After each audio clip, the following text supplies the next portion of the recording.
We all love a good camping story. Roasting marshmallows, telling tales around the fire. But the story you're about to hear isn't one of those. This comes from Wisconsin, a place known for its beautiful forests. But for the person involved, those woods became the backdrop for sheer terror.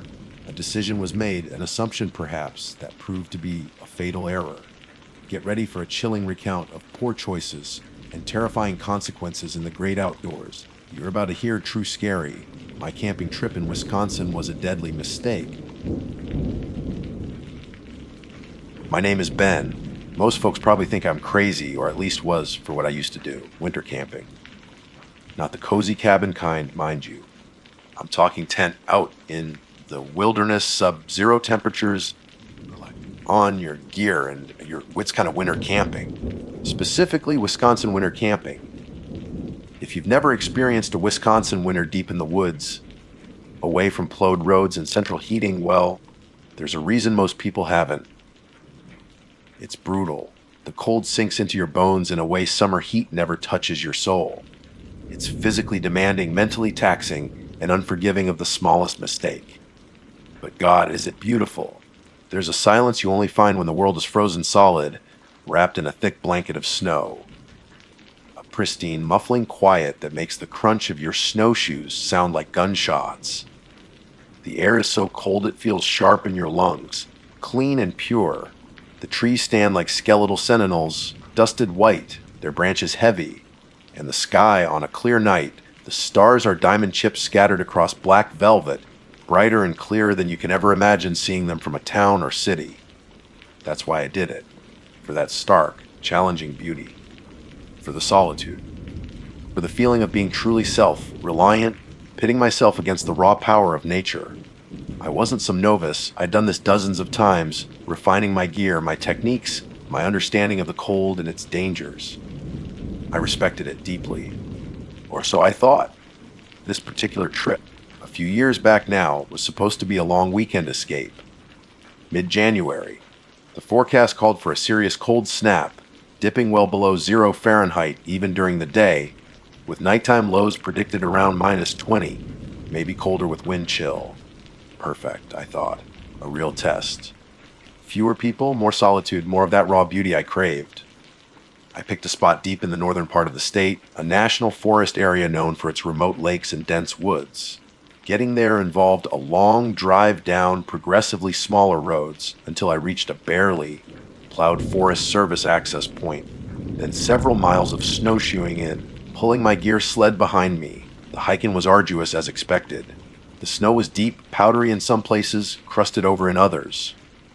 Pulling the sled loaded with my 4-season tent Arctic, rated sleeping bag, stove, fuel, food, and emergency supplies was heavy work. Sweat dripped down my back despite the frigid air, instantly chilling whenever I stopped. But the landscape was breathtaking. Everything coated in thick, undisturbed snow. Animal tracks, deer, rabbit, maybe a fox were the only signs of life. The sun, low in the winter sky, cast long blue shadows across the white expanse. The silence pressed in, broken only by my own breathing and the rhythmic shush, crunch of my snowshoes. After about 3 hours of trekking, I reached the edge of the lake I'd aimed for. It was a decent size, maybe a mile across, and frozen solid, of course. A vast, white, empty plain under the pale blue sky. Usually, finding a campsite involves looking for a spot sheltered from the wind, ideally with some deadfall nearby for a potential, though carefully managed and contained fire, or just a flat area clear enough for the tent. I scanned the shoreline, mentally mapping out potential locations. Most of the edge was thick with pines and firs, their branches laden with snow. That's when I saw it. Out on the lake, maybe 100 yards from the western shore, was an ice formation unlike anything I'd ever seen. It wasn't a pressure ridge, those jagged lines that form when ice sheets expand and buckle against each other. It wasn't an ice shove where wind piles up broken plates of ice along the shore. This was different. It stood maybe 15, 20 feet tall, a rough, irregular spire or column rising directly from the flat surface of the lake ice. But it wasn't just jagged or broken looking. It had a weird smoothness to it in places, almost like it had been melted and refrozen in unnatural ways. And the color was off. Most lake ice, especially thick winter ice, has a bluish white hue. This thing had streaks of something darker running through it, almost black in places, and in the weak afternoon sun, I could swear I saw faint, internal glimmers of other colors, a sickly green, a deep, bruised purple. It looked disturbingly organic, like some kind of growth pushing up from beneath. Yet, it was clearly ice, hard and frozen. My first thought was, that's not natural. My second thought, the experienced camper part of my brain kicking in, was, that's interesting, I should check that out later. My third thought, which I stupidly ignored, was a prickle of unease crawling up my spine. Something about its shape, its coloration, its very presence on the otherwise uniform expanse of the frozen lake felt fundamentally wrong. But the spot on the shore nearest to it offered the best combination of features for a campsite. There was a small clearing, relatively flat, protected from the prevailing northwest wind by a thick stand of pines and a slight rise in the terrain. It had a good view out over the lake, including a clear sightline to the strange ice formation. Convenience and curiosity won out over that faint, nagging sense of wrongness. I told myself it was probably just a weird combination of wind, temperature fluctuations, and maybe some underwater spring activity affecting the freeze. Nature does weird things sometimes. Dismissing the unease as fatigue from the hike, I started setting up camp. Unpacking the sled, stamping down the snow to create a firm platform, pitching the sturdy dome tent, securing the guy lines tightly. The routine actions were comforting, familiar. I laid out my insulated sleeping pad, unrolled the thick sleeping bag rated to 40F, organized my stove, fuel, and food supplies inside the tent's vestibule. Everything had its place, every action honed by experience. As the sun began to dip towards the horizon, painting the sky in shades of orange and pink that reflected off the snow, the temperature plummeted. The cold became aggressive, biting at any exposed skin. I got the stove going, melting snow for water, the roar of the burner a welcome intrusion into the profound silence. Preparing a simple dehydrated meal, I sat in the open door of my tent, layered in fleece and down, watching the light fade over the lake. My gaze kept drifting back to that ice formation. In the twilight, it looked even stranger. Its silhouette against the darkening sky seemed subtly different than before, though I couldn't pinpoint how. The dark streaks within it seemed blacker, deeper. The faint glimmers I thought I'd seen earlier were gone, replaced by a solid, opaque strangeness. It just stood there, silent and alien, on the vast, frozen stage of the lake.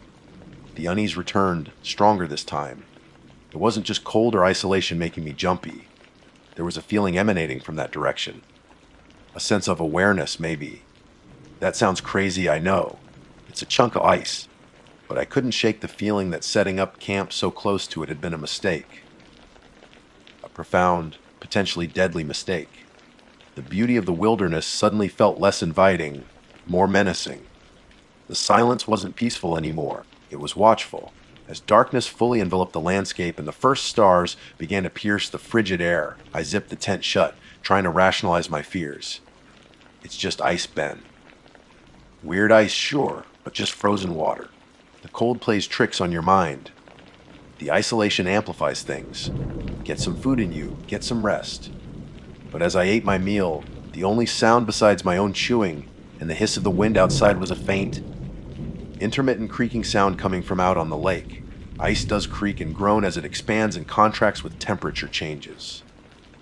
That's normal, but this sound had a different quality, lower pitched, more rhythmic, and it seemed to be coming directly from the vicinity of that unnatural spire.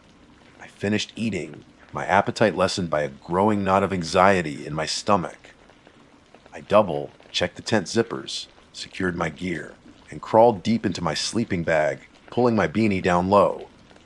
Outside, the wind howled softly through the pines, and from the lake, carried on that wind, came the occasional, unsettling groan of shifting ice. Or at least, I hoped it was ice, because deep down, a voice I didn't want to listen to was whispering that it wasn't just ice out there, and it wasn't natural at all. Lying there in the dark, cocooned in my bag but acutely aware of the vast, cold emptiness outside, I had the distinct and terrifying feeling that I was not entirely alone. The mistake I feared had already been made. Sleep didn't really come that first night. I drifted in and out of a tense, hypothermic doze, every creak from the lake, every rustle of wind against the tent fabric jolting me back to full awareness. The cold was profound, leaching warmth through my high-tech sleeping bag, turning my breath into clouds of frost inside the tent. When the first gray hints of dawn finally filtered through the nylon, I was exhausted, shivering despite my layers, and wound tighter than a drum spring. Unzipping the tent flap felt like peeling back a layer of reality I wasn't sure I wanted to face. The air that hit my face was brutal, easily 20 below zero, instantly numbing my nose and cheeks. I peered out. The world was monochrome white snow, gray sky, black trees. And out on the lake, shrouded in a thin layer of morning mist rising from the ice, stood the formation. In the flat, weak light of dawn, it seemed bigger, maybe taller, or perhaps just bulkier. I squinted, trying to compare it to my memory from the previous afternoon. It was hard to say for sure. The light plays tricks, especially when you're asleep, deprived and running on fear. But the dark streaks inside seemed more prominent, like veins pulsing with shadow just beneath the surface. The faint glimmers of color were definitely gone, if they'd ever been there. It just looked dark, solid, and fundamentally wrong. The unsettling feeling from the night before hadn't dissipated with the darkness. It had intensified. I needed to know. Was it just a freak of nature? Or was my gut feeling, the primal warning screaming in the back of my mind, correct? Staying huddled in my tent, imagining horrors wasn't going to help. Knowledge, even frightening knowledge, felt preferable to terrified ignorance. Plus, a part of me, the experienced outdoorsman, needed to debunk this, to find the rational explanation so I could get on with my trip, or pack up and leave with a logical reason. Pulling on my heaviest parka, insulated pants, boots, hat, and gloves, I fired up the stove again, melting snow for hot tea and preparing a quick breakfast bar. The warmth of the tea helped thaw my core, but not the icy knot of dread. Every few minutes, I'd glance out at the formation. It hadn't moved, hadn't changed. It just stood there, waiting. After forcing down the food, I grabbed my ice axe, partly for safety on the ice, partly for reassurance, and my emergency satellite messenger, checking again that it had no signal. Still dead. Typical for this remote area, but today it felt ominous. Taking a deep breath that burned my lungs, I stepped out of the tent and started walking towards the lake shore. Snowshoes crunching loudly in the frozen silence. Stepping onto the lake ice itself was always a slightly nervy moment, even when you knew it was feet thick. You could hear it ticking and creaking softly underfoot as your weight distributed. Today those sounds seemed amplified, sinister. I moved slowly, deliberately, testing the surface, eyes scanning for any cracks or weak spots, but my gaze kept being drawn towards the spire. The closer I got, the weirder it looked. From a distance, it had a rough columnar shape. Up close, the texture was bizarre. Some surfaces were glassy smooth, unnaturally so, like polished obsidian despite being ice. Others were jagged and sharp, with edges that looked like they could slice through flesh. And the dark streaks, they weren't embedded debris. They looked like intrusions, like something dark had been injected into the ice as it formed, swirling and complex. Disturbing patterns that weren't random. They seemed to read beneath the surface. I circled it cautiously. It was maybe 10 feet in diameter at the base, rising irregularly. There were no tracks around it. None. No deer, no fox, not even a mouse. The snow around its base was smooth, undisturbed except for my own approaching tracks. It was as if all wildlife intrinsically knew to stay away. A low hum reached my ears. It was faint, barely audible beneath the whisper of the wind, but it was definitely there. A deep, resonant vibration that seemed to emanate from the ice structure itself. It wasn't the sound of wind or shifting ice. It felt mechanical, or perhaps biological, like the thrumming of some giant, frozen heart. I put a gloved hand tentatively on the surface. The cold was instantaneous, shocking, far colder than the ambient air temperature. It bit through my thick glove, a dead, absolute cold that felt fundamentally different from the natural chill of the Wisconsin winter. and beneath the cold, I felt it, that low, persistent vibration traveling up my arm. I snatched my hand back, unnerved. Looking closer at the surface where my glove had rested, I saw them. Faint, barely visible patterns etched into the ice, like circuits or veins. They seemed to pulse with a faint internal luminescence, a sickly greenish white light that faded almost as soon as I focused on it. Hallucination. Cold-induced visual disturbance, but it looked so real, so deliberate. Then the sound changed. The low hum deepened, and a distinct scraping noise joined it, coming from inside the column. Like stone grinding on stone or metal dragging across ice. It was irregular, halting, then starting again. My blood ran cold.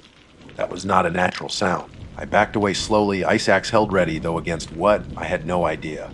My heart was hammering against my ribs. Every instinct screamed danger. Get away. Get back to the shore. Get back to the tent. Pack up. Leave. As I retreated, keeping my eyes fixed on the spire, I noticed something else. A section near the top, maybe 20 feet up, looked wet. In -20-degree weather, that was impossible.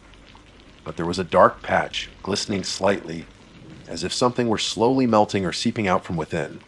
Even as I watched, a single, thick, dark drop detached itself and fell slowly, sluggishly, towards the base. It hit the snow with a soft thump that seemed unnaturally loud in the silence. Where it landed, the snow didn't melt. It seemed to curdle, discolor, turn a grayish black. Forget the tent. Forget packing. Just get out. I turned and started moving back towards the shore, much faster now, half walking, half running in the clumsy snowshoes. The scraping sound seemed to follow me, echoing across the ice. I didn't look back. The shore felt miles away. The safety of the trees seemed like an illusion. Reaching the bank, I scrambled up, tripping over a hidden root in my haste, falling face first into the snow. Cursing, spitting out snow, I pushed myself up, heart pounding, gasping for air. I risked a glance back towards the lake. The formation stood exactly as before. Silent, unmoving. The dark patch near the top was still there, maybe slightly larger. The fallen drop was a dark stain on the pristine snow at its base. Had I imagined the sounds, the vibration, the impossible cold? No, I hadn't. Standing there, breathing heavily, the adrenaline starting to fade, leaving behind a residue of pure terror, I knew. This wasn't just weird ice. It was something else. Something trapped, or hibernating, or growing. And it was aware of me.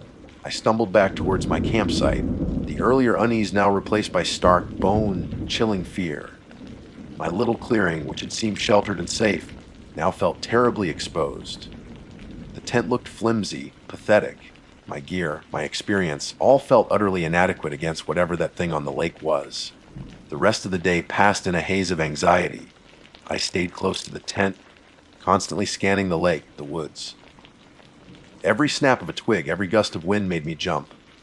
I tried to busy myself, melting more snow, checking my gear, planning an escape route.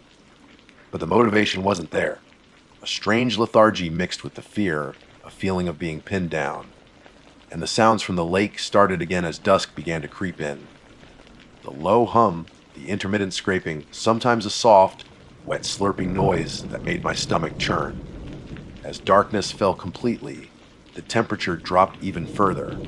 I huddled inside the tent, stove off now to conserve fuel and avoid attracting attention, though what logic was there to that? If it knew I was here, a small light or stove noise wouldn't matter. The silence outside was broken only by the wind and those disturbing, unnatural sounds from the ice spire. Then, around midnight, I heard something new.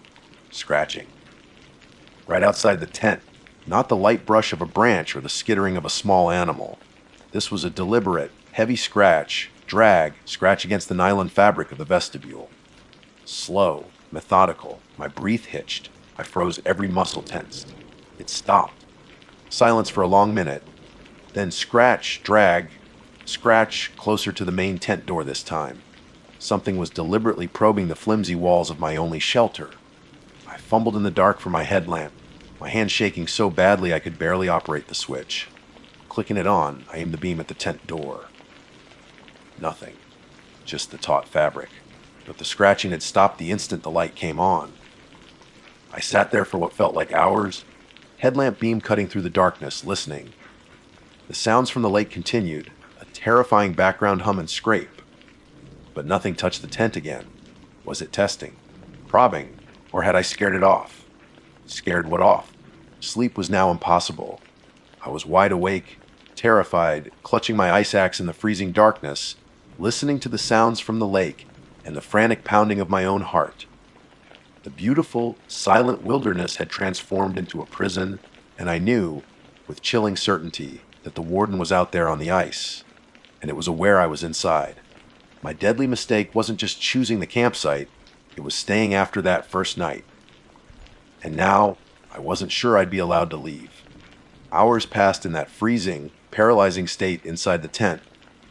Headlamp beam cutting a shaky cone of light, ice axe clutched in my numb fingers, ears straining against the silence between the wind gusts and the deeply unsettling sounds from the lake. The hum was almost constant now. A throbbing bass note felt more than heard, resonating in my chest cavity. The scraping sound came and went, sometimes frantic, sometimes slow and deliberate, like something enormous methodically sharpening itself. The scratching against the tent didn't return, but that offered zero comfort. It knew I was inside. It knew I was awake and terrified. Maybe it was enjoying the fear. Around 3 a.m., the character of the sounds from the lake shifted again. The hum intensified, pitching higher, vibrating the very air. Then came a sound I can only describe as a colossal crack, like the world's biggest tree snapping at its base, followed by a series of deep, booming groans. It wasn't the normal shifting of lake ice. This sounded like structural failure on a massive scale, centered right on the location of the spire. My first thought was that the formation was collapsing. My second, far more terrifying thought was that something was breaking out. Almost immediately after the cracking sound subsided, replaced by an even more intense hum, the pressure against my tent began, not scratching this time, but a heavy, insistent leaning.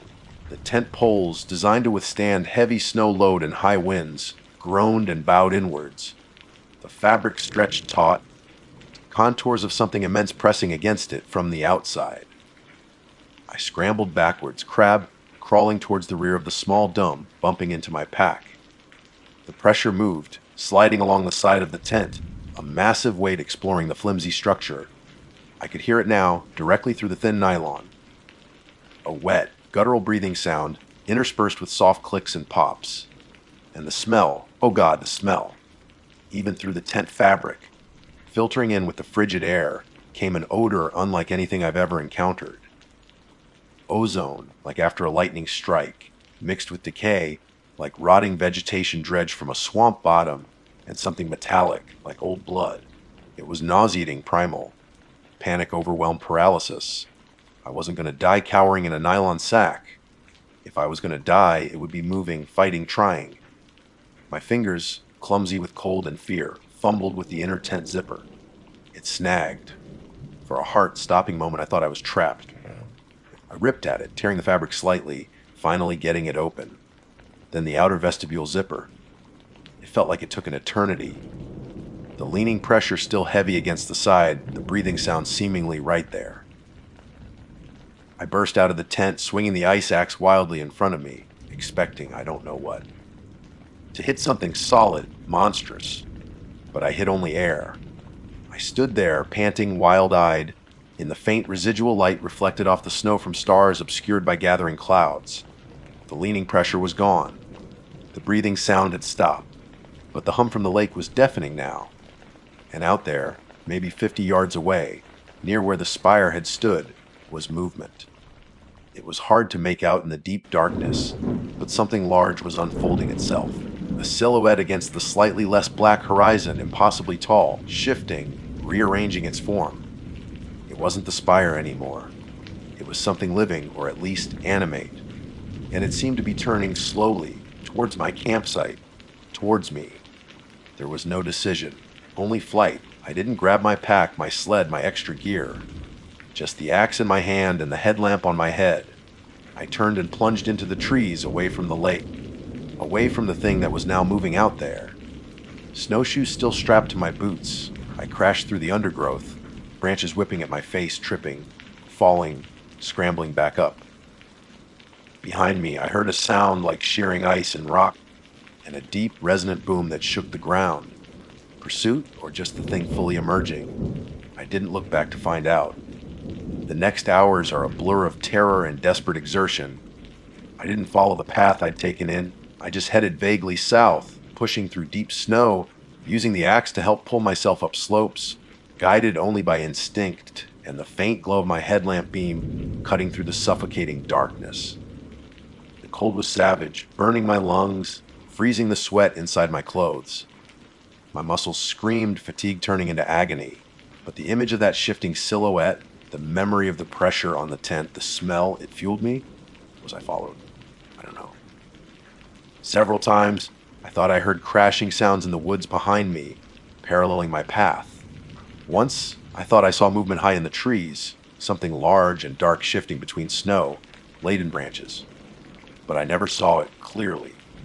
Maybe it was just the wind, the fear, the exhaustion playing tricks. Or maybe it was letting me run. Just before dawn, utterly spent, hypothermia setting in, I stumbled onto a barely visible track, the Forest Service road. Hope surged through me. My car couldn't be that far. I forced my legs to keep moving, following the faint indentation in the snow. Every shadow seemed menacing, every tree seemed poised to move. Finally, I saw it. My old Subaru, half buried in drifted snow, looking like the most beautiful thing I'd ever seen. I fumbled with frozen fingers for my keys, miraculously still in my parka pocket. The door lock was frozen solid. Panic surged again. I hammered on it with the butt of the ice axe, chipping away ice until, finally, it gave. I collapsed into the driver's seat, sobbing with relief and terror, slamming the door shut, locking it. It took several tries, but the engine finally turned over, the heater blasting frigid air that slowly, painfully, began to warm. I sat there for a long time, shivering uncontrollably, watching the woods in the rearview mirror, half expecting to see that impossible shape emerge from the trees. Nothing. Just the silent, snow-covered forest, looking deceptively peaceful in the early morning light. The drive out was nerve-wracking. I kept checking the mirror, starting at every shadow. When I finally hit paved roads, then self-service, the relief was immense but incomplete. Reaching the first small town felt like entering another dimension. People buying coffee, heading to work, living normal lives, utterly oblivious to the ancient, impossible horror lurking just miles away in the frozen wilderness. I never reported it. Who would believe me? A crazy story about a malevolent ice formation and a monster on a frozen lake. They'd blame hypothermia, hallucinations, stress, and I had no proof. My expensive camping gear was all abandoned back there. By spring, the lake ice would melt. The spire, if any part of it remained, would collapse into the water. The dark stain on the snow would vanish. It would be as if it never happened. Except it did. I know what I saw, what I heard, what I felt. The deadly mistake wasn't just camping near that thing. It was thinking I understood the wilderness. Thinking I was prepared.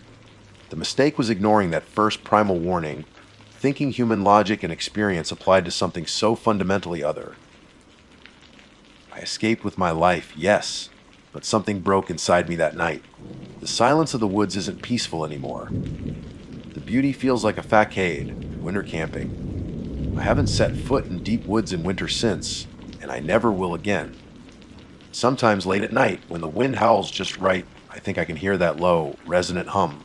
I check the locks, and I hope that whatever woke up or broke free on that frozen Wisconsin lake stays there, content in its cold, dark domain. But a part of me fears that it's just waiting for the cold, waiting for the silence, waiting for the next unsuspecting camper to make the same deadly mistake I did. Be careful out there. Some places aren't meant to be disturbed. My name is Ava. Looking back now, it feels almost surreal, like remembering someone else's nightmare. But the cold dread that still crawls up my spine on quiet nights is proof enough. It was mine. Ours. The mistake we made during that family reunion camping trip in central Wisconsin, well, some mistakes you don't get to walk away from. Not really. It was late August, that cusp where summer clings on stubbornly, but you can feel the whisper of autumn in the cooler evenings and the slightly sharper edge to the wind rustling through the pines. We always did the reunion around this time. The location varied, but it was always somewhere in Wisconsin's embrace of dense forests and quiet lakes. This year it was a sprawling state park campground nestled deep in the woods, miles from the nearest town, the kind of place where cell service becomes a hopeful myth the moment you turn off the county highway. The first day was exactly as you'd picture it. Utter, blissful chaos. Aunts and uncles setting up elaborate multi-tent fortresses. Cousins ranging from toddlers to teenagers swarming everywhere like gnats, the smell of charcoal lighter fluid mingling with pine needles and sunscreen. My dad and Uncle Rick were already locked in their annual, highly competitive grilling battle, smoke billowing up towards the towering canopy of green. Mom and Aunt Carol were trying, mostly in vain, to keep track of the younger kids near the designated picnic area, their laughter mixing with shouted warnings to stay where we can see you. I was 23 at the time, straddling that awkward line between being one of the kids and one of the adults. Mostly I hung back, content observed the familiar dynamics play out. I helped set up our tent, dodge rogue frisbees, and made polite small talk. It felt normal, safe. The kind of comforting predictability that family gatherings, even the slightly stressful ones, offer. My little cousin Leo was 6 that year. He was a whirlwind of blonde hair and scraped knees, perpetually curious and easily distracted by butterflies, interesting rocks, or the lure of the unknown path. He was Aunt Carol and Uncle Rick's youngest. He had this habit of just wandering, not out of defiance, but sheer absorption in whatever little world he constructed in his head. Usually, someone would notice within minutes, call his name, and he'd pop out from behind a tree, grinning, holding up some treasure like a unique leaf or a fuzzy caterpillar. We were used to it. Complacent, maybe. That afternoon, the sun was starting its slow descent, painting the sky in hues of orange and pink through the gaps in the trees. The air grew cooler. The sounds of the forest began to shift, the daytime buzz of insects giving way to the chirping symphony of crickets and the occasional hoot of an early owl. Most of the family was gathered around the crackling campfire pit, roasting marshmallows, the firelight dancing on their faces. The grilling competition had been declared a draw again, and a sense of wary satisfaction settled over the adults. I remember seeing Leo near the edge of the clearing, squatting down to examine something on the ground near the thick wall of trees that bordered our cluster of campsites. I almost called out to him, a half-formed, "Hey Leo, stick closer," on my lips. But then my cousin Chloe distracted me, asking if I'd seen her phone charger. By the time I looked back, maybe 30 seconds later, he wasn't there. It wasn't instant panic. Like I said, we were used to Leo's little explorations. Uncle Rick called his name, casually at first. "Leo, marshmallow time!" No answer. Aunt Carol stood up, hands on her hips, scanning the tree line. "Leo, come on out, buddy!" Still nothing but the crackle of the fire and the rising chorus of crickets. That's when the first sliver of unease pricked at the edges of the comfortable atmosphere. More voices joined in. "Leo, Leo, where are you?" People started fanning out slightly, peering behind tents, checking the path leading towards the communal bathrooms. The casual calls became tighter, laced with a growing urgency. Minutes stretched into 10, then 20. The vibrant colors had drained from the sky, leaving behind a deep, bruised purple that was rapidly darkening to black. The woods, which had seemed picturesque and inviting just an hour before, now felt vast, dense, and vaguely menacing. Shadows stretched and writhed, playing tricks on the eye. Every rustle of leaves sounded like footsteps. Aunt Carol was starting to sob quietly, clutching Uncle Rick's arm. My dad had a grim set to his jaw, already grabbing the heavy, duty flashlights from his truck. "Okay," he said, his voice cutting through the rising anxiety. "He can't have gone far. Let's organize. We need to cover the trails near the site." Initial sweeps yielded nothing. Just endless trees, deepening darkness, and the unnerving silence where a little boy's voice should have been. The temperature was dropping noticeably now. You could see your breath fogging in the flashlight beams. The cheerful campsite felt like a tiny, fragile island of light in an ocean of black. The real fear began to set in. Not just the fear of a child lost, but the fear of the woods at night. These weren't tame suburban woods. This was miles of dense forest, easy to get turned around in even during the day. At night, it was a different entity altogether. Unseen roots and rocks waited to trip you, low branches seemed to snatch at your clothes, and every unfamiliar sound sent your heart leaping into your throat. It was Uncle Rick, his face pale and strained in the flickering firelight, who voiced the idea, the deadly mistake. "We're wasting time sticking together," he said, his voice hoarse. "We need to cover more ground. Split up. Take the main trails radiating out from the camp. Use whistles, call his name. We have to find him before it gets any colder." There was a moment of hesitation. My mom looked uncertainly at my dad. "Split up. Rick, I don't know, it's so dark." "Carol's right." My dad added, though his own desperation was evident. "It's easy to get lost out there ourselves. We'll take flashlights, whistles, stay on the marked paths." Rick insisted, his voice cracking. "He's my son." "We can't just wait here." The raw panic in his voice swayed the argument. Nobody wanted to be the one arguing for caution when a child was missing in the freezing dark. The desperate need to do something, anything, overrode common sense. Agreements were made quickly, maps consulted under shaky flashlight beams, groups assigned. Pairs and trios, each taking a different marked trail, leading away from the relative safety of the campfire. I ended up with my older cousin Mark and my Aunt Sarah. Mark, ever the pragmatist, checked his flashlight batteries twice. Aunt Sarah looked like she was going to be sick, nervously clutching a thin jacket around herself. I grabbed one of the heavy mag lights, its weight feeling simultaneously inadequate and burdensome. As we stood at the edge of the clearing, peering down the narrow, tree-lined path assigned to us, the darkness felt absolute. The forest seemed to press in, swallowing the feeble beams of our lights just a few yards ahead. The sounds, the snapping of a twig underfoot somewhere, unseen, the distant, unidentifiable cry of some night creature, the rustling in the underbrush that could be anything, were magnified, feeding the knot of ice tightening in my stomach. "Ava." "Mark, you ready?" Aunt Sarah whispered, her voice trembling. I nodded, unable to speak. Mark took a deep breath. "Okay, let's go." Keep shouting his name. "Leo! Leo!" His voice echoed unnervingly, absorbed by the trees. We stepped off the soft pine needles of the campsite onto the hard, packed dirt of the trail, leaving the small circle of firelight behind us. The woods closed in immediately. This was it. We were splitting up, heading into the vast, dark unknown. The deadly mistake was made. We just didn't know how deadly it would be yet. The moment we stepped onto the trail, the flimsy illusion of safety provided by the campfire vanished. It was like stepping into another world, one governed by shadows and silence. The air itself felt different, heavier, colder, pressing in from all sides.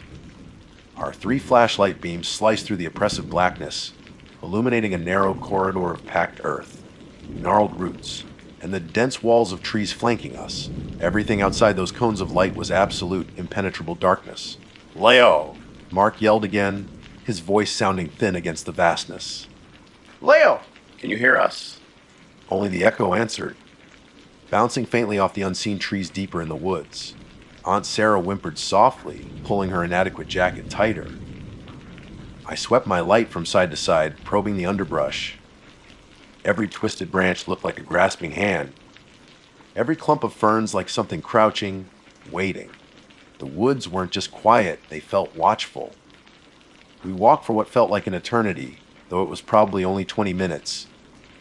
Our footsteps crunched rhythmically on the path, a sound that seemed obscenely loud in the stillness.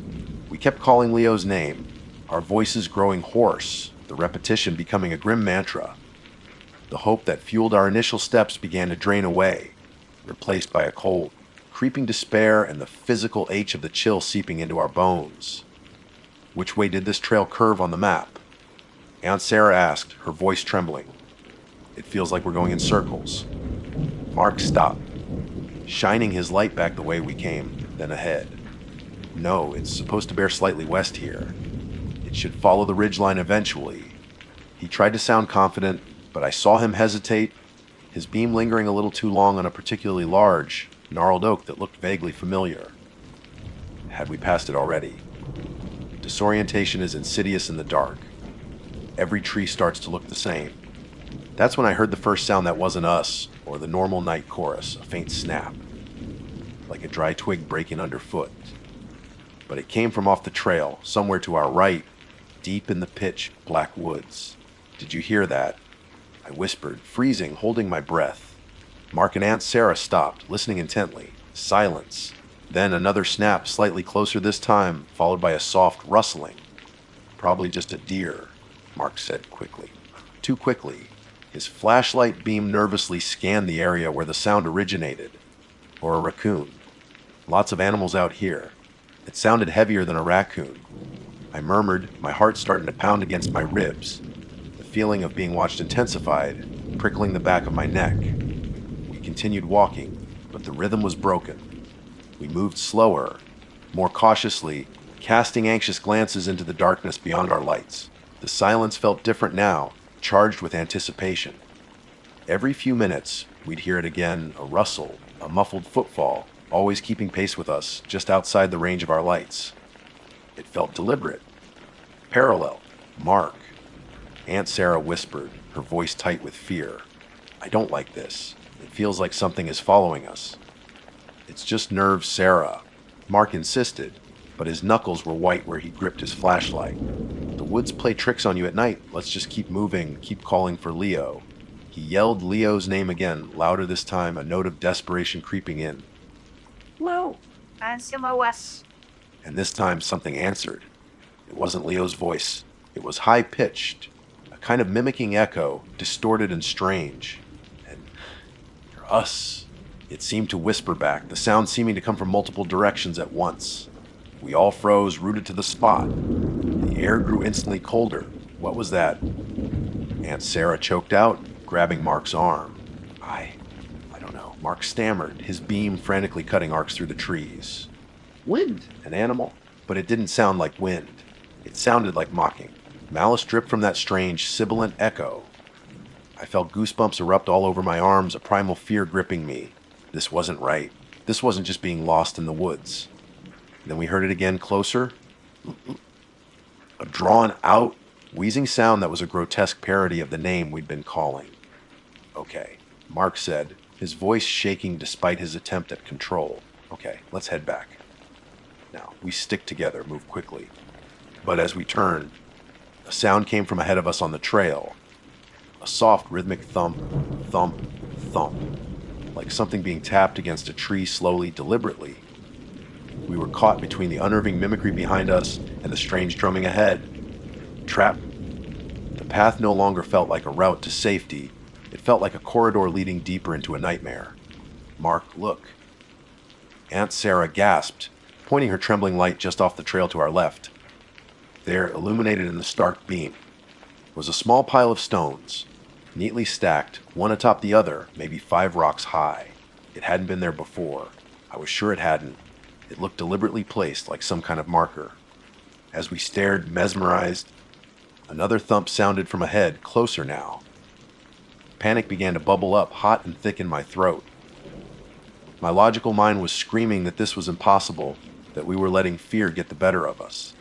But the evidence of my senses was undeniable. Something was out here with us. Something intelligent and hostile. Maybe it's one of the others. I offered weakly, knowing how thin it sounded. Maybe Uncle Rick's group. No, Mark said grimly. That wasn't human. And that pile of rocks, he didn't finish the sentence. The rhythmic thumping stopped. Silence descended again, heavier and more terrifying than before. Even the crickets seemed to have fallen quiet. All we could hear was our own ragged breathing and the frantic pounding of our hearts. And then a child's giggle. It was faint, carried on the breeze, seeming to come from deeper in the woods, off the trail, maybe 50 yards away. It sounded chillingly like Leo. Aunt Sarah cried out, hope and terror warring in her voice. She took a step towards the sound, off the path. Sarah! No. Mark grabbed her arm, pulling her back. Don't go off the trail? That might not be him. But it sounded like him, She sobbed, struggling against his grip. "We have to check." The giggle came again, slightly further away this time, a clear lure into the dense, unlit woods. It didn't sound entirely right, though. Like the mimicking echo, there was something subtly off about it, a discordant note hidden within the childish sound. "It's a trick," I said, my voice hoarse. "Whatever made that other sound is doing this. It's trying to lure us off the path."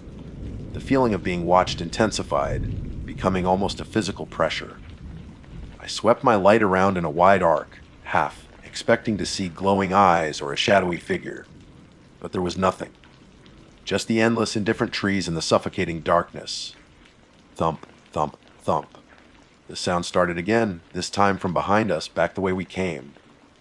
It felt like we were being herded.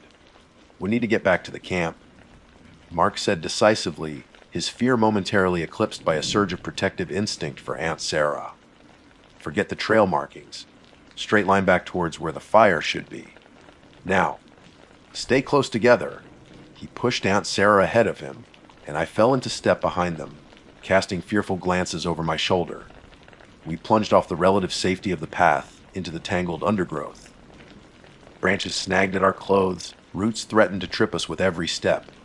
Our flashlights bounced wildly, offering only fractured glimpses of the hostile terrain. Behind us, the mimicking voice whispered again, closer this time. "Stay close." And from somewhere ahead, in the direction we were desperately fleeing, came a single, blood-curdling scream. It wasn't the mimic. It wasn't the giggle. It sounded horrifyingly real. And it wasn't Leo's voice. It was an adult's. One of our family members.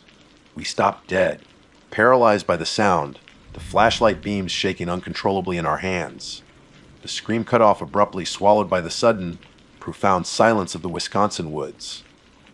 We were lost, deep in the dark, and whatever was out here with us was no longer just playing games. It was hunting. The scream echoed in the oppressive silence, hanging in the air long after the sound itself had died. It wasn't just a cry of pain, it was raw, unadulterated terror. Primal. We stood frozen, three statues carved from fear, our flashlight beams trembling violently, painting frantic, dancing circles on the trees. Aunt Sarah let out a choked sob, burying her face in Mark's shoulder. "Who was that?" I whispered, the words catching in my dry throat. My mind raced, trying to place the voice. Uncle David, Cousin Jenna. It didn't matter. Someone from our family, someone who had walked into these woods searching for a lost child, had met something else. Mark seemed to shake himself back into action, though his face was ashen. "We can't go that way," he said, his voice low and urgent. "Whatever happened, it's between us and the camp. We have to keep moving. Now." There was no thought of investigating the scream. Whatever shred of bravery or hope we'd possessed had been extinguished by that sound. Survival instinct took over, stark and blinding. Mark practically dragged Aunt Sarah, who stumbled along numbly, her eyes wide and vacant. I brought up the rear, constantly looking back, my flashlight beam cutting uselessly into the darkness that felt thicker, closer than ever. Our flight was chaos. We crashed through bushes, tripped over unseen roots, slippery pine needles sending us sprawling more than once.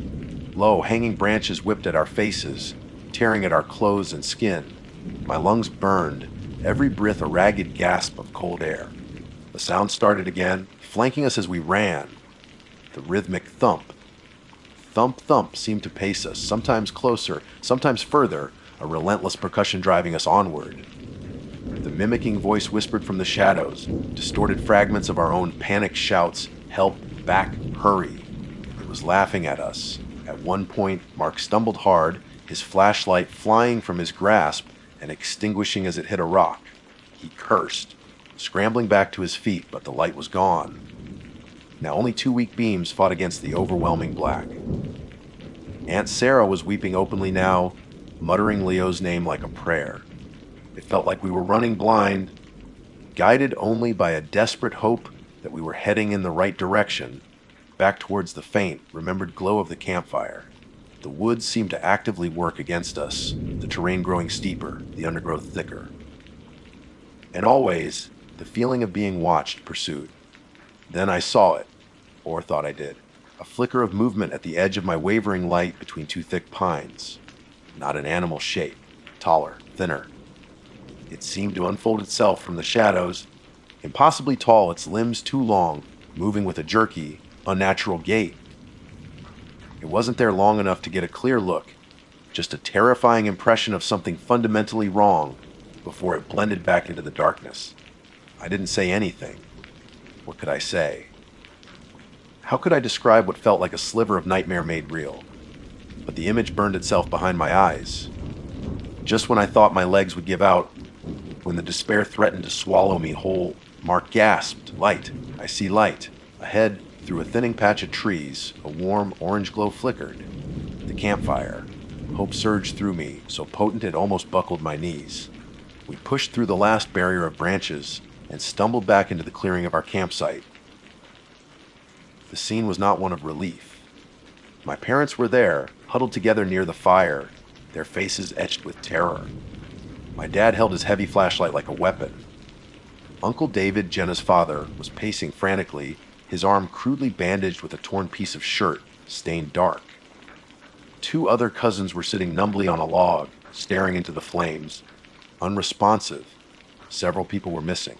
What happened? Mark choked out, helping Aunt Sarah collapse onto a camp chair. We heard a scream. My dad looked up, his eyes hollow. It was David. Something grabbed at him, pulled him down near the creek trail. He fought it off, but he gestured vaguely at the bandage. He didn't see what it was. Said it was strong, ice cold. David stopped pacing, his eyes wild. It wasn't an animal bill. It was wrong. It moved too fast. Too quiet. No one else had returned from the woods on the far side of the camp Uncle Rick's group. The group that had taken the trail closest to where we thought we'd heard Leo's giggle. Aunt Carol wasn't back. Uncle Rick wasn't back, and Leo was still missing. The relative safety of the fire felt like a sham. The woods pressed in, the darkness beyond the firelight seeming absolute, charged with unseen menace. The mimicking sounds hadn't followed us back, but the silence was somehow worse. We were trapped on this small island of light, surrounded by a vast, hostile wilderness that had already attacked one of us and swallowed others whole. No one suggested going back out. The earlier panic had curdled into a stunned, helpless terror. We could only wait, huddled together, listening to the crackle of the fire and the sounds of the night, jumping at every snap of a twig, peering into the shadows, praying for dawn, praying for sirens, praying for an end to the nightmare. Dawn eventually broke, gray and unforgiving. The woods in daylight looked deceptively ordinary, just trees and ferns, sunlight filtering through the leaves. But we knew better. The park rangers arrived, alerted somehow. Maybe David managed a brief moment of service on his phone. During the panicked return, maybe another camper heard the scream. A search commenced, official and organized. They found Uncle Rick later that day. He was miles off the trail, huddled at the base of a ravine, suffering from severe hypothermia, shock, and a broken leg. He couldn't explain clearly what happened. He spoke disjointedly of being separated from Carol, of hearing Leo crying, of being chased by shadows, of falling. They never found Aunt Carol. They never found Leo. The official explanation settled on disorientation, exposure, and perhaps an unfortunate animal encounter for David. Aunt Carol and Leo, they concluded, likely wandered too far, succumbed to the elements, their bodies hidden somewhere in the vast wilderness. Case closed, another tragic camping accident. But we knew. Those of us who were there, who heard the mimicry, who felt the pursuit, who saw glimpses, we knew it wasn't just the woods. There was something else out there, something ancient and malevolent, woken by our intrusion, perhaps, or maybe just always waiting. Something that lured children and hunted those who searched for them. Something the woods kept hidden. It's been years. Our family is fractured. Reunion stopped. Aunt Carol and Leo's disappearance. Uncle Rick's trauma, David's lingering fear, it broke something vital between us. Aunt Sarah barely speaks above a whisper. Mark moved across the country.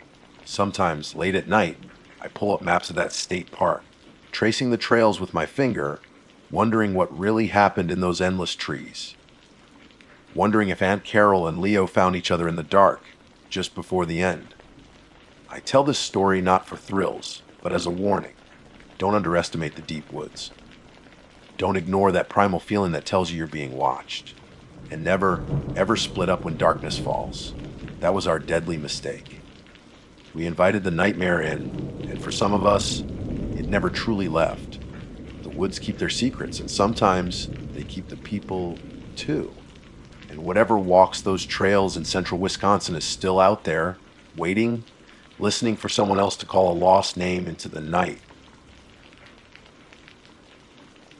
My name is Sophia, or at least that's the name I used to answer to without flinching, without the immediate cold crawl of dread up my spine.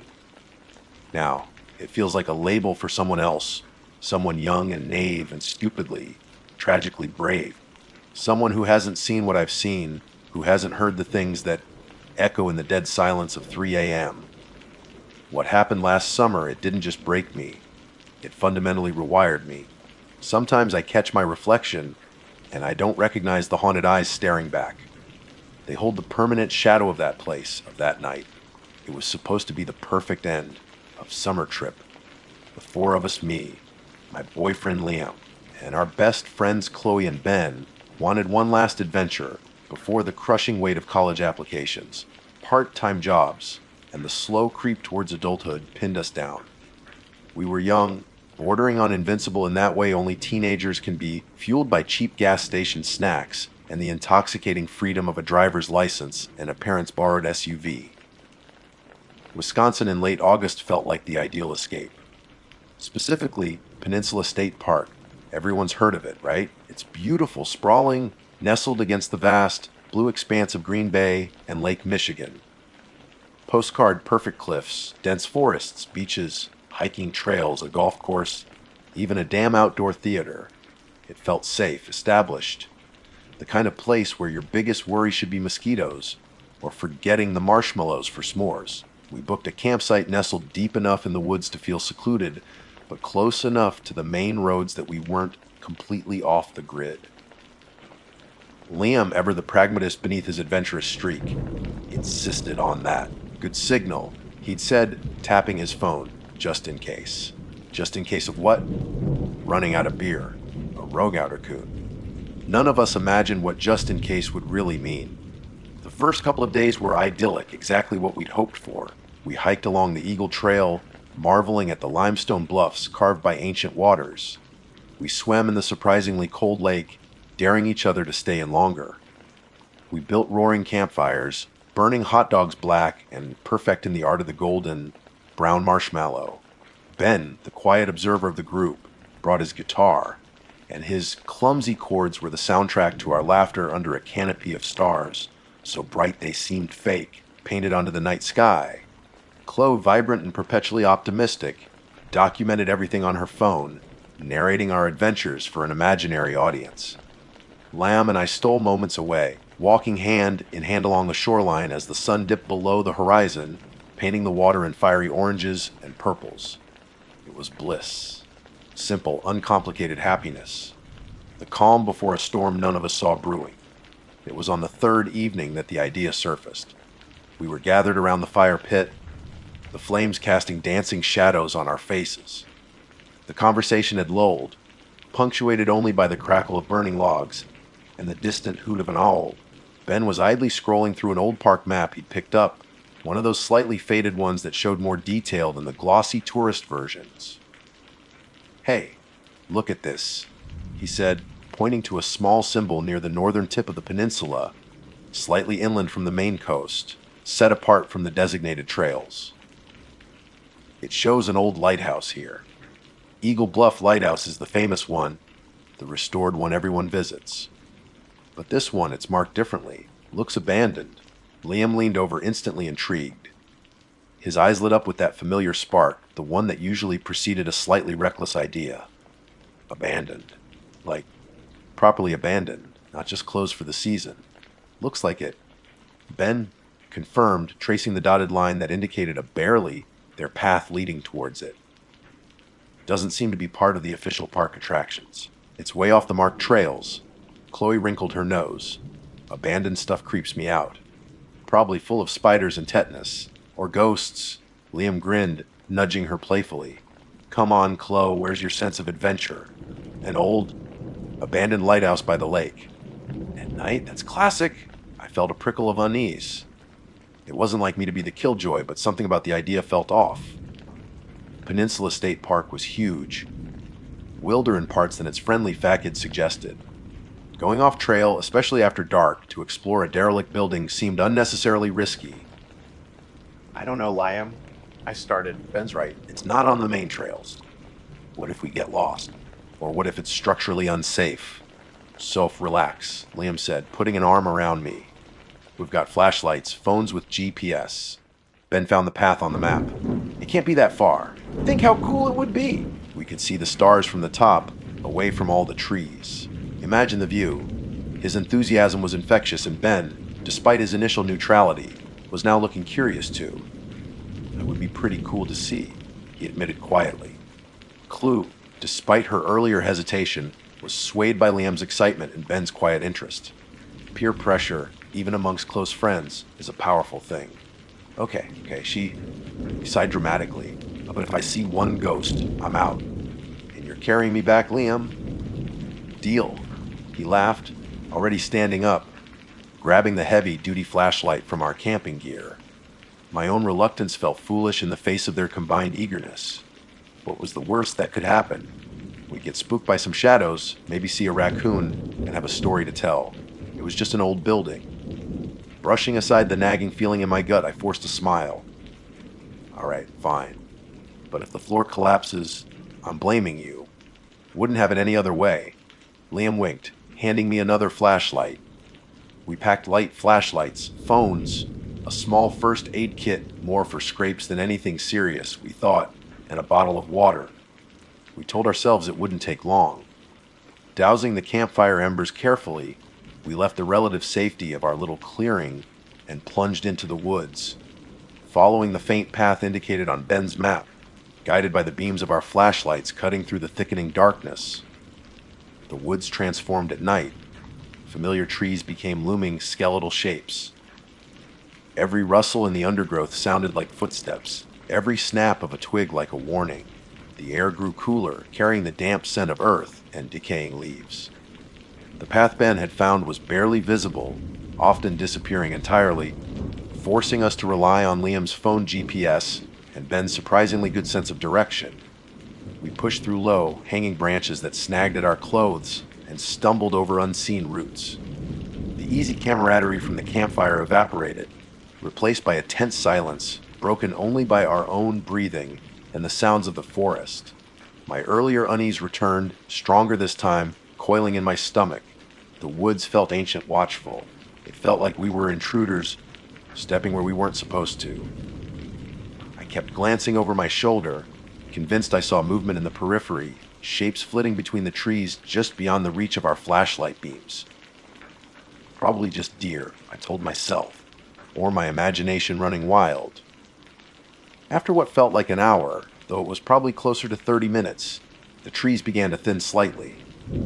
Through a gap, we caught a glimpse of the dark, choppy water of the lake, silvered by the faint moonlight filtering through the clouds. And then we saw it, standing on a small, rocky promontory overlooking the water, silhouetted against the bruised twilight sky, was the lighthouse. It was starker, more isolated than I'd imagined. Not quaint or picturesque like Eagle Bluff. This one was squat, built of dark, weathered stone, its lantern room blinded, missing panes of glass like vacant eyes. A low, crumbling stone wall encircled it, overgrown with weeds and thorny bushes, and guarding the only obvious entrance, a rusted, formidable-looking iron gate, chained and padlocked, bearing a faded, almost illegible, "No trespassing," sign, the rest obscured by time and weather. Whoa, Ben breathed, his voice hushed. Told you it would be cool. Liam whispered, his flashlight beam playing over the decaying structure. It looked even more imposing up close. The air here felt different, heavier, colder, carrying a faint, briny, metallic tang beneath the smell of damp stone and vegetation. The gate was definitely locked tight. The chain was thick, ancient looking, but solid. Chloe shone her light on it. Well, guess that's that, she said, a note of relief in her voice. locked up tight. Shame. Let's head back. But Liam was already examining the stone wall adjacent to the gate. It was lower there, maybe 4 feet high, and sections had crumbled away. Or, he said, a mischievous glint in his eyes as he turned back to us. We could just hop the wall right here. Lim, no? I said immediately. The unease I'd been feeling intensified into a cold knot of dread. This felt wrong. Violatingly wrong. The locked gate, the sign, the sheer isolation of the place. It was screaming at us to stay out. It's locked for a reason. This is a terrible idea. Soph, we came all this way, he argued, his voice low but insistent. What's the point of finding an abandoned lighthouse if we don't actually go in it? It'll take 2 seconds to climb this wall. No one will ever know. We peek inside, maybe climb the tower if it's safe, then we leave. Quick look, that's all. Ben looked uncertain, glancing from the wall to me. Chloe chewed her lip, torn between her fear and not wanting to ruin Liam's excitement. Come on. Liam urged, already putting his hands on the rough stone of the wall. Don't be scared, it's just an old building. He effortlessly vaulted over, landing softly on the overgrown grass inside the compound. He turned, grinning, holding out a hand. See, easy. Your turn. My heart was pounding. Every instinct screamed at me to turn around, to run back to the campsite, back to the fire and the illusion of safety. But Liam was there, waiting expectant. Ben, with a resigned sigh, climbed over next, followed hesitantly by Chloe. I was the last one. The woods behind me felt menacing. The lighthouse before me felt forbidden. Trapped between 2 unknowns, I took a shaky breath, ignored the voice screaming D-O-D-I-T inside my head, and climbed the cold, crumbling stone wall. Landing on the other side felt like crossing a threshold I could never uncross. The air inside the wall felt instantly colder, unnaturally still. The sounds of the woods seemed to mute, replaced by a low, almost inaudible hum that vibrated through the soles of my shoes. We stood there for a moment, 4 teenagers trespassing in the dark, surrounded by the silent, brooding presence of the abandoned lighthouse. The thrill Liam had promised was absent, replaced entirely by a heavy sense of foreboding. Ignoring the locked gate and climbing in was the first, irreversible step of a mistake we would pay for dearly. We just didn't know it yet. As Liam moved towards the heavy wooden door at the base of the tower, his hand reaching for a handle that wasn't there, I felt a gaze on my back, cold and ancient. But when I spun around, flashlight beam cutting through the gloom, there was nothing there but weeds, crumbling stone, and the oppressive darkness pressing in from the lake. Nothing I could see, anyway. The air inside the crumbling stone wall was unnaturally still, holding a chill that had nothing to do with the late summer night. The faint, rhythmic crash of waves against the unseen shore seemed distant, muffled, as if we'd stepped into a pocket of silence. That low hum I'd felt vibrating through the ground persisted, a sub-audible thrumming that set my teeth on edge. Liam, however, seemed oblivious, his focus entirely on the lighthouse looming before us.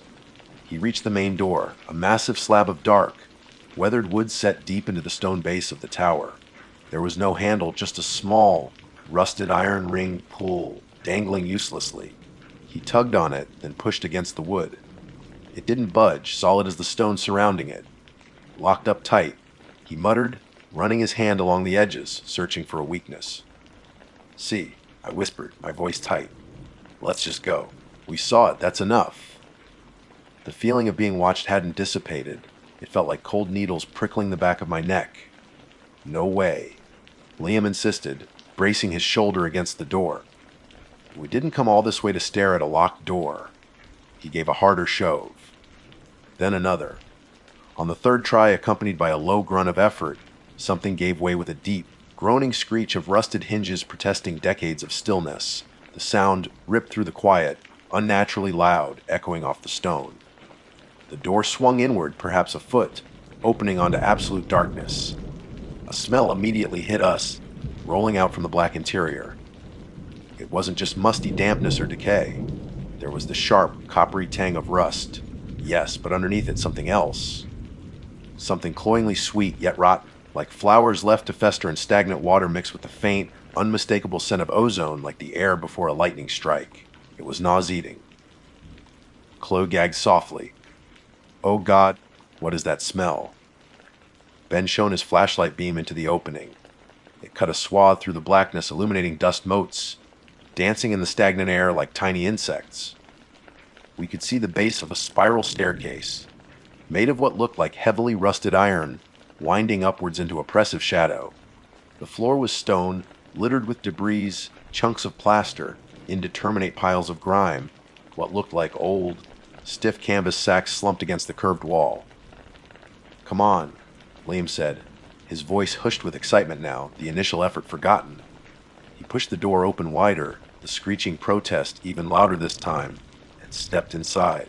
Ben hesitated only a moment before following. Chloe looked at me, her eyes wide in the reflected light of my flashlight. I didn't want to go in. Everything about this place felt wrong, hostile. But being left outside, alone within the crumbling walls, felt even worse. Taking a shallow breath, trying not to inhale the foul air too deeply, I stepped over the threshold after Chloe into the belly of the beast. The heavy door swung slowly shut behind us with a soft, final thud, plunging us into near-total darkness, save for the cones of light from our 4 flashlights nervously sweeping the oppressive space. The air was thick, heavy, hard to breathe. It felt like the lighthouse itself had inhaled when we entered, and was now holding its breath, waiting. The circular room at the base was larger than I expected. Our lights played over damp, streaked stone walls that curved upwards into blackness. The rusted spiral staircase dominated the center. Piles of debris were everywhere. I saw a broken wooden crate, lengths of thick, rotting rope, and something that looked disturbingly like a pile of old, discarded boots near the wall. Everything was coated in a thick layer of gray, greasy dust that seemed to suck the light from our beams. Okay, this is officially creepy, Chloe whispered, staying close to Ben. It's amazing, Liam countered, his voice echoing slightly. He was already at the foot of the staircase, testing the first step with his foot. It groaned ominously but held his weight. Let's go up. The view from the lantern room must be incredible. Liam, are you sure that's safe? Ben asked, shining his light up the spiraling structure. Higher up, several steps looked partially rusted through, dangling precariously. We'll be careful, Liam said dismissively. Stay near the center pillar where it's supported. Come on, don't chicken out now. He started climbing, his footsteps echoing metallically in the confined space. Reluctantly, we followed. Ben went next, then Chloe, then me. I kept my light pointed downwards, scanning the steps ahead, trying not to look at the rust or the disconcerting gaps. The iron felt cold and slightly damp beneath my sneakers.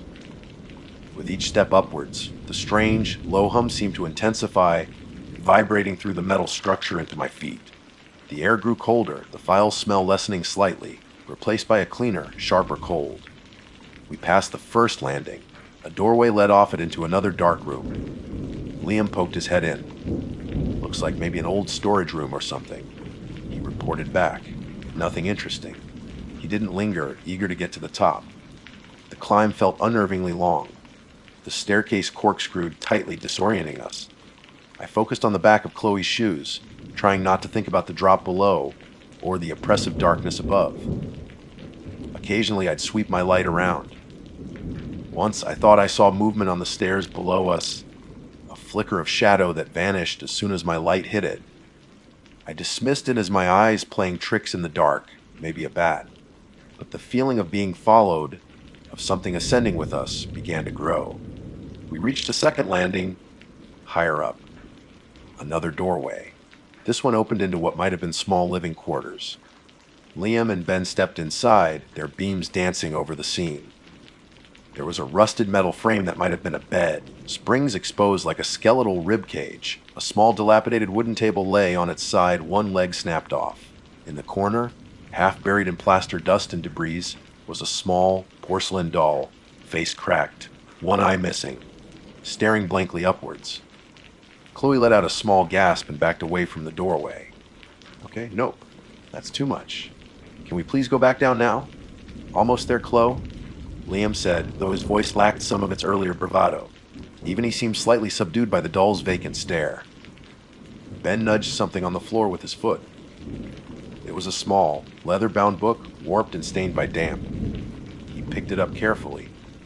Most of the pages were fused together, blackened with mildew, but he managed to pry open one section near the middle. He angled his flashlight onto it. "What is it?" I asked, peering over his shoulder. The handwriting was spidery, faded, but legible in places. The lights on the water again last night, not boats. Strange singing like the wind through wires, but louder, makes the dog howl. Feels like the island is watching. Isolation pressing in, shadows move when they shouldn't. Am I going mad? A chill, colder than the ambient air, snaked down my spine. "Okay," I said firmly. "That's it. We need to leave. Right now." Ben nodded, carefully closing the book and placing it back where he found it, as if reluctant to take anything from this place. Even Liam didn't argue this time. The creepy doll and the diary entries seemed to have finally pierced his thrill-seeking armor. "Yeah, okay," he agreed quietly. "Let's just get to the top. Quick look, then we're out." We continued the ascent, the mood now palpably tense. The final flight of stairs was steeper, narrower. The wind whistled through gaps in the stone walls up here, carrying the lonely sound of the lake. Finally, we emerged into the lantern room. It was a circular space surrounded by large, angled windows. Many panes were shattered, missing entirely, allowing the wind to whip through, carrying droplets of lake spray. The view, even in the near darkness, was stunningly bleak. Black, choppy water stretched out to a horizon barely distinguishable from the overcast sky. Far below, the dark, jagged outline of the forest pressed in around the clearing. The central pedestal where the great lamp should have been stood empty, covered in rust and bird droppings. But it wasn't the view, or the decay that held our attention. It was the floor and the remaining intact panes of glass. They were covered in scratches, not random vandalism, but deliberate, deeply gouged symbols and patterns. Swirls, jagged lines, things that looked disturbingly like distorted faces or eyes, repeated over and over again. They looked crude, frantic, etched with desperate force. What the hell? Liam breathed, running his flashlight over the markings on the floor. They felt cold to the touch. As we stood there, mesmerized and disturbed by the strange graffiti, it happened. From the very bottom of the lighthouse tower, echoing all the way up the spiral shaft, came a deafening bang. It wasn't the screech of hinges this time. It was a solid, heavy, final sound, the sound of the massive entrance door slamming shut with incredible force. We all jumped, spinning around. What was that? Chloe cried, her voice trembling. The wind. Ben suggested weakly, but his face was pale. There hadn't been a gust strong enough inside the base to slam that heavy door. "Hello." Liam shouted down the spiral staircase, his voice swallowed by the vast emptiness. "Is anyone down there?"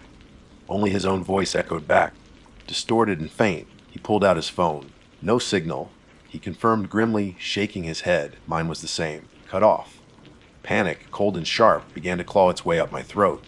The door. I stammered. It sounded like the main door. "Let's go," Liam said, his voice tight. No, we didn't need telling twice. We scrambled back towards the staircase, the eerie symbols on the floor seeming to wreathe in our peripheral vision. The descent was treacherous in our haste. Feet slipped on the rusted steps, hands grabbed desperately at the cold central pillar or the damp outer wall for balance. The darkness seemed to press in, thicker than before. Halfway down, Chloe screamed. "Something touched me," she sobbed, swatting at the back of her neck. It was cold. "It's just the wind. Chloe, come on." Liam urged, pulling her arm, but his eyes darted nervously into the shadows around us. A low scraping sound started, seemingly coming from the level below us. Scrape, drag, like something heavy being pulled across the stone floor. It was rhythmic, deliberate. My blood ran cold. We practically fell down the last flight of stairs, stumbling onto the ground floor. The air here was freezing now, our breath pluming in the flashlight beams. Liam threw himself at the main door, shoving with all his might. It didn't move. Not an inch. It felt like pushing against solid rock. It's stuck. "It won't open," he yelled, panic edging his voice. Ben joined him, adding his weight, but the door remained stubbornly, unnaturally sealed. "Try the window," I shouted, remembering seeing a boarded-up opening near the base when we first entered. We rushed over, shining our lights. Thick wooden planks had been nailed across it from the inside, covered in the same grime and decay as the rest of the place. There was no way out there. We were trapped. Utterly, completely trapped inside the cold, dark, silent lighthouse. The scraping sound from above had stopped, replaced now by a soft, almost inaudible shuffling, seeming to come from multiple directions at once. Our flashlight beams flickered erratically. Mine dimmed surged bright, then dimmed again, despite the new batteries I'd put in just yesterday. What's happening? Chloe whispered, tears streaming down her face now. Ben shone his light upwards, slowly panning the oppressive darkness where the spiral staircase disappeared. "We're not alone in here," he said, his voice barely audible, heavy with dread. Huddled together at the base of the tower, backs pressed against the icy stone wall, we aimed our flickering beams into the suffocating blackness. The silence stretched, thick with menace. The faint shuffling sound seemed to be getting closer. The playful adventure had curdled into a nightmare. Our stupid, reckless decision to ignore the warnings to climb that wall had sealed our fate. We were locked inside this forgotten place, and something ancient and unseen was in here with us, slowly closing in. The hunt had begun. Trapped at the base of the lighthouse, the four of us were compressed by a freezing cold that felt ancient and predatory. Our flashlights, once steady beams cutting through the dark, were now sputtering, unreliable ghosts of light, revealing monstrous shadows that danced just beyond their reach. The shuffling sound intensified, no longer seeming to come from one direction, but from all around us, a dry, papery rustle like dead leaves skittering across stone, accompanied by soft, wet clicking noises, and beneath it all, faint whispers seemed to slither out of the very pores of the stone walls, sibilant and guttural, words in no language I recognized, yet carrying palpable malice. "We have to find another way out!" Ben yelled, his voice tight with panic, but still trying to inject some logic. He broke away from our huddled group, frantically kicking at piles of debris near the base of the curving wall, sweeping his weakening flashlight beam across the floor. There has to be a cellar, another entrance. Liam, meanwhile, threw himself against the main door again, roaring in frustration, his fists hammering against the unyielding wood. It was useless. The door felt fused to its frame. Chloe was sobbing uncontrollably, pressed back against the wall, her eyes wide with terror, fixed on the darkness swirling up near the ceiling. "Here," Ben suddenly shouted. He kicked aside a rotten canvas tarp, revealing a dark square outline in the stone floor, an iron ring set into a heavy wooden trapdoor. Hope surged, fierce and desperate. "It's a cellar door! Help me!" Liam abandoned the main entrance and rushed to Ben's side. Together, they strained at the iron ring. With a groan of rusted hinges even louder and more drawn, out than the main doors had been, the trapdoor lifted inwards, revealing a square of perfect absolute blackness below. A wave of indescribable cold and a stench far worse than what we'd smelled upon entering thick, cloying decay mixed with stagnant water and something sickeningly metallic like old blood billowed upwards. "See anything?" Liam coughed, waving the foul air away.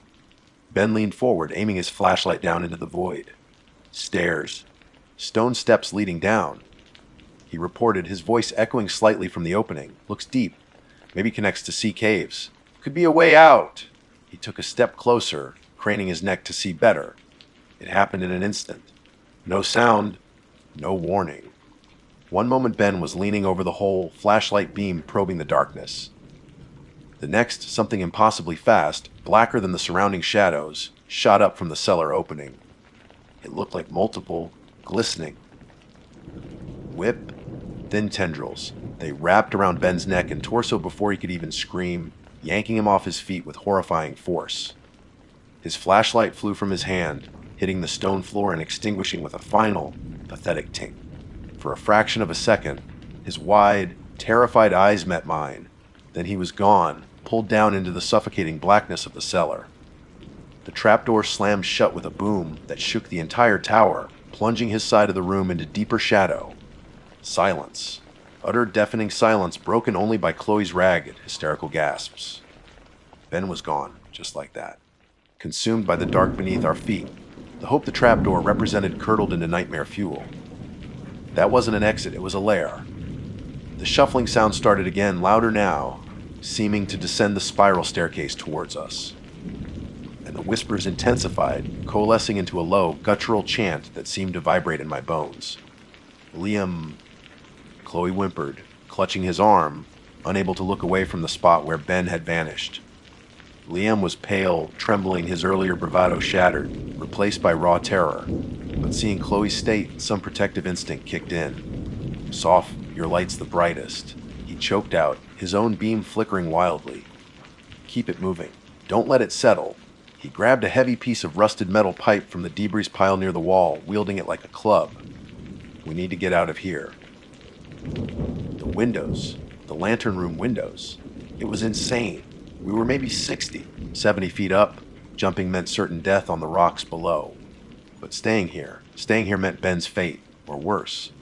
Move. Liam screamed, shoving Chloe towards the staircase. Go now!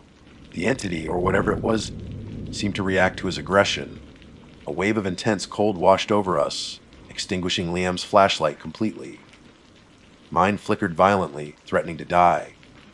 From the darkness at the foot of the stairs, a shape began to coalesce, taller than a man, unnaturally thin, composed of swirling shadows that seemed to writhe and twist. It didn't have a face, just a darker patch where one should be, and the clicking sounds emanated from it.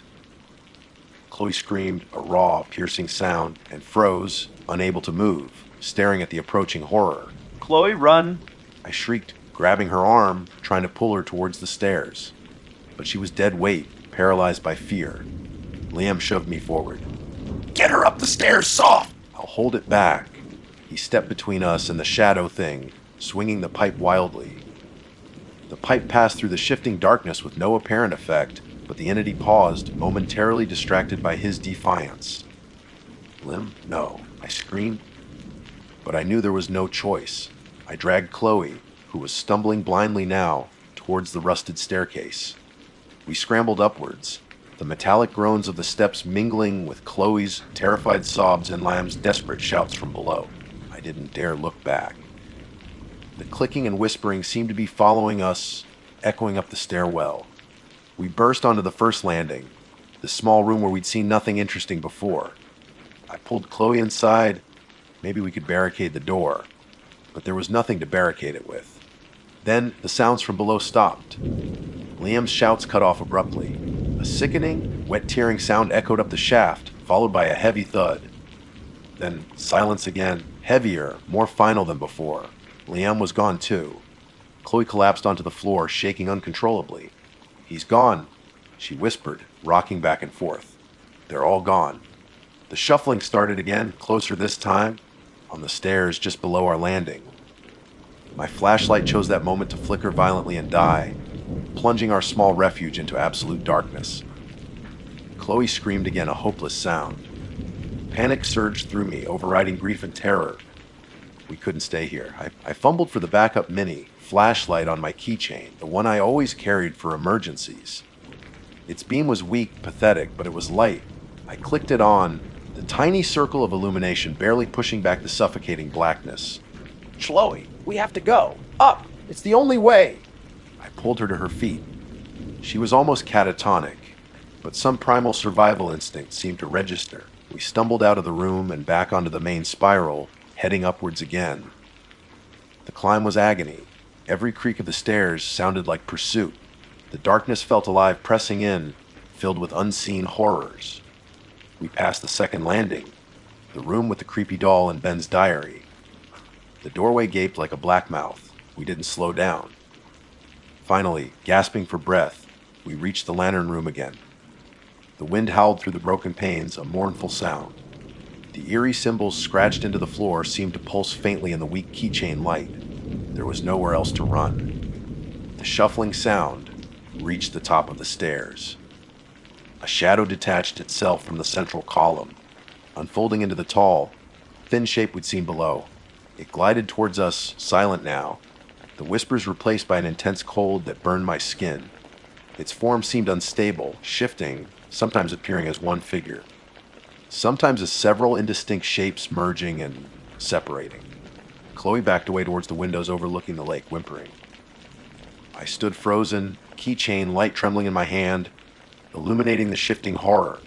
It reached out a shadowy tendril. Then, something inside me snapped.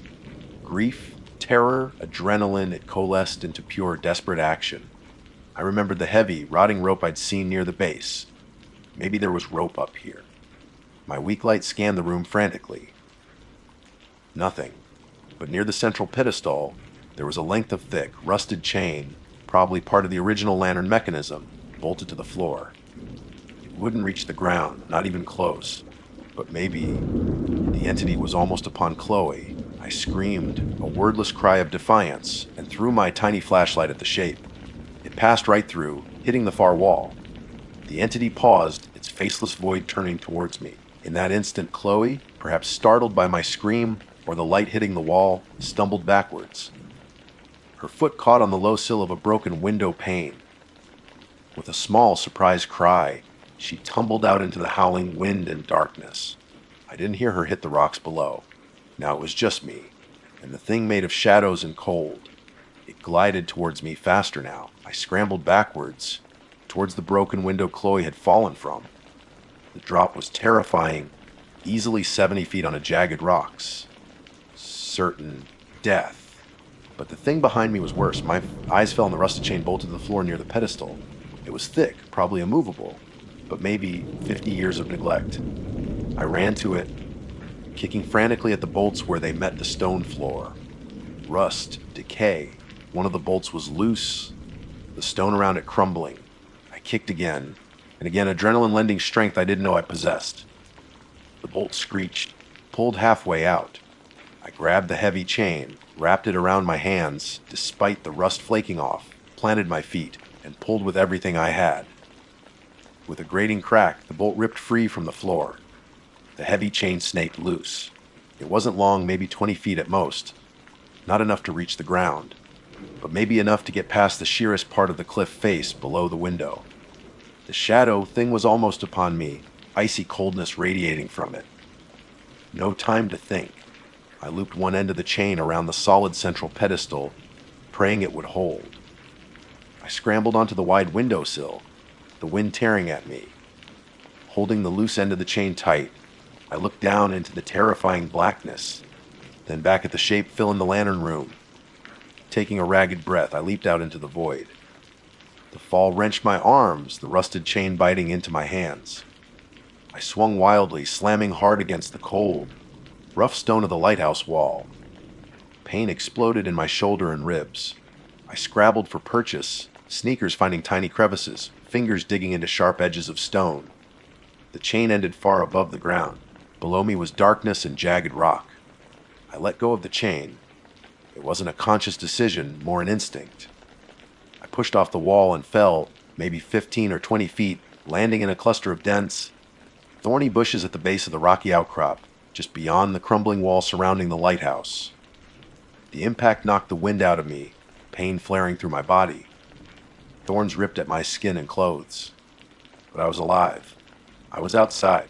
Scrambling frantically, ignoring the pain, I pushed through the bushes and ran. Ran blindly into the dark woods, away from the hateful silhouette of the lighthouse against the night sky.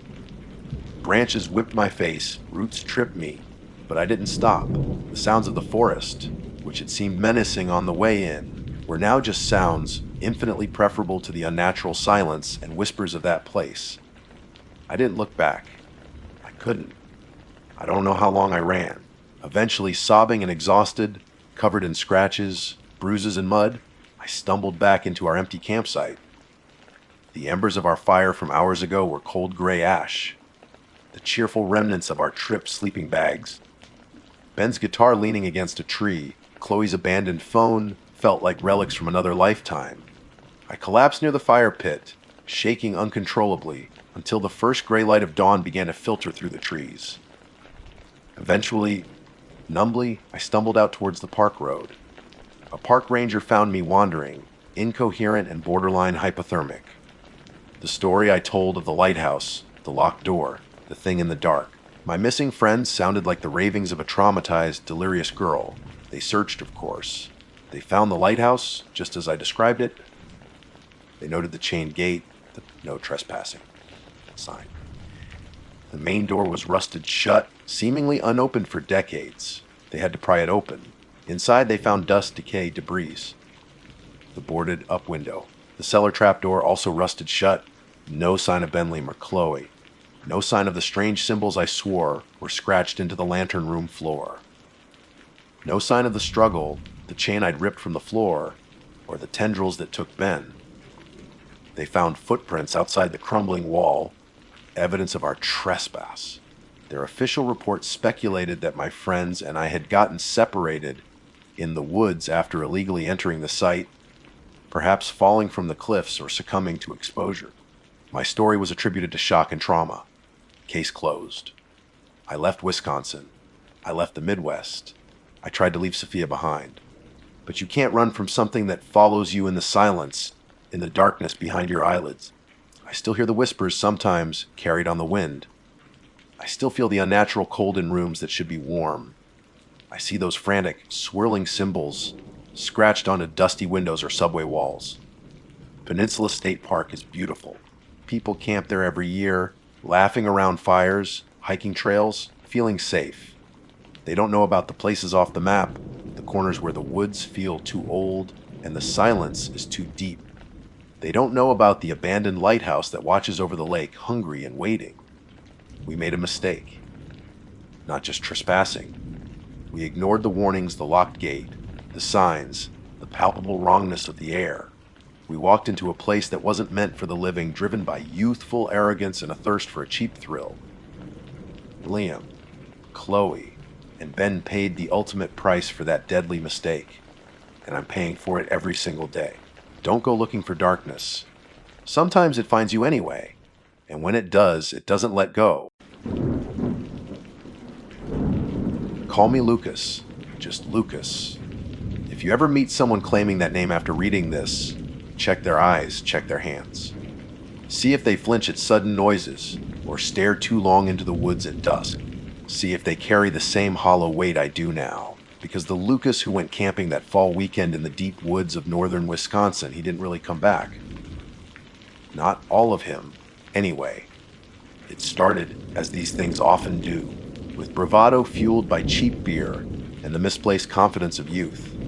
It was late October, the air crisp with the promise of an early winter, leaves performing their final, fiery dance before succumbing to the inevitable decay. My buddies, Mark, Kevin, and Sam, and I were gathered around a bonfire in Mark's backyard, the conversation meandering through the usual topics: college frustrations, girls, and inevitably local legends.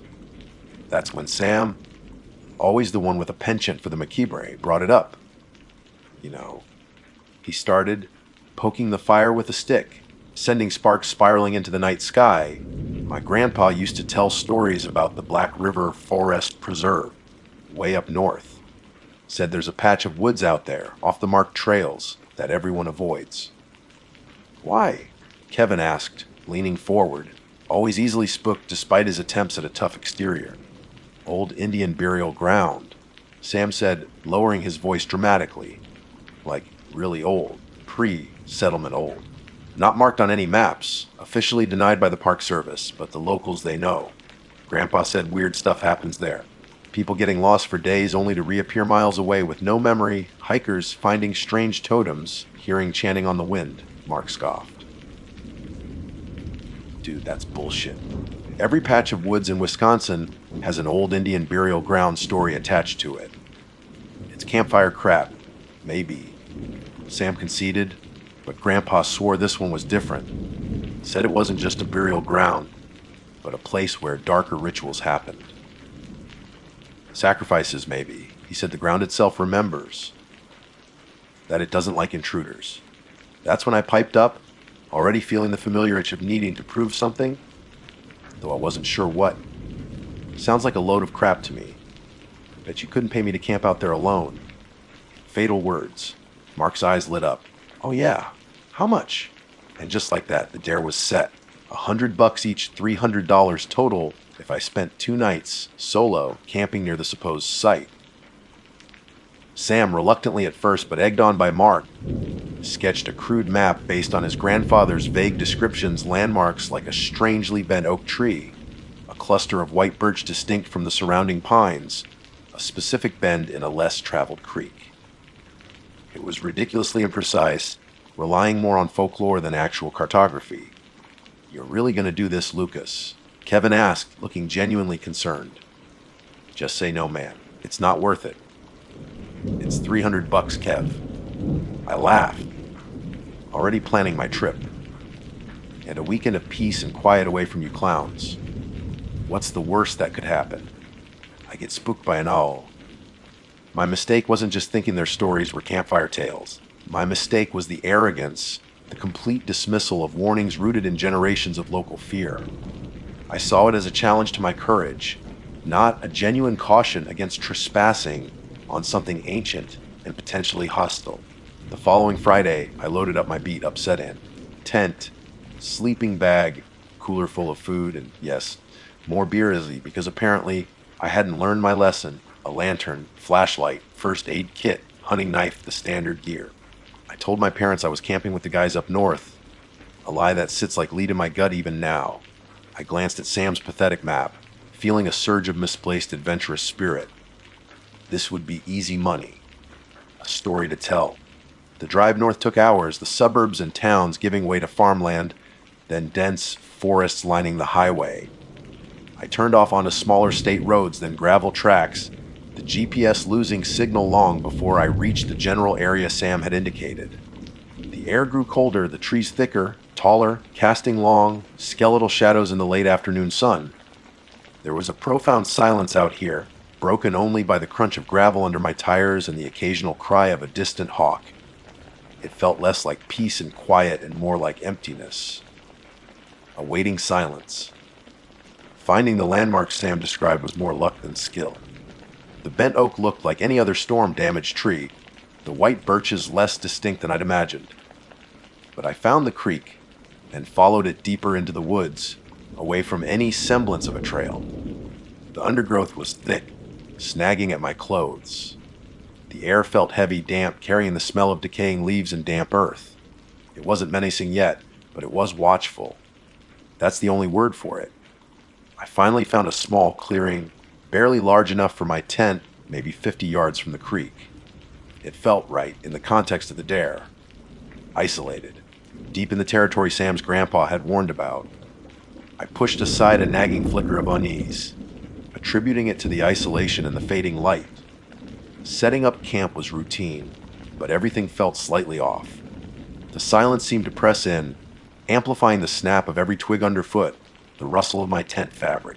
When I gathered firewood, I couldn't shake the feeling of being observed. I'd whip my head around, expecting to see a deer, a raccoon, anything. But there was nothing.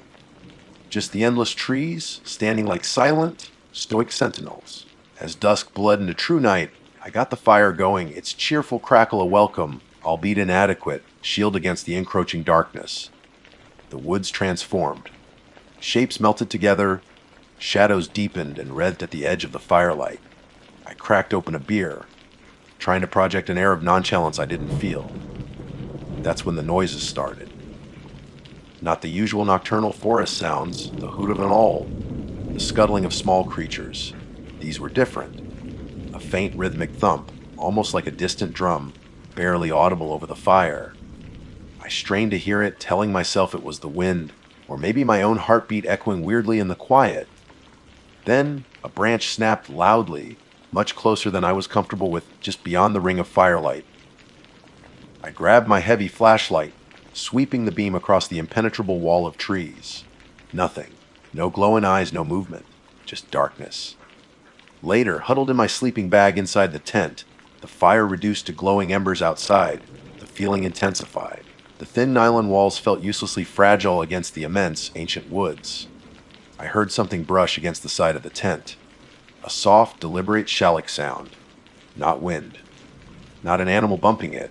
It sounded like fabric, or maybe dry leaves being dragged purposefully. My heart hammered against my ribs. "Hello," I called out, my voice trembling slightly. "Anyone there?" Only the oppressive silence answered.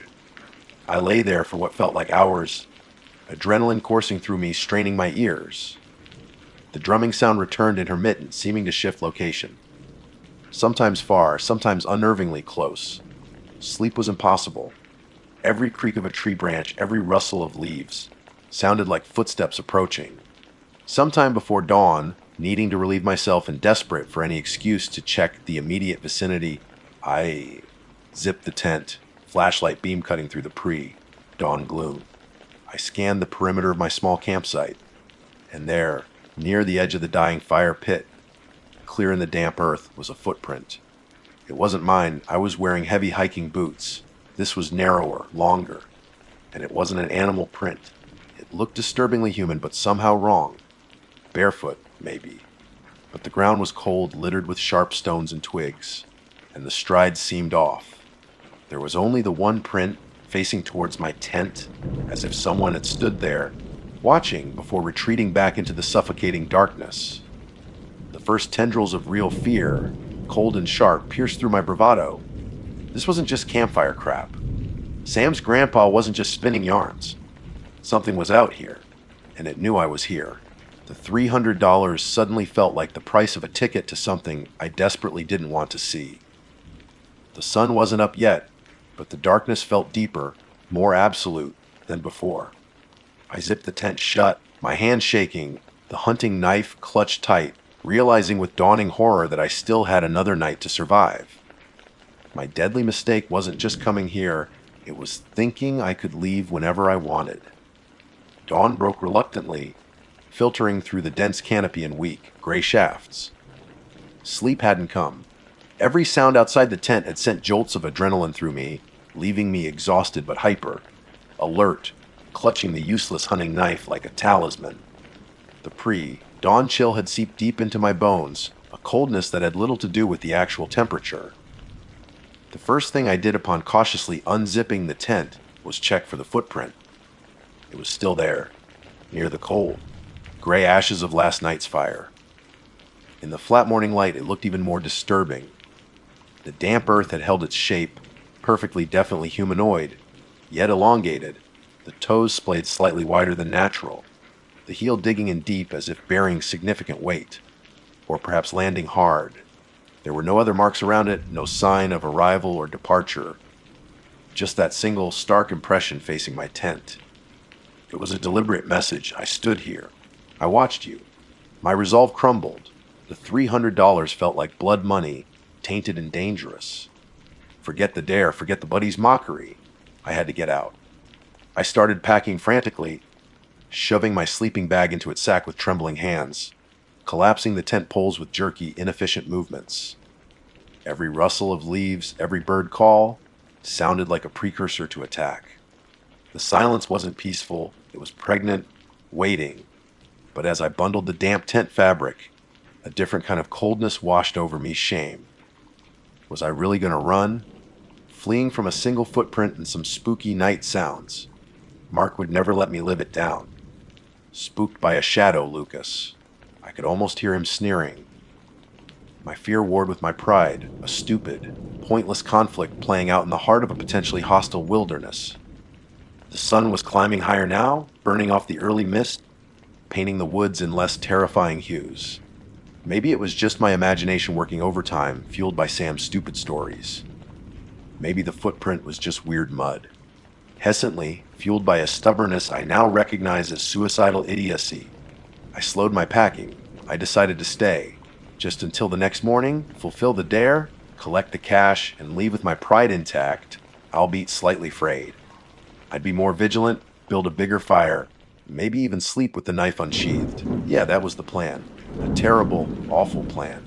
To distract myself and try to regain some semblance of control, I decided to explore a little, scout the area beyond my immediate campsite, specifically in the opposite direction of where I imagined the owner of the footprint might have gone.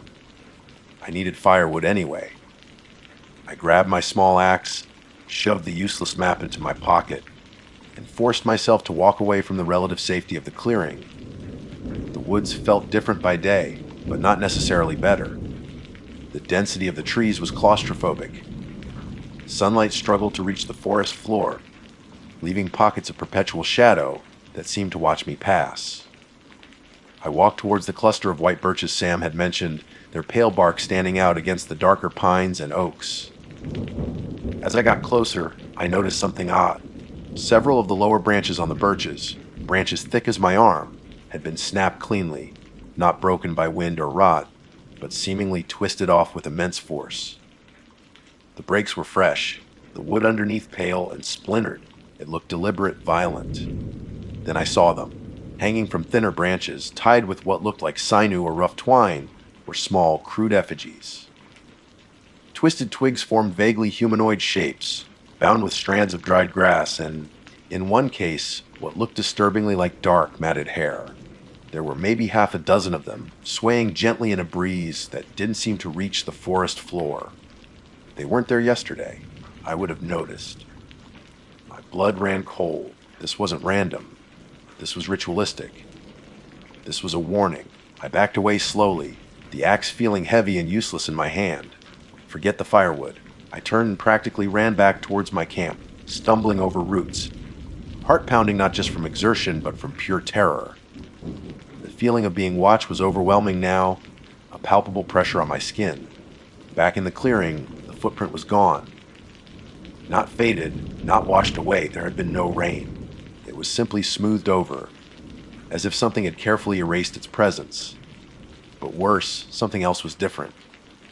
My cooler, which I'd left securely latched near the fire pit, was slightly ajar. I checked inside, food was still there, beers untouched. But the lid had been lifted, and sitting neatly on top of my packaged sandwiches was a single dark feather. It wasn't from any bird I recognized. It was large, almost black, with an oily sheen. Panic clawed at my throat. They had been here. While I was gone, they had entered my camp, examined my things, left another deliberate sign. They were toying with me. The woods felt like they were closing in, the air thick and hard to breathe. I fumbled for my phone, knowing it was useless, but needing the ritual of trying. No signal. Of course. The isolation was absolute. I spent the rest of the afternoon compulsively gathering firewood, creating a ridiculously large pyre next to the fire pit. I reinforced the tent pegs, checked the zippers a dozen times. I ate cold rations, unable to stomach the idea of cooking, my ears straining for any sound over the frantic beat of my own heart. The woods remained unnervingly silent, as if gathering energy for the night ahead. As the sun began its descent, painting the sky in bloody oranges and purples, the dread returned with crushing force. This wasn't just fear anymore, it was a certainty of malice. The temperature dropped quickly, and the shadows stretched long and distorted, turning familiar trees into grotesque figures. The silence finally broke, not with the tentative sounds of the previous night, but with a low, guttural chanting that seemed to emanate from the trees themselves. It was deeper than the drumming, laced with discordant notes that scraped at my nerves. It wasn't human chanting, not entirely. I lit the fire early, feeding it logs until it blazed high, casting a wide circle of defiant light. It felt pitifully inadequate. The chanting continued, rising and falling in rhythm, seeming to come from multiple directions now, circling the clearing. Then the footsteps started, heavier than last night, not stealthy skulking, but deliberate. Heavy treads circling just beyond the reach of the firelight. Twigs snapped, leaves crunched under unseen weight. Who's there?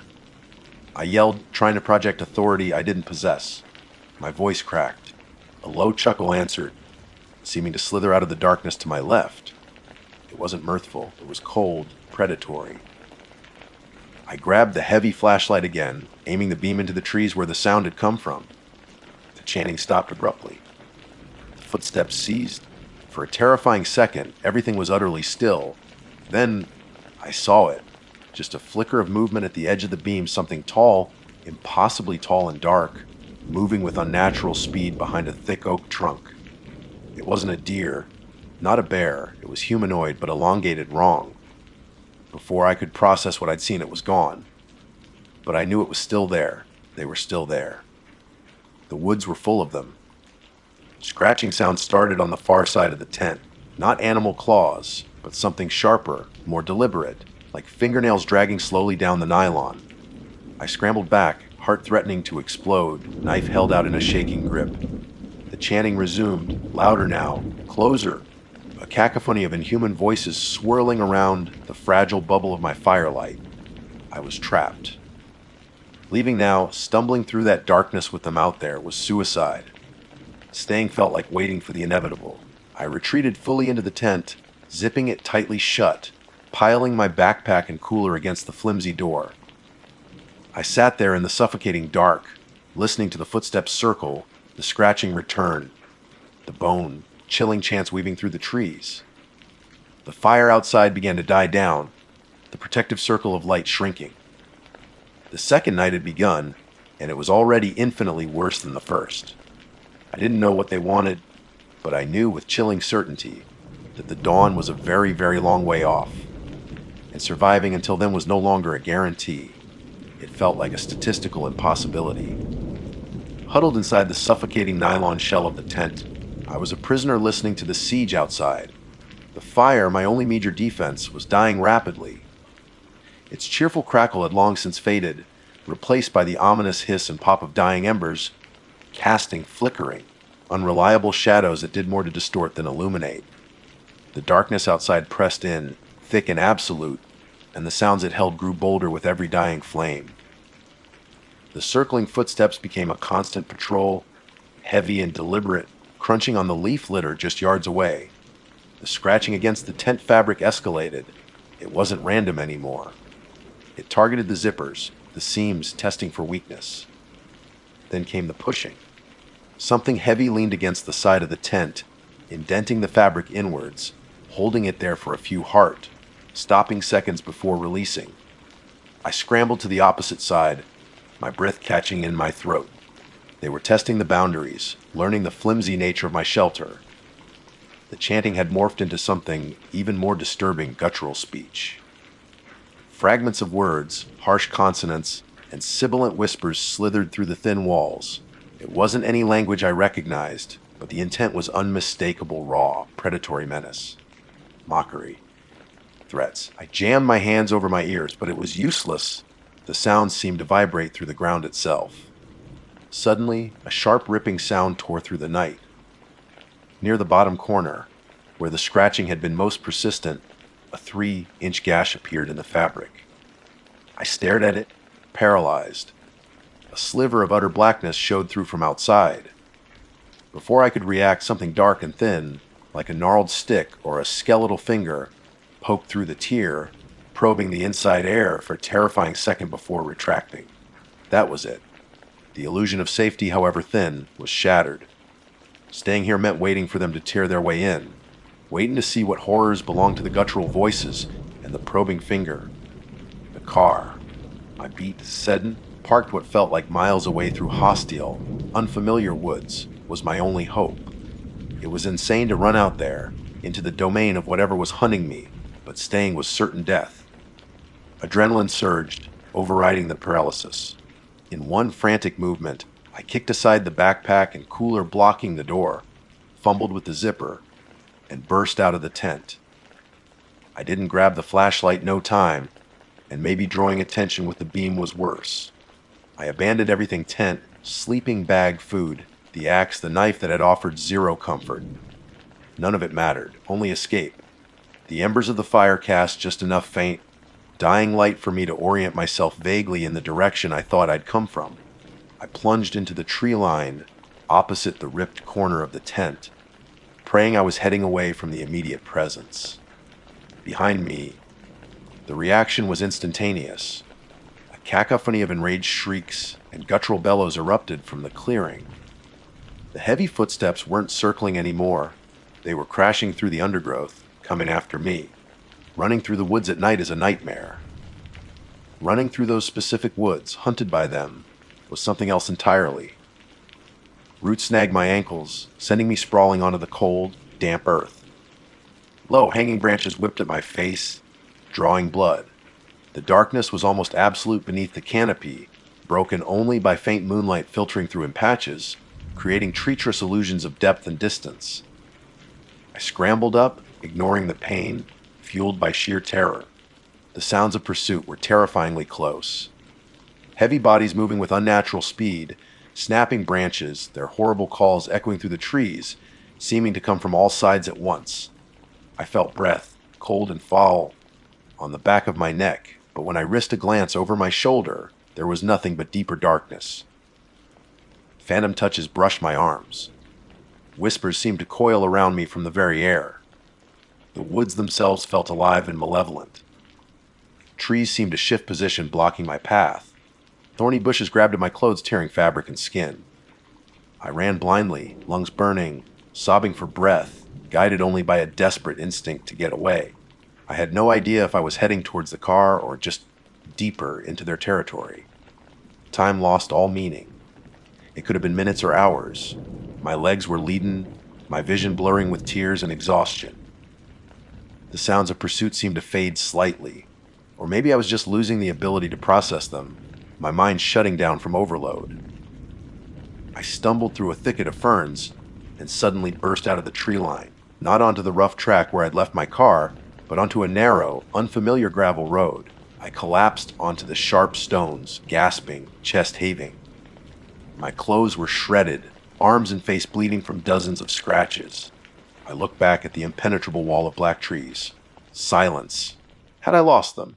Or were they just watching, letting me go, knowing they'd broken me? There was no sign of my car. I had no idea where I was. Panic threatened to engulf me again. But then I saw it, faint headlights approaching in the distance. Hope, fierce and desperate, surged through me. I stumbled into the middle of the road, waving my arms frantically. The pickup truck screeched to a halt just feet away. An old farmer, face etched with concern and suspicion, rolled down his window.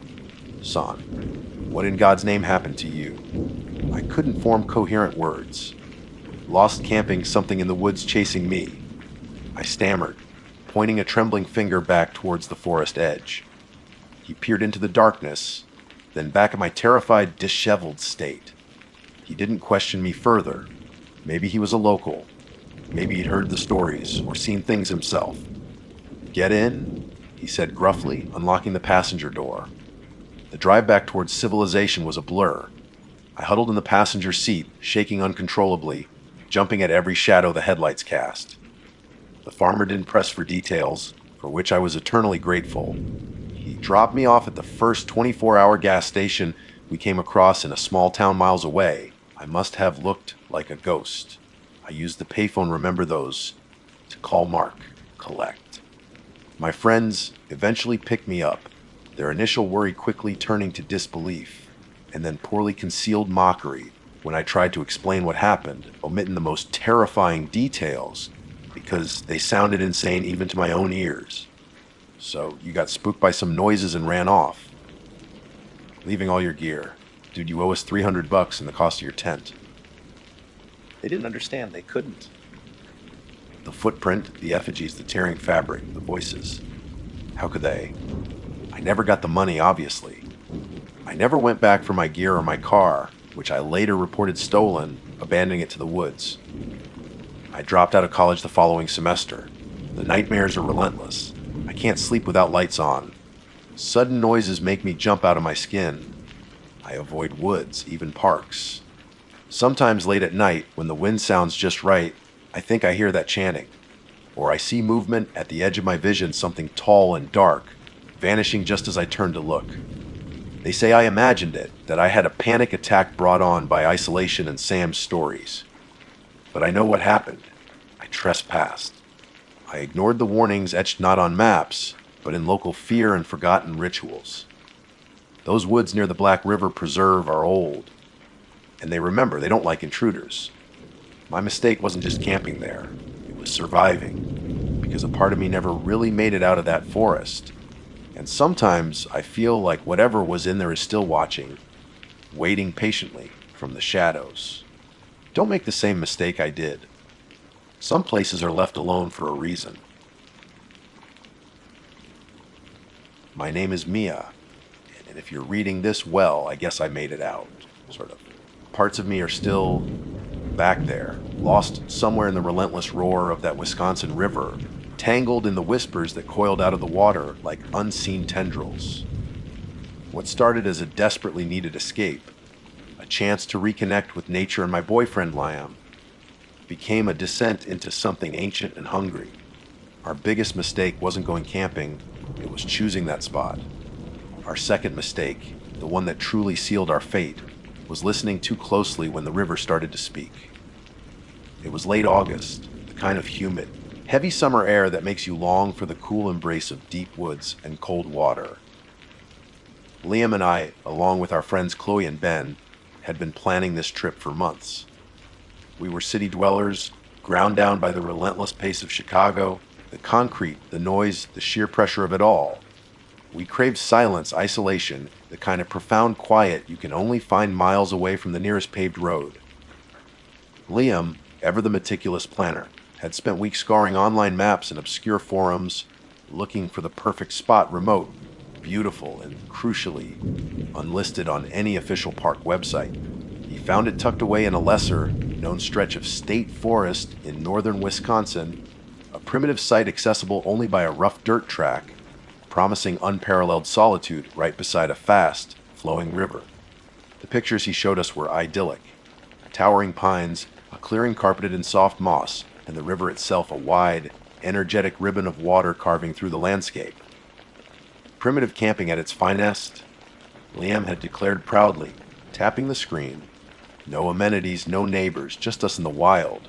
Chloe and Ben were instantly sold, visions of campfire stories and starry nights dancing in their heads. I admit I was thrilled too. The thought of the river's constant murmur being the only soundtrack sounded like heaven. Oh, how naive I was.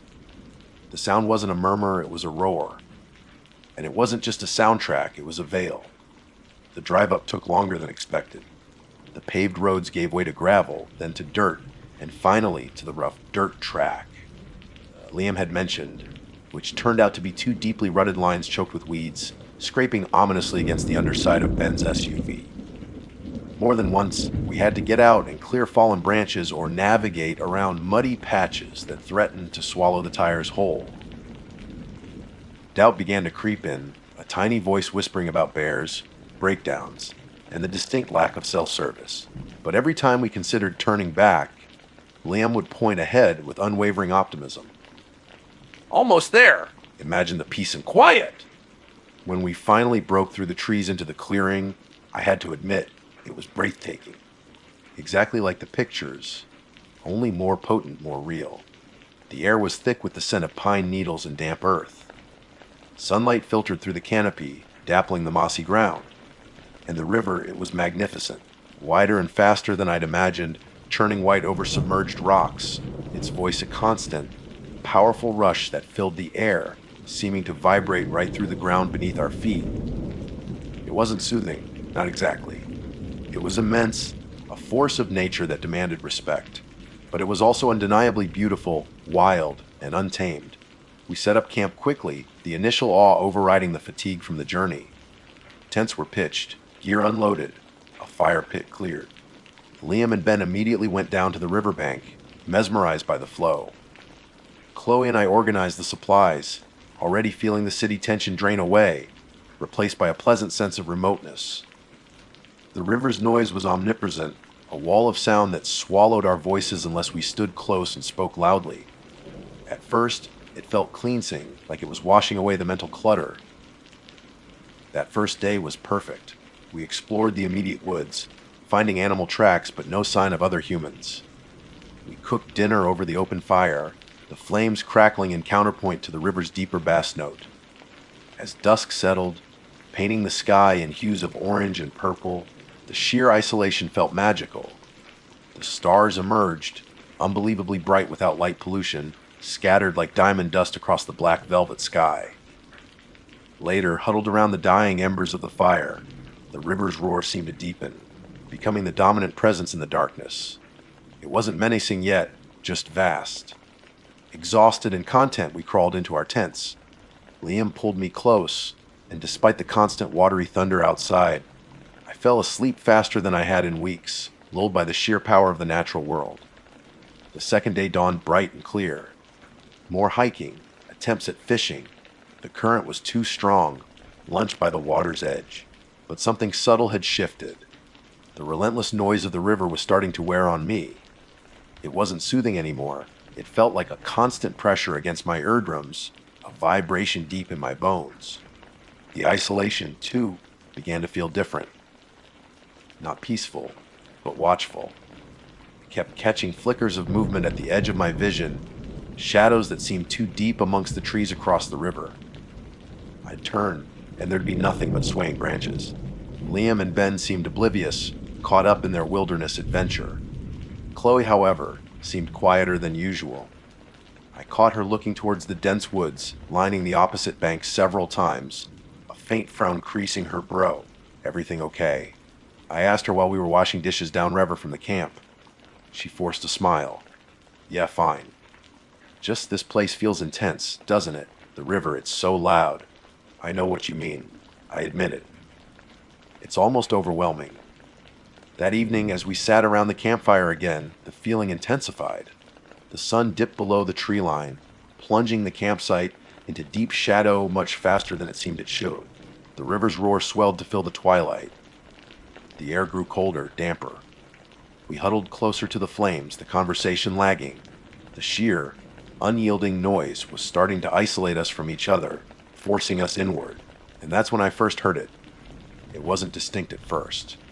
Just a slight modulation within the constant cascade of sound. A fluctuation, a different texture hidden beneath the white noise. I tilted my head, straining to identify it. Wind through the pines. An animal call. No, this was different. It was sibilant, like a hushed sesha sound, but distorted, warped by the water's roar. I dismissed it. Auditory pareidolia, my brain trying to make sense of the chaos. Happens all the time. But then it came again. Fainter this time, almost subliminal. A thread of something that sounded disturbingly like voices. Not words, not yet. Just the cadence, the rise and fall of whispers, buried deep within the river's throat. My heart gave a sudden, hard thump against my ribs. I glanced around the fire. Liam was poking the logs. Ben was staring into the flames, lost in thought. But Chloe was sitting rigidly still, her eyes wide, fixed on the dark, churning water just beyond the firelight. Did you hear that? I whispered, my voice barely audible over the river. Liam looked up. Hear what? Just the river? Maya? Ben nodded agreement. Yeah, it's pretty deafening. But Chloe slowly turned her head towards me, her expression confirming my fear. Whispers, she breathed, her voice trembling slightly. Inside the sound of the water. Didn't you? A cold knot formed in my stomach. So I wasn't imagining it. Liam and Ben still looked skeptical, attributing it to nerves or the power of suggestion. It's just the water, guys. Liam said reassuringly, though his eyes darted towards the river with a flicker of uncertainty. The way it echoes off the rocks, maybe. It plays tricks on your ears. Maybe he was right. Maybe it was just acoustics, fatigue, the oppressive solitude getting to us. But the sounds, those sibilant threads within the roar, felt intentional. Malicious, almost. And a primal, stupid curiosity began to bloom alongside the fear. What were those sounds? Were they real? What if they were trying to say something? Driven by this morbid curiosity, and perhaps a subconscious desire to prove it was just the river playing tricks, I stood up. Chloe grabbed my arm. Mia, don't. I just want to get a little closer. I said, trying to sound braver than I felt. Maybe it's clearer near the bank. Liam hesitated, then stood up too. Ben followed, albeit reluctantly. Chloe stayed by the fire, watching us with wide, fearful eyes. We walked a few yards to the edge of the clearing, where the ground sloped down sharply to the rushing water. The roar intensified here, vibrating through the soles of our boots. The air was heavy with spray. We stood there, the three of us, peering into the darkness, straining our ears against the overwhelming noise, trying to isolate those fleeting, disturbing whispers, trying to listen closer. That was our mistake. Our terrible, irreversible mistake. Because the moment we focused, truly focused on listening, the whispers began to coalesce, sharpening just enough to become hideously, undeniably perceptible. And we started to understand what the river was trying to tell us. Standing there on the precipice, with the cold river spray misting our faces and the deafening roar filling our ears. We focused. We leaned in, mentally pushing aside the sheer volume of water crashing over rocks, straining to catch those insidious threads of sound woven within. And as we did, they sharpened. Not into clear sentences, not like human speech. It was far worse than that. Imagine listening to a dozen radios simultaneously, all tuned to stations just slightly off, playing static, laced snippets of conversation, but the static itself has a voice, a sibilant, hateful quality. Fragments broke through the watery chaos, distorted syllables, drawn out vowels that sounded like moans, sharp, cutting consonants like snapping twigs. And names. Or parts of names. I heard a stretched out me, that seemed to slither through the roar, raising the hairs on my arms. Liam flinched beside me, his head snapping towards the darkest part of the river. Ben let out a choke sound, stumbling back a step. The sounds weren't just auditory, they felt invasive, like cold, thin fingers probing behind my eyes, searching for purchase. They promised things in those broken, watery fragments Tekrets whispered just for you. Forbidden knowledge, release from pain. But beneath the surface layer of enticement, there was a bottomless hunger, a chilling malevolence that coiled in my gut. It felt ancient, patient, and utterly inhuman. It wasn't just the river making noise. Something in the river, or part of the river, was speaking, using the water as its voice box. Did you hear? Liam stammered, his face pale in the gloom. Names? Ben breathed, his earlier skepticism completely shattered. He looked terrified. It said something like, "Int." Let's go back, I urged, grabbing Liam's arm, suddenly desperate to put distance between us and that horrifying symphony. The whispers seemed to intensify as we turned our backs, clinging like burrs, mocking our retreat. We stumbled back towards the flickering campfire, the relative quiet near the flames feeling fragile, easily broken. Chloe scrambled to her feet as we approached, her eyes wide with apprehension. What was it? What did you hear? How do you explain something like that? Voices. Liam managed, running a hand through his hair, in the water, whispering. It's wrong? Ben added, his voice tight. It's unnatural. It knew our names. Chloe hugged herself, shivering despite the fire's warmth. I told you. I heard it too. Faintly. The four of us stood there, huddled by the meager fire, the vast, roaring darkness pressing in from all sides. The campsite, which had felt like a sanctuary just hours before, now felt like a trap. The river wasn't a beautiful backdrop anymore. It was a malevolent entity, murmuring horrors just beyond the reach of the light. The woods behind us, previously just trees, now seemed like a wall, hemming us in. Every rustle of leaves, every snap of a twig, sent jolts of adrenaline through us. The feeling of being watched was no longer a vague unease, it was a certainty. Something was out there in the water, in the dark, and it was aware of us. The whispers didn't stop just because we weren't straining to hear them anymore. They were quieter now, back to being indistinct, threads woven into the river's constant roar. But knowing they were there, knowing what they were, made it impossible to ignore. The soundscape had been irrevocably tainted. Fear began its insidious work, fraying the edges of our camaraderie. Ben, recovering some of his bravado, masked his terror with anger. This is insane. What is this place, Liam? Some kind of cursed ground. How was I supposed to know? Liam shot back, defensively. It was just supposed to be an isolated spot. Isolated is one thing, Ben retorted, gesturing wildly towards the river. That's something else entirely. We need to leave. Now, in the dark. Liam countered, his voice rising. On that track. We'd wreck the car for sure, maybe drive off into a ditch. We don't even have cell service to call for help. We wait until first light. It's the only logical thing to do. Logical, Ben scoffed. I was listening to that logical. What if it gets worse? He had a point. As the night deepened, things did get worse. The whispers seemed to pulse, growing slightly in intensity before receding like a monstrous tide. Shadows cast by the firelight seemed to writhe and detach themselves from the trees, stretching unnaturally long. Once, the fire suddenly dimmed, the flames sinking low as if starved of oxygen, plunging us into near darkness for a terrifying moment before flaring back up, just as abruptly, sending sparks high into the air. We all jumped, hearts pounding. Then came the sounds from the woods behind us. Not whispers, but stealthy movements. A soft footfall on dry leaves, the distinct snap of a branch, too heavy for a squirrel, too deliberate for a deer. We spun around, flashlights cutting frantic beams into the impenetrable darkness beyond the fire's reach. Nothing, just the black wall of trees. The sounds positioned the threat not just in front of us, in the river, but also behind us. We were surrounded. Paranoia tightened its grip. Was someone messing with us? Other campers hiding in the woods. It seemed impossible, given the remoteness, but less impossible than whispering rivers. Yet, the feeling emanating from the water was too ancient, too alien for a human prank. Liam tried to maintain control, assigning watches, insisting we keep the fire blazing. But the fear was corrosive. Chloe was weeping silently, huddled in her camp chair, staring at the river with a haunted expression. Ben paced restlessly, muttering about getting out. I felt trapped in a nightmare, the constant river roar punctuated by those phantom whispers eroding my sanity. Sleep was out of the question. Every time I closed my eyes, the whispers seemed clearer, closer, trying to slither directly into my thoughts. They spoke of yielding, of letting go, of joining the cold, endless flow. Around what must have been 2 or 3 a.m., the psychological torment escalated into something terrifyingly physical.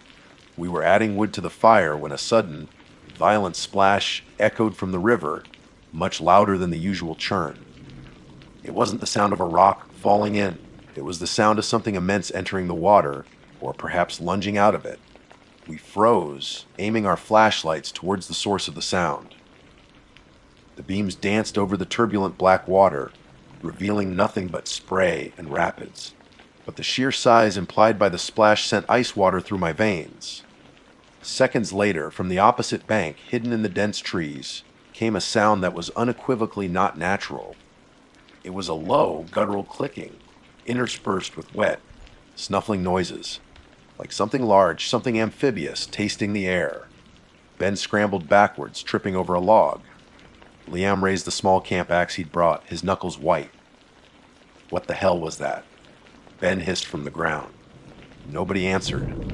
We just stared into the oppressive darkness across the river, listening to those awful clicks and snuffles, punctuated by the river's hateful whispers. Then, as abruptly as they started, the noises stopped, leaving only the roar, now seeming impossibly loud, impossibly menacing. The fragile truce shattered. That's it? Ben yelled, scrambling up.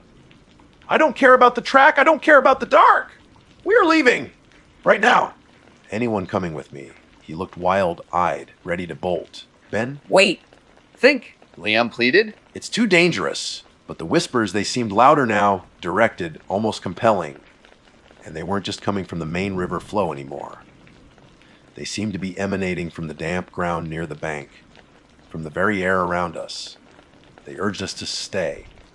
They promised safety if we just listened, if we just came closer to the water. And then I saw it. Chloe, who had been sitting catatonically by the fire, slowly stood up. Her eyes were glassy, unfocused. She turned, not towards the path leading out, but towards the riverbank. Chloe. I called out, my voice sharp with sudden fear. Chloe, what are you doing? She didn't respond. She just took a step towards the churning black water, then another, moving like a sleepwalker. The whispers seemed to coalesce around her, a vortex of sound pulling her forward. Chloe, no. Lamb shouted, lunging towards her. But she moved with an eerie, unnatural speed, drawn by that invisible, horrifying current. Towards the edge. Towards the water. Towards whatever waited there, whispering its deadly invitations from the depths. The river roared, and the whispers intensified, calling her name over and over. Chloe, come to us, Liam lunged, tackling Chloe around the waist, just as her boots reached the muddy, crumbling edge of the riverbank. For a heart-stopping moment, they teetered there, Liam straining backwards, digging his heels into the soft earth, Chloe fighting him with a terrifying, vacant strength, her eyes fixed on the churning water. The whispers surged, a cacophony of sibilant commands and promises directed solely at her, swirling around them like phantom tendrils. Let God join us, peace. Help me! Liam grunted, his arms locked around Chloe's torso. Ben, jolted out of his panic by the immediate crisis, scrambled forward. I rushed towards them too, grabbing one of Chloe's arms, trying to pull her back from the hypnotic lure of the river. Her skin was ice cold. She didn't seem to register our presence, only the insidious call from the depths. And then something changed. The resistance stopped. Chloe suddenly went limp, a dead weight in our arms. But before relief could even register, the reason became horrifyingly clear. From the black, rushing water just inches from her feet, something impossibly pale and thin snaked out. Not a hand, not exactly. More like a tangle of long bone, white roots or fingers, glistening wetly, yet moving with unnatural speed. It wrapped around Chloe's ankle in an instant. She screamed then, a raw, terrified sound finally breaking through the trance. The whispers screeched, shifting from seductive murmurs to a triumphant, hungry shriek that echoed above the river's roar. Liam and I pulled with all our might, Ben adding his weight, but it was like trying to fight the river current itself. The pale tendril tightened its grip, and with a sickening lurch, Chloe was pulled forward. Liam desperately held onto her arm, planting his feet, his face contorted with effort and horror. There was a horrible, wet-tearing sound. For a fraction of a second, I thought her leg had been ripped off, but it was her boot, the thick hiking boot, that gave way, torn from her foot as she was yanked off balance and into the raging water with a splash that momentarily silenced the roar. She surfaced once, gasping, her eyes wide with terror, locking onto mine for a fleeting, unbearable second. Then the current seized her, pulling her under. The pale tendril, or perhaps another one, flashed near the surface before vanishing into the blackness. The whispers subsided, replaced by the indifferent, thunderous roar of the river, which now sounded chillingly empty, sated. We stood there, frozen on the bank, drenched in spray and horror, staring at the spot where Chloe had disappeared. Ben let out a strangled sob. Liam slowly lowered the arm he'd been holding, his expression utterly broken. The reality crashed down on us. Chloe was gone. Taken. The spell of the place was broken, replaced by raw, primal terror and the desperate instinct to survive. The car. Liam choked out, his voice hoarse. Now, there was no more debate. We turned and ran, abandoning the flickering campfire, the tents, the gear, everything. We plunged into the darkness of the tree line, heading blindly towards where we'd left the SUV, guided only by Liam's memory and the frantic beams of our flashlights cutting through the oppressive dark. Behind us, the river roared, a constant reminder of the horror we were fleeing. Did I imagine the whispers starting up again, softer now, mocking our flight? Or the scuttling sounds in the undergrowth, keeping pace with us just beyond the light? I didn't dare look back to check. Roots seemed to grasp at our ankles. Low, hanging branches whipped our faces. Ben stumbled and fell hard, crying out, but Liam hauled him roughly to his feet. Keep moving! Adrenaline fueled our flight. The short distance to the SUV felt like miles. Finally, the dark shape of the vehicle appeared, a symbol of potential escape in the suffocating wilderness. Liam fumbled frantically with the keys, his hands shaking violently. The electronic chirp of the unlocking doors sounded impossibly loud, alien in this primal place. We piled in, slamming and locking the doors, enclosing ourselves in a metal box that suddenly felt terrifyingly flimsy. Liam jammed the key into the ignition, twisting it with desperate force. The engine sputtered, coughed, then mercifully roared to life, its mechanical noise a temporary shield against the insidious sounds outside. The track, Liam said, his voice tight with tension. It's gonna be hell. He threw the SUV into gear, headlights cutting a swath through the trees, and navigated us back towards the rutted dirt path. The drive out was a white, knuckled nightmare. Liam wrestled with the steering wheel as the vehicle bounced and slid over deep ruts and slick mud patches. Branches scraped violently against the windows, sounding like claws trying to get in. Every shadow seemed to hold a lurking shape. Every glint of water in a puddle felt menacing. I kept looking in the rearview mirror, half expecting to see something emerge from the darkness behind us, but there was only the black void swallowing the reach of our taillights. Yet, the feeling of pursuit was undeniable. It felt like the woods themselves were watching, letting us go for now, knowing a part of us would always remain. Ben was curled in the back seat, sobbing uncontrollably.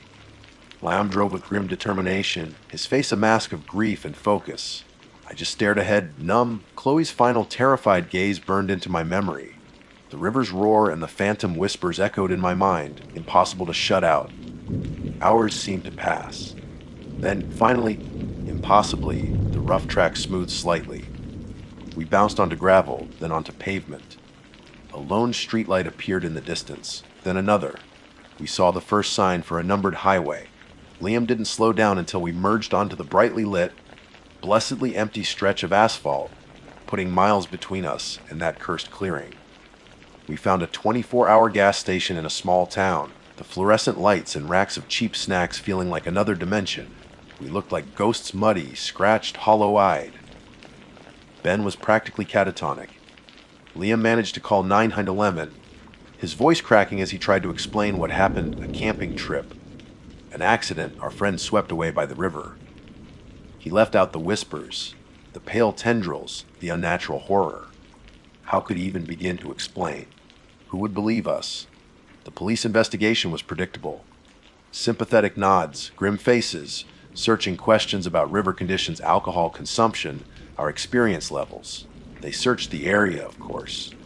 Found our abandoned campsite. Found Chloe's torn boot near the riverbank. They ruled it a tragic accident, a drowning caused by treacherous currents and poor judgment near a dangerous river at night. Case closed. We were the lucky survivors. Lucky.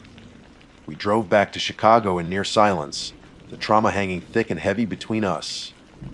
Ben never really recovered. He moved away a few months later, needing to put as much distance as possible between himself and the memory. Liam and I tried to stay together, tried to process the shared horror, but it was like a wall between us. Every time I looked at him, I saw Chloe's face reflected in his haunted eyes. We drifted apart within the year. I'm telling you this now because some warnings need to be shared, even if they sound insane. That place in Wisconsin, that river, it's wrong. There's something ancient and hungry there, something that wears the sound of the water like a cloak and whispers promises that lead only to a cold, dark end. Our deadly mistake wasn't just camping there. It was listening. It was letting curiosity override instinct. Once you truly hear those whispers, once you let them into your head, they never fully leave. Sometimes even now, years later, when I hear running water shower, a fountain, even heavy rain, I catch faint echoes. Sibilant sounds hiding beneath the surface noise. Calling my name. Don't go looking for untouched wilderness without knowing what might be waiting. Don't ignore that primal feeling of wrongness. And if you ever find yourself by a rushing river, deep in the woods, and you think you hear whispers within the roar, for God's sake, don't listen closer. Run. My name is David, or, well, it was. I still answer to it, but the person who wore that name before the Ice Age Trail, he doesn't really exist anymore. He was lighter somehow. Less burdened by the constant, low hum of terror that's become the soundtrack to my life. He thought he knew the woods. He thought a compass, a map, and a sturdy pair of boots were enough to conquer anything nature could throw at him. He was wrong. Deadly wrong. It was late September last year. The Wisconsin air had that crisp, clean bite that promises cozy sweaters and pumpkin, spiced everything back in civilization. But out on the trail, it hinted at cold nights and the relentless stripping away of summer's comfort. That's me, my college buddy Mike, and his girlfriend, Sarah, were tackling a particularly remote section of the Ice Age National Scenic Trail. We weren't novices, we'd done multi-day hikes before, cut our teeth on trails in Colorado and the Appalachians. We respected the wilderness, packed out what we packed in, knew basic survival skills. We thought we were prepared. That was our first mistake. Believing preparation was enough for what awaited us. The Ice Age Trail snakes through Wisconsin, tracing the edge of the last glacier. It's beautiful in a rugged, ancient way. Towering pines, granite outcrops scarred by millennia of ice, kettle lakes reflecting the sky like obsidian mirrors.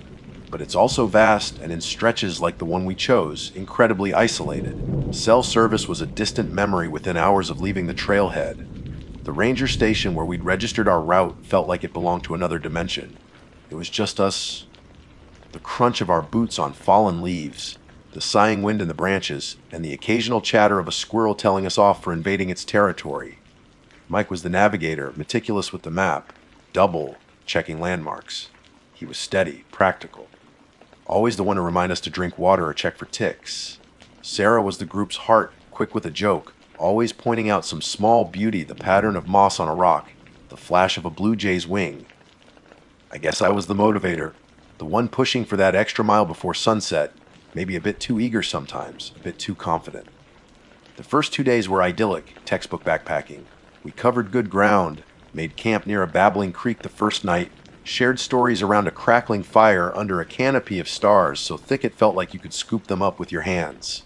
We saw deer, a red fox, even heard the distant howl of a wolf pack, which thrilled us more than it scared us. Everything felt right, pure, untouched. The third day dawned gray and overcast. The wind picked up, carrying a damp chill that seeped into our bones despite our layers. The trail became rougher, winding through dense thickets and over rocky ridges that tested our legs and lungs. The easy camaraderie of the previous days frayed slightly under the strain. By late afternoon, with the sun already beginning its descent behind the heavy cloud cover, we were tired, damp, and scanning anxiously for a suitable spot to make camp. The map showed a potential flat area near a small, unnamed pond about a mile ahead. That's when we saw it.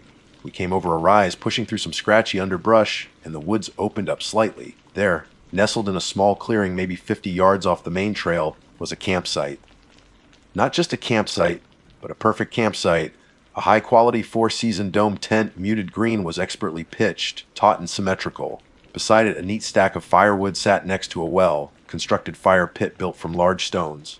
A couple of lightweight camping chairs were angled towards the cold, ash-filled pit. We stopped dead, the site jarringly out of place. It wasn't marked on our map as an established site. Mike called out, his voice sounding unnaturally loud in the sudden stillness. "Anyone here?" Silence. Only the rustle of wind in the pines answered. We approached cautiously. Everything was neat, too neat.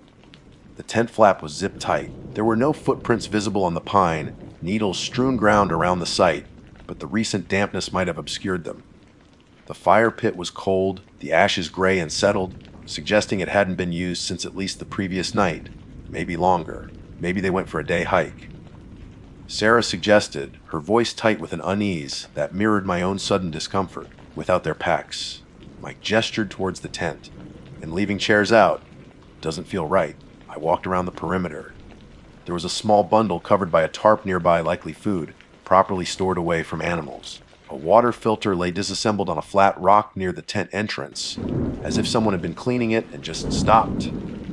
No clothes drying on a line, no cooking gear scattered about. No personal clutter you'd expect from an occupied site. It was pristine yet utterly deserted. It felt like a stage set after the actors had vanished mid-scene. "This is weird," I muttered, peering at the tent flap. "Should we check inside?" "No way, David," Sarah said immediately. "That's someone's private space. Besides, what if they come back?" "If they were coming back soon, wouldn't the fire still be warm?" Mike countered, rubbing his chin. "And why leave everything so exposed? We're miles from anywhere." He kicked lightly at the stacked firewood. "This is good, dry wood too." Took time to gather. The wind gusted again, colder this time, carrying the scent of rain. Dusk was gathering quickly under the oppressive gray sky. Setting up our own camp now, finding a flat spot, gathering wood in the fading light and potential rain, it suddenly felt like an enormous, unpleasant task. "Look," I said, the insidious thought of convenience worming its way past my apprehension. Maybe they had an emergency. A twisted ankle, had to hike out fast, planning to come back for their gear. It sounded weak even to me. Or maybe something scared them off, Sarah whispered, glancing nervously into the deepening shadows surrounding the clearing. Scared them off? Like what? A bear? Mike scoffed, though his eyes darted towards the woods too. If a bear came through, this place wouldn't look so tidy. We stood there for a long moment, the three of us caught in indecision. The woods felt different now. The silence wasn't peaceful anymore, it was watchful. The wind whispering through the trees sounded less like a sigh and more like a hushed warning. Every logical instinct screamed that we should hike on, put distance between ourselves and this unsettling enigma. Find our own spot, however uncomfortable, however late. But we were tired, we were cold, rain was coming. And right there was a perfectly good tent site, complete with firewood. Okay, here's the plan, Mike said, making a decision. We use the fire pit in the wood. We set up our tents over there. He pointed to a patch of relatively flat ground on the opposite side of the clearing, away from the abandoned tent. We don't touch their tent or their stuff. If they come back, we explain. If not, well, we got lucky with the firewood. It felt like a compromise, a way to rationalize using the site without fully violating the space. Sarah still looked unhappy, biting her lip, but she nodded slowly. My own relief at not having to search for a new site in the gloom warred with a persistent, nagging dread in the pit of my stomach. It felt wrong, disrespectful, maybe. Like trespassing on something more than just property. We dropped our heavy packs with wary sighs. Mike immediately set about getting a fire going in the existing pit using the waiting wood, while Sarah and I started unpacking our own tents. The wood caught quickly, spitting sparks and casting flickering orange light that pushed back the encroaching darkness, but also made the surrounding trees seem to leap and twist into grotesque shapes. As I hammered in the first stake for my tent, my gaze drifted back to the silent, green dome tent across the small clearing. It sat there impassive, holding its secrets. Why was it empty? Where were its occupants? The neatness, the preparedness juxtaposed with the utter abandonment, it scraped along my nerves like fingernails on slate. Setting up camp next to that silent tent felt like sleeping in a graveyard, waiting for the ghosts to stir. And as the fire crackled and the first drops of cold rain began to patter on the leaves above, I couldn't shake the feeling that using this site wasn't luck. It was a trap, and we had just walked right into it. The real mistake wasn't just finding the campsite, it was deciding to stay. We should have listened to the silence, to the woods, to the cold dread pooling in our guts. We should have moved on, but we didn't. And the first night was just beginning. The fire spat and hissed as the rain intensified, turning from hesitant drops to a steady, miserable drizzle. We huddled close, the warmth barely penetrating the damp chill that seemed to emanate not just from the weather, but from the very ground beneath us. Eating was a mechanical process, tasteless granola bars and jerky chewed in near silence, punctuated only by the crackle of flames and the drumming rain on our hoods and the tent fabric nearby. Across the clearing, the empty green dome tent seemed to absorb the firelight, remaining stubbornly dark and secretive. Sleep, when it finally came, was fitful and shallow, plagued by a hyper-awareness of every sound outside my thin nylon walls. The rain provided a constant backdrop, but beneath it, other noises pricked at my consciousness. Twigs snapping too heavy for a squirrel, too irregular for a deer. Rustling in the underbrush that seemed to circle the clearing, always just at the edge of hearing. Once I was certain I heard a low humming sound, rhythmic and deep, vibrating through the ground, but it faded as soon as I strained to identify it. I told myself it was the wind, or a branch rubbing against another, or just my frayed nerves playing tricks in the dark. But the explanations felt thin, inadequate. Beside me, I could hear Mike shifting restlessly in his sleeping bag. Sarah, in her separate small tent pitched close by, was utterly silent, which was somehow more unnerving than if she'd been tossing and turning. Had she heard the sounds too, or was she frozen in fear listening? The silence from her tent felt like a held breath. Sometime deep in the night, maybe around 3 a.m., that dead hour when everything feels wrong, I heard something distinct. A soft, scraping sound, like fingernails dragging lightly across fabric. It seemed to come from the direction of the abandoned tent. My heart hammered against my ribs. I lay perfectly still, straining my ears, every muscle tensed. The scraping came again, brief, hesitant, then silence. Just the rain and the wind. I didn't sleep again after that. I just lay there, staring into the oppressive darkness inside my tent until the first weak, gray light of dawn began to filter through the trees. Emerging stiffly from our tents into the damp, gray morning felt like surfacing from underwater. The rain had stopped, leaving everything dripping and sodden. A thick mist clung to the ground, swirling around the trees and muffling sound, making the clearing feel even more isolated and claustrophobic. The fire was dead, a pile of soggy black ashes in the stone ring. Mike looked haggard, dark circles under his eyes. Sarah was pale, her usual bright energy completely extinguished. "Did you guys hear anything last night?" she asked, her voice barely a whisper. Mike nodded grimly, twigs snapping. "Something moving around out there." I heard scraping, I admitted, glancing towards the green tent, like fingernails on the tent fabric. Sarah shuddered, pulling her rain jacket tighter around herself. "We need to leave. Now." "Easy, Sarah," Mike said, though his voice lacked conviction. "We need a plan. We're miles out, the trail might be slick after the rain, and this mist isn't helping visibility. He was right, practically speaking, but the primal urge to flee was overwhelming. Plan as we pack up and walk. Sarah insisted, her eyes wide. Fast. I don't care if it's slick. Staying here feels dangerous. Before packing our own gear, an unspoken agreement drew us towards the abandoned tent. The dread was still there, thick as the morning mist, but now it was mixed with a morbid curiosity, a desperate need for answers. The tent flap was still zipped tight, just as it had been left. Hesitantly, Mike reached out and slowly pulled the zipper down. The air that escaped from inside was stale, cold, and carried a faint metallic tang like old blood. We peered inside. It was as neat and impersonal as the outside. 2 sleeping bags were laid out smoothly, unzipped. A couple of rolled-up sleeping pads. A backpack leaned against the far wall, zipped shut. Nothing seemed obviously amiss, yet the sterile emptiness screamed wrongness. Then Sarah gasped, pointing. On the floor, near the entrance, half hidden under the edge of a sleeping bag, lay a small, worn wooden doll. It was crudely carved, unsettlingly asymmetrical, with button eyes that seemed to stare blankly up at us. It didn't fit. Everything else was functional modern camping gear. This felt ancient, out of place. Okay, that's it. Sarah breathed, backing away. I'm not staying another minute near this thing. Let's go. Even Mike didn't argue this time. The doll, so small and insignificant, had somehow tipped the balance, solidifying the vague wrongness into something tangible and creepy. While Sarah practically threw her gear into her pack, Mike and I forced ourselves to do a quick, final check of the immediate surroundings, needing to know if we'd missed anything else. Behind the tent, tucked into a crevice between 2 large rocks, almost hidden by ferns, we found something else. A small leather-bound journal. It was damp but not soaked through. Mike picked it up hesitantly. The pages were filled with neat, cramped handwriting. He flipped through quickly. Much of it seemed to be standard trail notes, my liege, weather observations, descriptions of the flora and fauna. But interspersed were other entries. Day 4, Mike read aloud, his voice low and strained. Feeling watched again, not animals. Something else. Stayed close to the fire last night, heard whispering. He flipped a few more pages. Day 5. Found markings carved into trees off trail. Strange symbols, like the one on the rock near the old cairn. Sarah thinks I'm imagining things, but the silence feels wrong. Too quiet. He swallowed hard. Last entry. Day 6. It came to the edge of the clearing last night. Tall. Didn't see it clearly, just shape in the dark.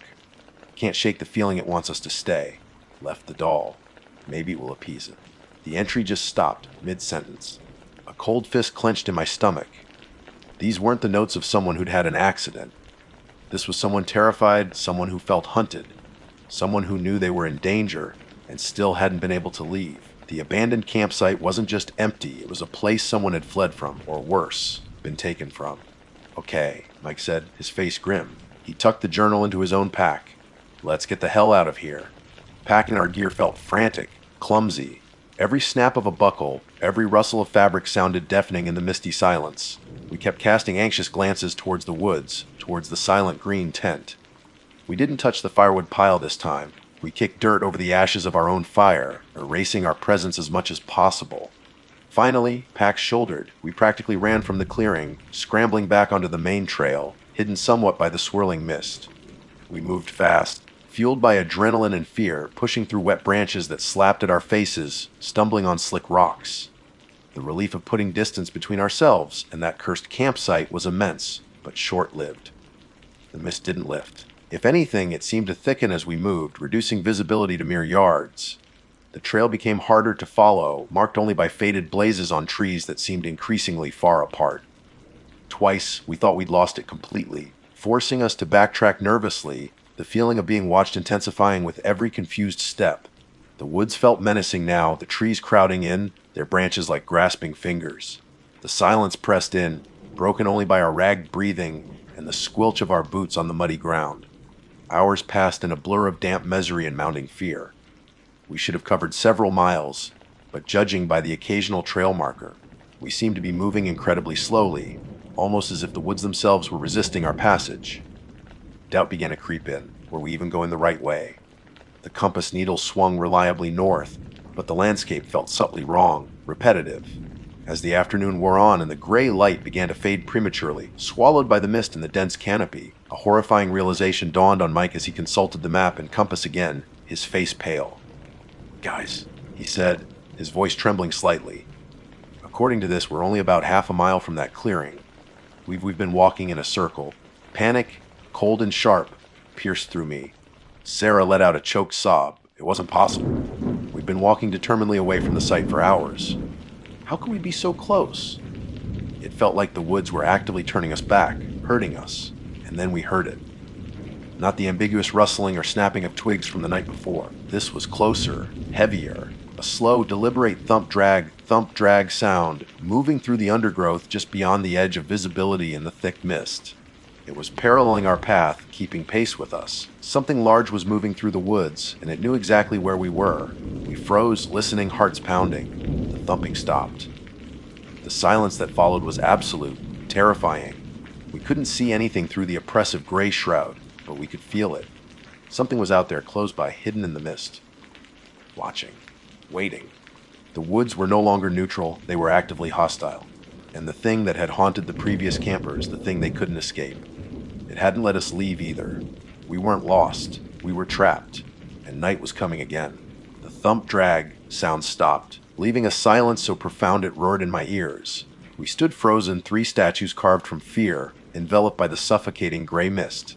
Mike had the map clutched in a white, knuckled fist, its uselessness a cruel joke. Sarah was openly crying now, silent tears streaming down her face, her body trembling uncontrollably. The realization that we hadn't escaped, that we were being toyed with, herded like livestock by something unseen in the fog, shattered the last vestiges of our composure. The nose were here, Mike whispered, his voice hoarse. It led us back. Panic erupted. Current thought evaporated, replaced by pure animalistic terror. Run. I choked out, the word tearing from my throat. It wasn't a plan, just a primal scream of desperation. We bolted, plunging blindly into the mist-laden woods, away from the direction of the last sound, tripping over roots, branches whipping at our faces. We ran without direction, fueled only by the need to escape the suffocating proximity of the unseen thing hunting us. The mist swirled disorientingly, shapes looming and receding, every tree looking like a potential threat, every shadow seeming to move. I glanced back, trying to keep Mike and Sarah in sight, but they were already half-obscured phantoms just yards away. Stay together, Mike yelled, his voice strained. But the terrain, the mist, the sheer panic, it was impossible. I stumbled, catching myself on a low branch, and when I looked up again, Sarah was gone, swallowed by the gray. Sarah, Mike screamed, his voice cracking with terror. He veered sharply to the left, plunging deeper into the obscuring fog, calling her name. Mike, no! Wait! I yelled, trying to follow, but I tripped again, sprawling hard onto the wet leaves and mud. My ankle twisted painfully beneath me. By the time I scrambled back to my feet, heart pounding, Mike was gone too. His desperate calls for Sarah grew fainter, swallowed by the mist and the oppressive silence of the woods. I was alone. Utterly, terrifyingly alone, with a throbbing ankle and the certain knowledge that something monstrous was nearby. The thump drag started again, closer this time. Much closer. It wasn't circling anymore. It was coming for me. Sobbing, gasping for breath. I pushed myself up and stumbled onward, trying to ignore the shooting pain in my ankle. I didn't know where I was going, only that I had to move, had to put distance between myself and that sound. The mist felt like a physical entity, cold and damp, clinging to me, trying to hold me back. The woods seemed to twist around me, the path disappearing, trees closing in. The thumping was relentless, sometimes seeming to come from my left, sometimes my right, sometimes directly behind. It was toying with me, driving me deeper into its domain. Through the swirling gray, I caught glimpses, or thought I did. Something impossibly tall moving between the trees, limbs too long, bending at unnatural angles. A flash of pale skin, stretched taut over bone, a shape that was fundamentally wrong, defying geometry and nature. It never fully emerged from the mist, always remaining just at the periphery, a half-seen nightmare fueling my terror. Hours might have passed, or minutes. Time lost all meaning. There was only the mist, the pain in my ankle, the crushing fear, and the relentless thump drag that dogged my steps. I lost my pack somewhere along the way, shedding the weight in a desperate bid for speed. I didn't hear Mike or Sarah again. Their silence was a heavier burden than any pack. Darkness was truly falling now, the gray mist deepening into an impenetrable blackness.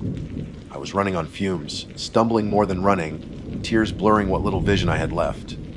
The thumping was right behind me. I could almost feel hot, faded breath on the back of my neck, could smell a rank odor like damp earth and decay. I burst through a thicket of ferns, my foot caught on a root, and I pitched forward, tumbling down a short, steep embankment. I landed hard at the bottom, the impact knocking the wind out of me. I lay there gasping, mud-caked and shaking, waiting for the final blow, for whatever creature haunted these woods to descend upon me. The thump drag echoed from the top of the slope I had just fallen down. It paused there. I could sense it looming above me in the darkness, obscured by the mist that still clung even in the gully. I squeezed my eyes shut, bracing for the inevitable, but nothing happened. After an eternity of terrifying silence, the thumping resumed, but it was moving away, back into the woods, receding into the distance until it faded completely. Why? Why did it let me go? Was it mockery? Did it lose interest? Or was it something else? I didn't dare move for what felt like hours, lying in the cold mud, listening to the sounds of my own ragged breathing and the frantic thumping of my heart. Eventually, driven by the biting cold and the dawning, unbelievable possibility of survival, I forced myself to move. My ankle screamed in protest, but the adrenaline was gone, replaced by a hollow exhaustion and profound grief. I crawled, then limped, following the slight downward slope of the gully, hoping it led somewhere, anywhere. The mist finally began to thin as true dawn approached, revealing a landscape still alien and menacing, but blessedly free of that immediate, suffocating presence. And then I saw it, through the trees, faint but unmistakable, the reflective surface of asphalt, a road. I stumbled out of the woods like a wild man, covered in mud, clothes torn, babbling incoherently. A logging truck driver found me hours later, miles from where our car was parked, miles from any marked section of the Ice Age trail near that clearing. He thought I was drunk or high until he saw the sheer terror in my eyes. They searched for Mike and Sarah for days. Search and rescue teams, dogs, volunteers. They found our car at the trailhead. They found the abandoned campsite, the green tent still standing eerily pristine. Inside, they noted the 2 sleeping bags, the pack, the water filter. They found the crude wooden doll, labeling it as odd. They found my discarded backpack miles away. They never found the journal I'd seen Mike put in his pack. Maybe he dropped it. Maybe something else happened to it. They never found Mike. They never found Sarah. Not a trace. No footprints leading away from the site other than ours. No signs of struggle. No animal tracks suggesting an attack. They just vanished. The official report eventually concluded probable death by exposure or disorientation after getting lost in severe weather conditions. Case closed. But I know better. We weren't just lost. We were hunted. That campsite wasn't abandoned. It was bait. A trap set by whatever ancient, malevolent thing resides in those deep, remote woods along the Ice Age trail. It lures people in with the promise of shelter, watches them, terrifies them, and then it feeds or plays for whatever monstrous purpose it serves. It let me go, maybe because the chase was enough, maybe because it wanted a survivor to spread the fear, a testament to its power. A warning. I carry that warning now. I carry the memory of the mist, the sound of that awful thumping, the image of Mike and Sarah disappearing into the gray. I carry the weight of our deadly mistake, deciding to stay at that campsite instead of trusting our fear. So if you're ever hiking, especially in those deep, quiet parts of Wisconsin, and you stumble upon a campsite that looks too perfect, too neat, too empty, don't be tempted. Don't rationalize. Don't ever think you've gotten lucky. Turn around, run. Put as many miles between yourself and that place as you can before night falls, because some places aren't just empty, they're waiting. And the price of trespassing, the price of making that deadly mistake, is steeper than you can possibly imagine, I know. I paid part of it. Mike and Sarah paid the rest. My name is Grace. If you're reading this, well, I guess I made it out. Or at least, some part of me did. What I brought back isn't just memories or photos. It's a cold, creeping dread that settles in my bones whenever the leaves start to turn. Autumn used to be my favorite season now. It's just a reminder. Last October feels like both a lifetime ago and a nightmare I woke up from just this morning. I was part of my university's photography club, yeah. I know, sounds wholesome, right? We were mostly just a bunch of camera nerds eager to escape the lecture halls and capture something real, something beautiful. Wisconsin in the fall, it's legendary. Everyone talks about the colors, the explosion of reds, golds, and oranges that set the forests ablaze. Our club advisor, Mr. Henderson, a kindly, slightly weathered guy who'd been shooting landscapes since before I was born, had secured permits for a weekend camping trip deep in one of the state parks. The kind of place where cell service goes to die and the silence at night is so profound it feels heavy. We were all buzzing with excitement on the drive up. Chatter about aperture settings, lens choices, the best time for golden hour light. I had my trusty Canon EOS R, a couple of prime lenses, and a telephoto just in case we spotted some wildlife. My main goal, though, was capturing the essence of the fall foliage, those wide, sweeping landscapes, but also the intimate details. A single perfect maple leaf, sunlight filtering through the canopy, the texture of bark. I live for that stuff, finding beauty in the overlooked corners. We set up camp in a designated clearing, a decent hike from the ranger station. It was picturesque, exactly what you'd imagine. Tall pines fringed the site, and the deciduous trees were already showing off their vibrant hues. There were about 10 of us in total. Sarah, my closest friend in the club, was experimenting with film photography, lugging around an old Pentax. Mark and Chloe were the designated drone pilots, already planning aerial shots. Mr. Henderson gave us the usual safety briefing: stick together, watch out for ticks, secure your food from bears, though he chuckled and said we were more likely to see raccoons. Standard procedure. The first afternoon was incredible. The air was crisp, carrying the scent of damp earth and decaying leaves, a smell I've always loved. We explored the trails near the campsite as a group, snapping photos, sharing tips, laughing. The light was perfect, soft and diffused. I got some shots I was really proud of, compositions I felt truly captured the serene beauty of the place. We cooked dinner over a campfire, told stories, and eventually crawled into our tents as the temperature dropped and the stars blazed overhead with an intensity you never see in the city. It was the next day when things started to feel off. We woke early, hoping to catch the sunrise mist over a nearby lake Mr. Henderson knew about. It was beautiful, ethereal, but as the sun climbed higher, I started feeling restless. The group shots were fine, but I craved something unique, something mine. While the others were focusing on the water lilies or the reflections, my eyes kept drifting towards a ridge line visible through the trees on the far side of the lake. Even from a distance, I could see a cluster of, well, I thought they were rock formations. They were jagged, dark silhouettes against the increasingly bright sky, and they had a peculiar shape. Not like the usual rounded glacial erratics common in Wisconsin. These looked sharper, almost deliberately sculpted, clustered together in a way that seemed unnatural. "Hey, Mr. Henderson," I called out, pointing. "What are those rocks over there?" He squinted, following my finger. Oh, those, yeah. Interesting formations, aren't they? Bit of a hike to get there, though. Rough terrain off trail. Probably best we stick to the marked paths, Grace. Lots to see around here. His dismissal felt a little too quick. Maybe I was imagining it, but there was a flicker of something in his eyes I couldn't place. Caution, or something else. But the image of those strange shapes stayed with me. They seemed to pull at my attention. As the morning wore on, and the group decided to follow a meandering creek bed deeper into the woods, I kept glancing back towards that ridge. The light was hitting it differently now, highlighting textures I hadn't seen before. The photographer in me was itching. That was the shot, the unique perspective.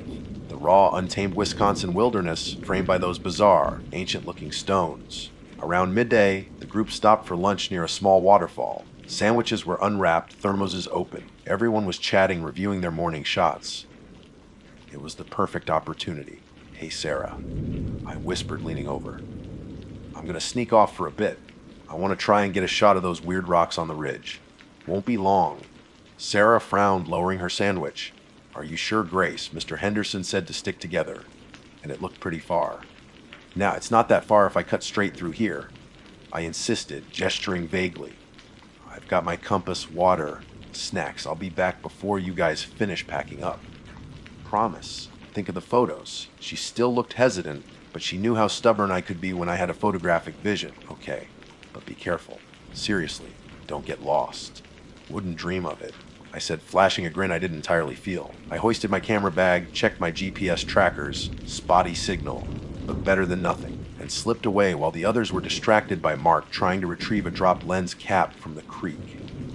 The moment I stepped off the marked trail, the woods changed.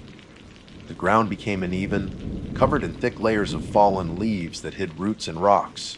The cheerful sounds of the group faded quickly, replaced by a deeper silence, punctuated only by the crunch of my own footsteps and the occasional call of a distant bird. The trees grew denser here, the sunlight struggling to penetrate the canopy, creating shifting patterns of light and shadow that played tricks on my eyes. I kept the ridgeline in sight as best I could, pushing through tangled underbrush and occasionally having to detour around fallen logs bigger than my car. It was harder going than I'd anticipated. Sweat prickled my hairline despite the cool air. There was a strange stillness to this part of the forest. No squirrels chattering, no chipmunks darting across my path. It felt empty waiting. After maybe 45 minutes of steady hiking, my legs starting to burn, I finally began the ascent up the ridge. It was steep, forcing me to scramble over loose rocks and grab onto sturdy, looking roots for balance. As I climbed higher, the strange formations came back into view, much closer now. They were bigger than I'd thought, much bigger. Towering structures easily 15, maybe 20 feet high. And the shapes, they were even more unsettling up close. Not jagged in a natural, eroded way. They were composed of interlocking, vaguely hexagonal columns fused together at odd angles. The surfaces weren't smooth like water, worn stone, nor rough like granite. They had a texture almost like solidified, overlapping scales or plates. The color was a deep, lusterless charcoal gray, absorbing the light rather than reflecting it. They didn't look like any geological formation I'd ever seen or studied. They looked wrong. I reached the summit, breathing heavily, and found myself in a small, uneven clearing dominated by these structures. There were maybe half a dozen of them, clustered tightly together, leaving only narrow, winding paths between them. The air here felt different, colder, and there was a faint smell, barely perceptible underneath the scent of pine and damp earth. Something metallic, like old blood, and faintly ozonic, like the air before a lightning strike. My photographer's instincts took over, overriding the nascent sense of unease. This was it. This was the shot. The bizarre, almost alien structures against the backdrop of the vibrant autumn forest stretching out below. I unzipped my bag, pulling out my Canon, my hands trembling slightly from exertion. I told myself. I framed the first shot, focusing on the contrast between the dark, monolithic shapes and the fiery colors of the trees beyond. Click. The shutter sound seemed unnaturally loud in the silence. I moved position, walking slowly into the narrow space between two of the tallest formations. The temperature dropped noticeably here, shaded from the sun. The silence was absolute. I reached out almost without thinking to brace myself against one of the columns as I crouched for a low-angle shot. My fingers brushed the surface. It wasn't cold, not the deep, penetrating cold of stone that's been sitting in the shade. It felt neutral, almost body temperature. And the texture, it wasn't scaly, not exactly. More like incredibly dense, hardened hide, like ancient leather stretched taut over something solid. There was a very faint vibration under my fingertips, so subtle I thought I might be imagining it, like the thrumming of deep machinery far underground. I pulled my hand back, a prickle of genuine fear running up my spine. I looked closer at the surface my hand had touched. There were faint lines running through it, patterns that weren't cracks or fissures. They looked vascular. No, that was crazy. It was rock. Weird rock, yes. Maybe some kind of bizarre volcanic extrusion, unlike anything else in the region. I raised my camera again, zooming in, trying to capture the strange texture. Through the viewfinder, focusing tightly on a section of the column about head height, I saw it. It wasn't a uniform pattern.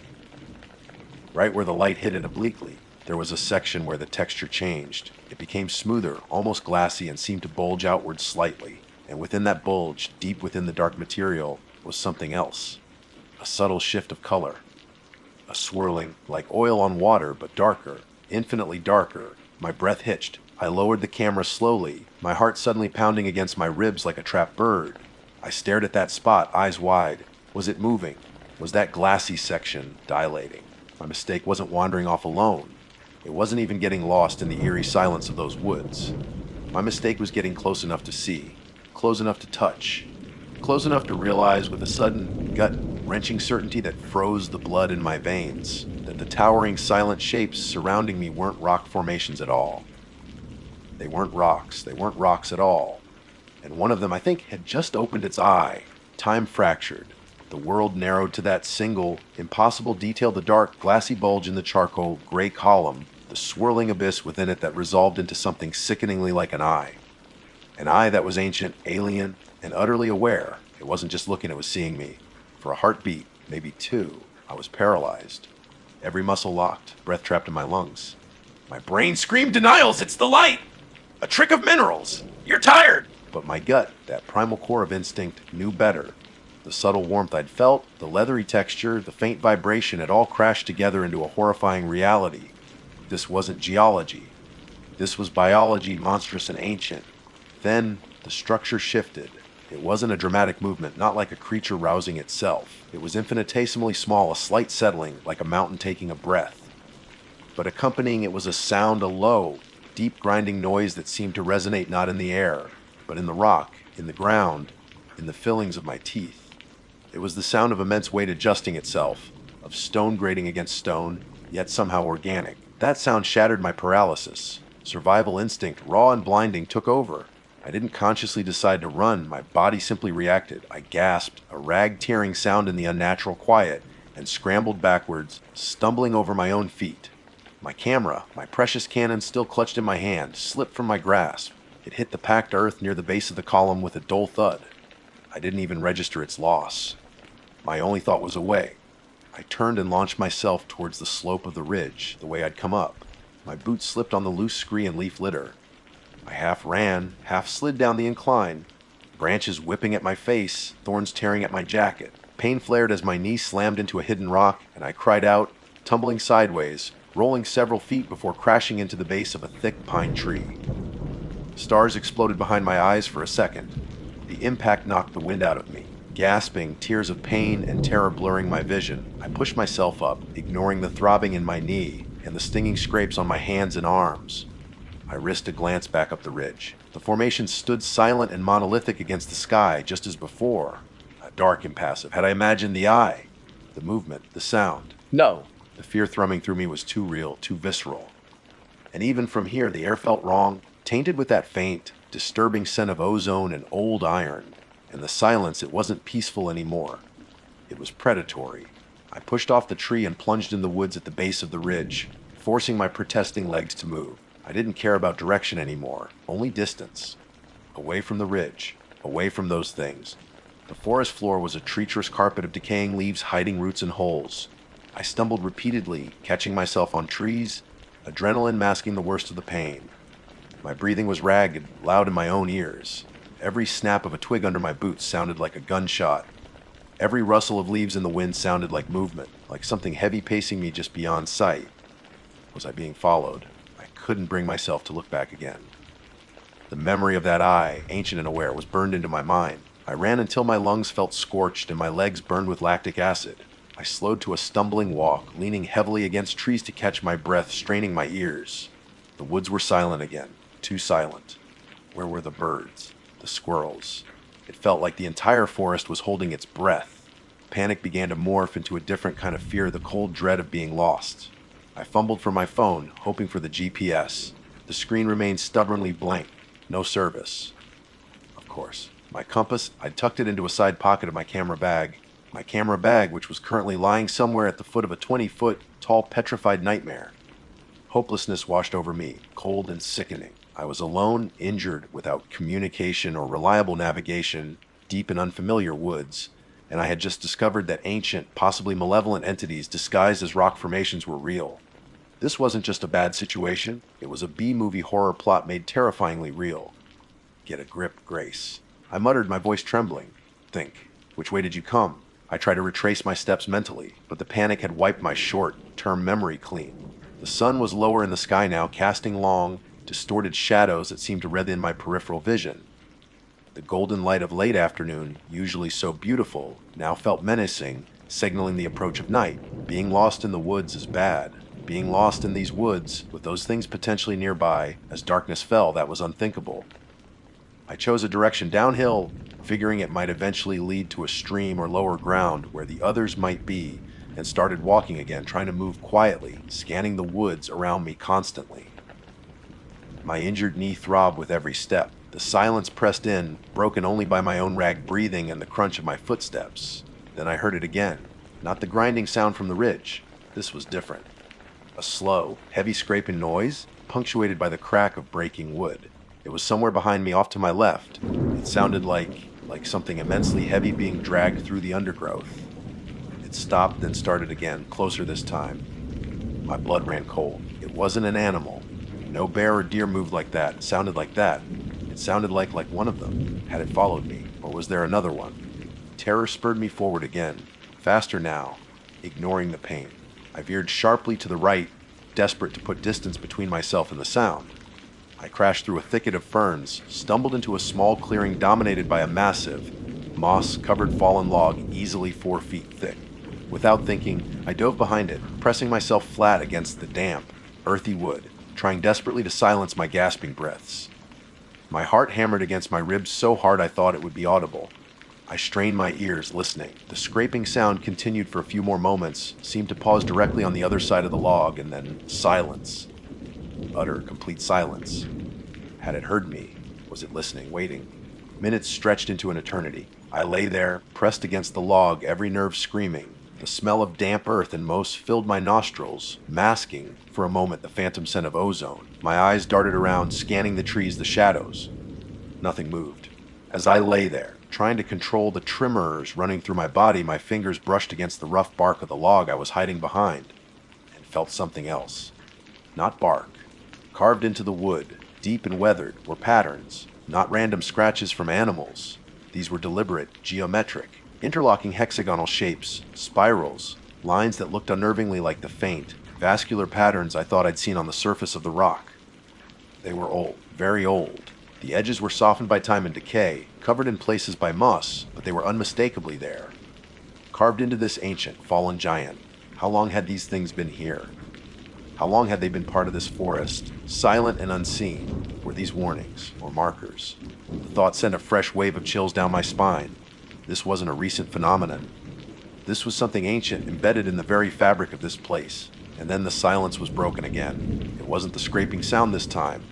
It was a low, resonant hum. It started softly, almost subliminally, like the thrum of a distant engine, but quickly grew in intensity.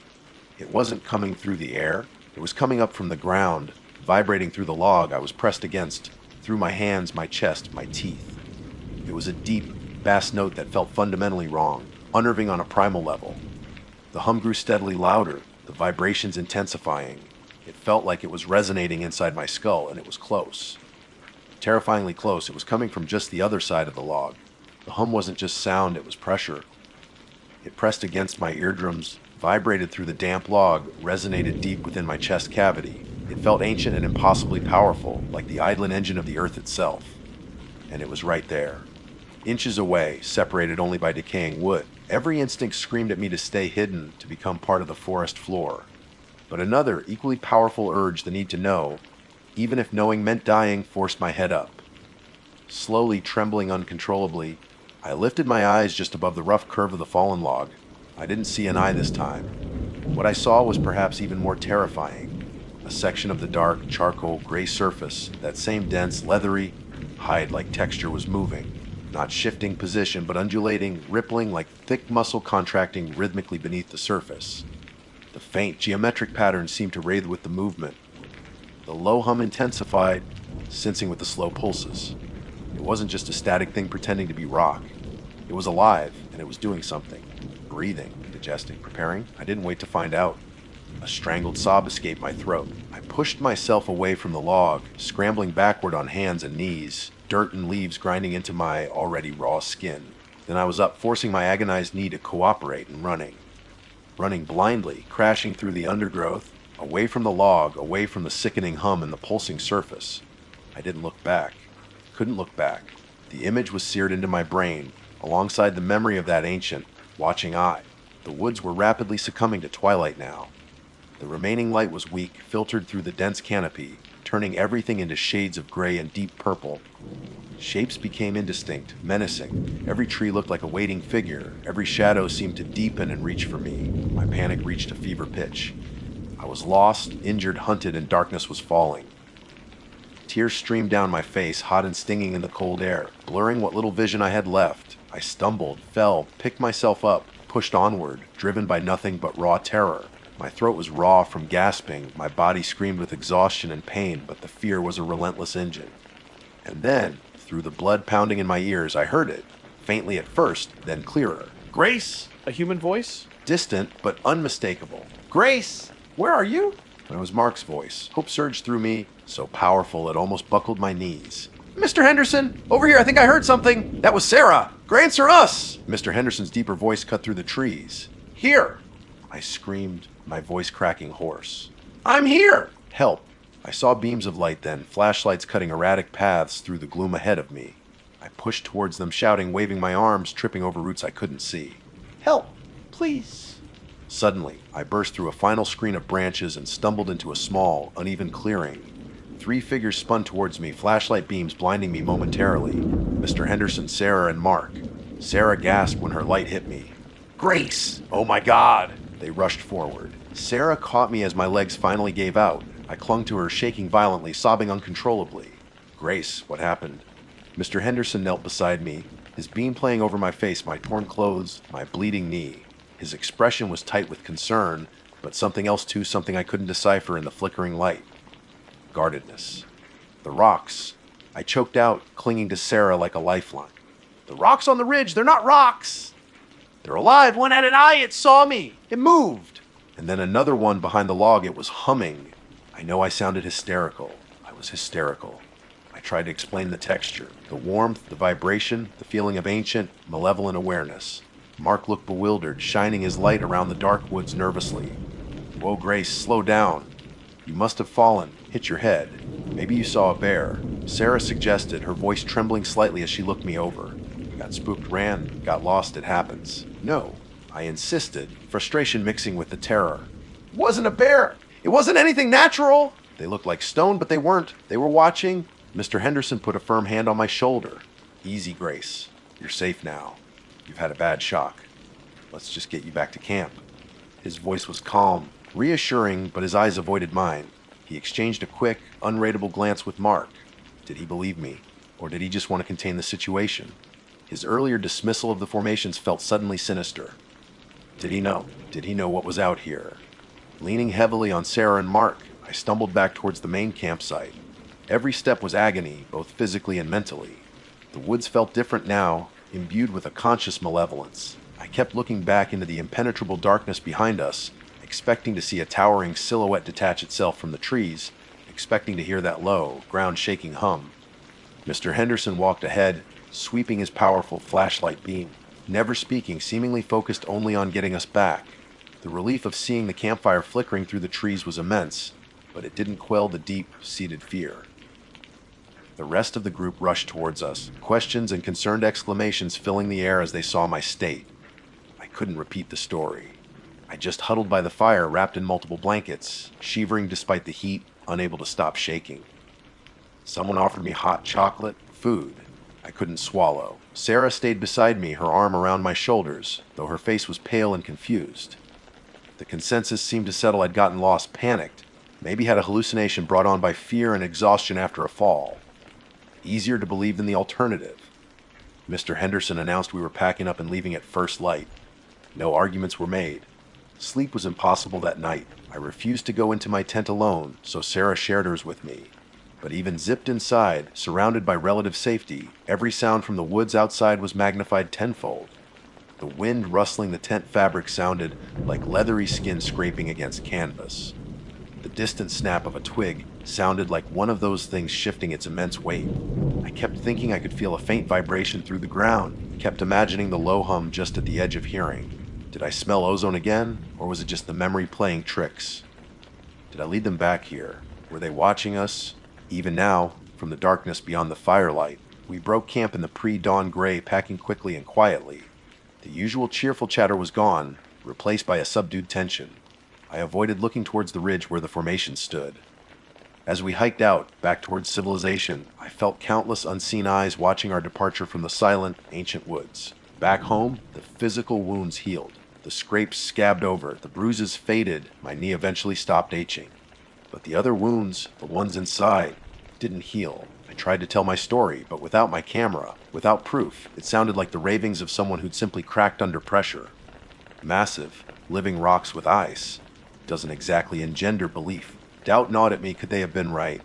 Was it just fear and imagination? But then I'd remember the feel of that not cold surface. The sickening ripple under the hide, the impossible hum vibrating through my bones. The ancient, knowing gaze of that eye. No, it was real. I sold all my camera equipment. The joy was gone, replaced by a constant, low-level dread. I dropped out of the photography club. I couldn't bear to look at landscapes anymore, especially not forests. Autumn, once my favorite season, now fills me with anxiety. The vibrant colors seem like a warning. The crisp air feels like a prelude to the cold, silent watchfulness I felt on that ridge. I got out of those Wisconsin woods. But sometimes, late at night, when the wind sighs just right, or when a storm is brewing and the air crackles with electricity, I smell ozone and old iron.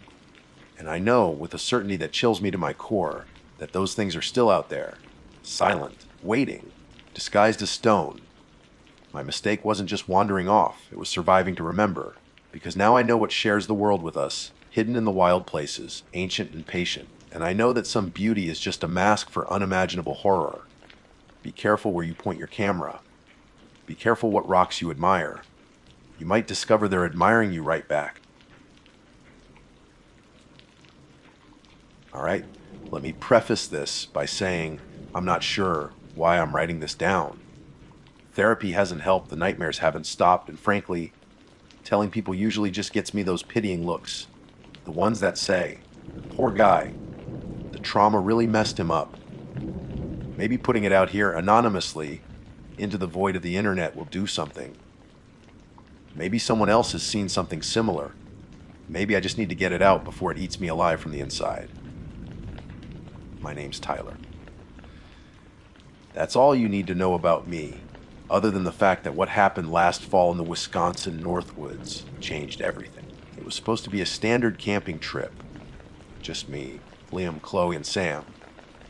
We'd been doing these trips since college, pick a state park, load up the car, spend a long weekend roughing it. We weren't hardcore survivalists, but we weren't exactly novices either. We knew how to pitch a tent, build a fire, read a compass, or so we thought.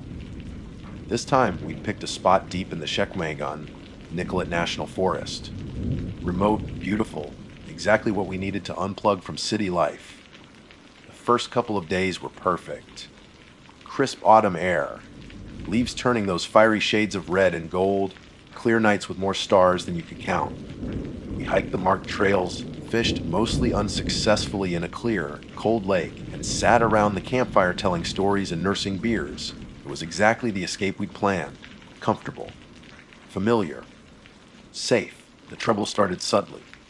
Maybe we'd packed lighter on food than usual, thinking we'd catch more fish. Maybe we'd been a bit too generous with portions the first few nights. Maybe Sam, usually meticulous with supplies, had miscalculated. Whatever the reason, by the morning of day 4, with 2 more days planned, the food situation was looking grim. We had trail mix, a few sad-looking protein bars, and maybe enough coffee for 1 more morning. Critically, our water filter was also acting up, slowing to a frustrating trickle. The backup purification tablets. Sam swore he packed them. Chloe thought Liam had them. Liam vaguely remembered seeing them near my pack. Bottom line, they weren't there. Panic hadn't set in yet, but a definite unease was creeping into camp. We weren't in immediate danger, not yet. We had some food, and the lake water, while we preferred filtering it, could probably be boiled thoroughly enough in a pinch. But the comfort was gone. The easy relaxation was replaced by worried glances at the dwindling supplies and hushed discussions.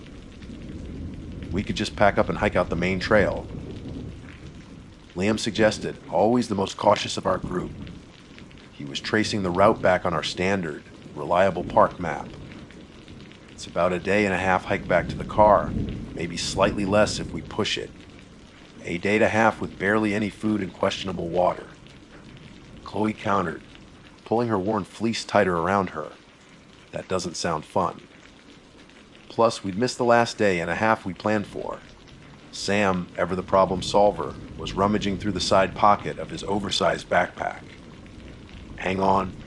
I remember seeing something when I first got this pack. Used online, there was some stuff left in it. He pulled out a folded, yellowed piece of paper. It wasn't a standard topographical map. It looked old. Possibly hand-drawn, or at least heavily annotated by hand. It depicted the general area we were in, but the details were different. Trails were marked where our modern map showed none, contour lines seemed exaggerated, and certain landmarks were given quaint, old-fashioned names. What the hell is that? I asked, leaning over his shoulder. No idea, Sam admitted. Came with the pack. Thought it was just junk.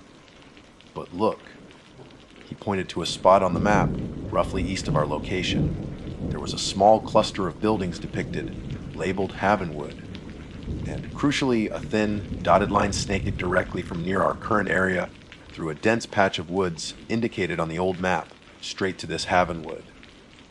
It looked significantly shorter than the winding park trail back to the ranger station and our car. Havenwood. Chloe squinted at the map. Never heard of it. It's not on the park map. Exactly. Sam said, a spark of excitement in his eyes.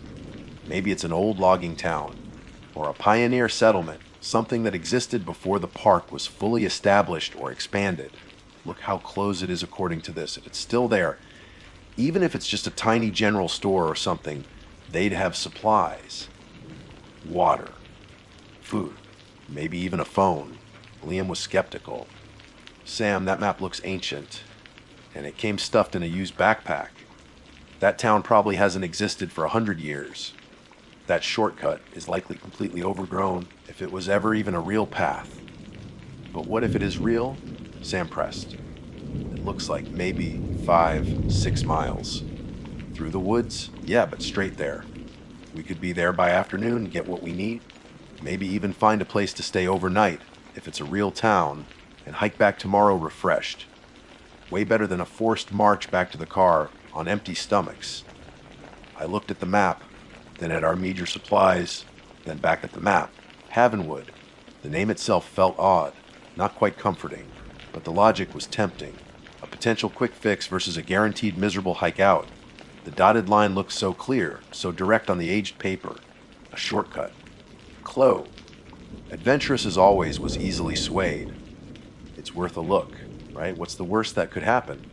It's overgrown, we turn back, lose a few hours. Better than starving. Liam still looked unconvinced. Going off trail based on a random, ancient map, that's how people get lost, guys. Seriously lost. We have compasses, Sam said confidently. We stick to the bearing indicated by the shortcut. If the path disappears, we keep heading east. We should hit something eventually, even if it's just a road. I was the deciding vote, really.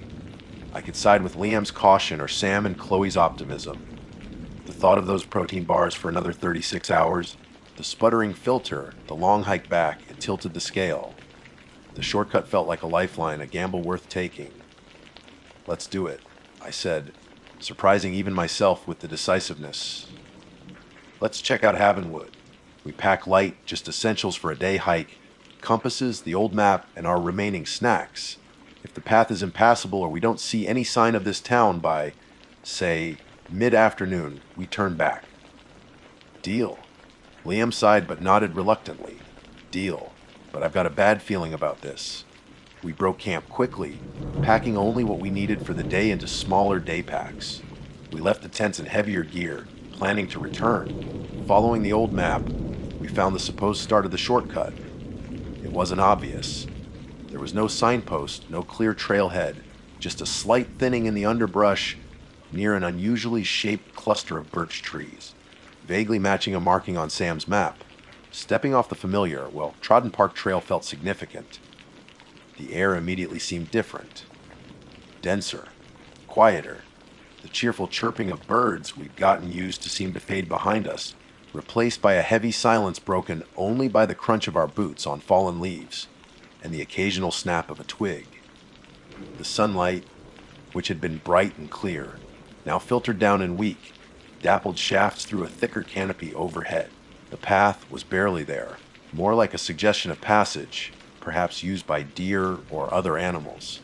We relied heavily on our compasses and the dubious guidance of the old map, constantly checking bearings and arguing over whether that oddly shaped rock or this creek bend matched the hand-drawn symbols. An hour passed. Then two. The woods grew denser, the trees older, larger, their bark thick and deeply grooved, unlike the younger growth nearer the official trails. There was a strange lack of animal signs, no tracks, no droppings, not even squirrels chattering in the branches. Just silence, and the unnerving feeling of being watched. Liam voiced it first, his voice low. Does anyone else feel weird? Chloe nodded, her usual optimism visibly fading. It It's too quiet. And this path, it doesn't feel right. It feels intentional. Like it was cleared, but a long, long time ago, and not by park rangers. Sam, still clutching the map, tried to sound reassuring, but his voice wavered. We just need to keep going east. Havenwood can't be much further now. It was then that I noticed it. Off to the side, half hidden by ferns, was a rock. Not remarkable in itself, but carved into its flat surface was a symbol. A simple circle with a vertical line extending downwards from the bottom. It looked weathered, ancient. I pointed it out. Look at this. Sam checked his map. His eyes widened slightly. That symbol is on the map, right about where we should be. See. He pointed to a tiny, identical mark along the dotted line leading to Havenwood. A shiver went down my spine that had nothing to do with the autumn chill. The map wasn't just inaccurate, it seemed to know things it shouldn't. Finding that symbol, confirmation that we were indeed following its path, wasn't reassuring. It felt like we'd stepped into something else. Something old. And the woods ahead seemed to darken listening. The shortcut wasn't just a path on a map anymore. It felt like a lure, and we had taken the bait. We kept walking deeper into the silent, waiting woods, unaware that the real mistake wasn't just trusting the map, but believing Havenwood offered salvation. It offered something else entirely. Finding that carved symbol on the rock solidified something between us. Not camaraderie, but a shared sense of dread. Liam's bad feeling was now a palpable thing, hanging in the unnaturally still air. Sam, though he'd found proof his map was real, in a sense, looked pale. Even Chloe's adventurous spirit seemed dampened, replaced by wide, scanning eyes that darted nervously into the dense woods surrounding our narrow, questionable path. As for me, Tyler, the one who'd cast the deciding vote, guilt was a cold knot in my stomach, tightening with every step we took further away from the known trails and deeper into the territory of this ancient, unsettling map. We pushed on. There was little else to do. Turning back now meant admitting defeat and facing the same grim hike out, only with several hours wasted and our nerves already frayed.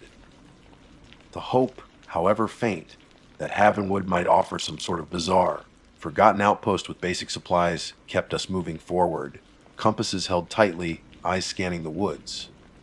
The silence deepened, if that was even possible. It wasn't just the lack of birdsong or animal chatter anymore. It was the absence of everything. No wind rustled the leaves, even though the canopy high above us occasionally shifted, suggesting breezes that never reached the forest floor. Our own footsteps sounded obscenely loud, echoing slightly in a way that didn't make sense in the open, yet densely packed woods. Even our breathing seemed amplified. We started walking softer, trying not to crack twigs, whispering when we needed to speak, as if afraid of waking something. "How much further does the map say?" Liam whispered, his voice hoarse. Sam unfolded the brittle paper carefully. His finger traced the dotted line. Shouldn't be far now. Maybe another mile. Maybe less. The terrain markings suggest we're approaching a flatter area, closer to the creek shown here. He pointed to a thin blue line snaking near the cluster of buildings labeled Havenwood. As if summoned by his words, the woods began to subtly change. The trees, while still large and ancient looking, started to stand slightly further apart. More light filtered through, but it was a strange grayish light, even though the sky high above seemed clear. It felt like dusk was falling prematurely, though my watch insisted it was only early afternoon, and we began to see things. Not overtly threatening things, not at first, just oddities. Piles of smooth river stones stacked in neat, conical pyramids at the base of certain trees, almost like miniature cairns. They looked deliberate placed. Then, Chloe gasped softly and pointed.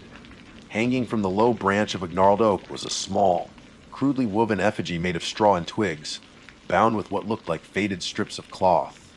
It was vaguely human-shaped, faceless, unsettling. A few yards further we saw another, then another.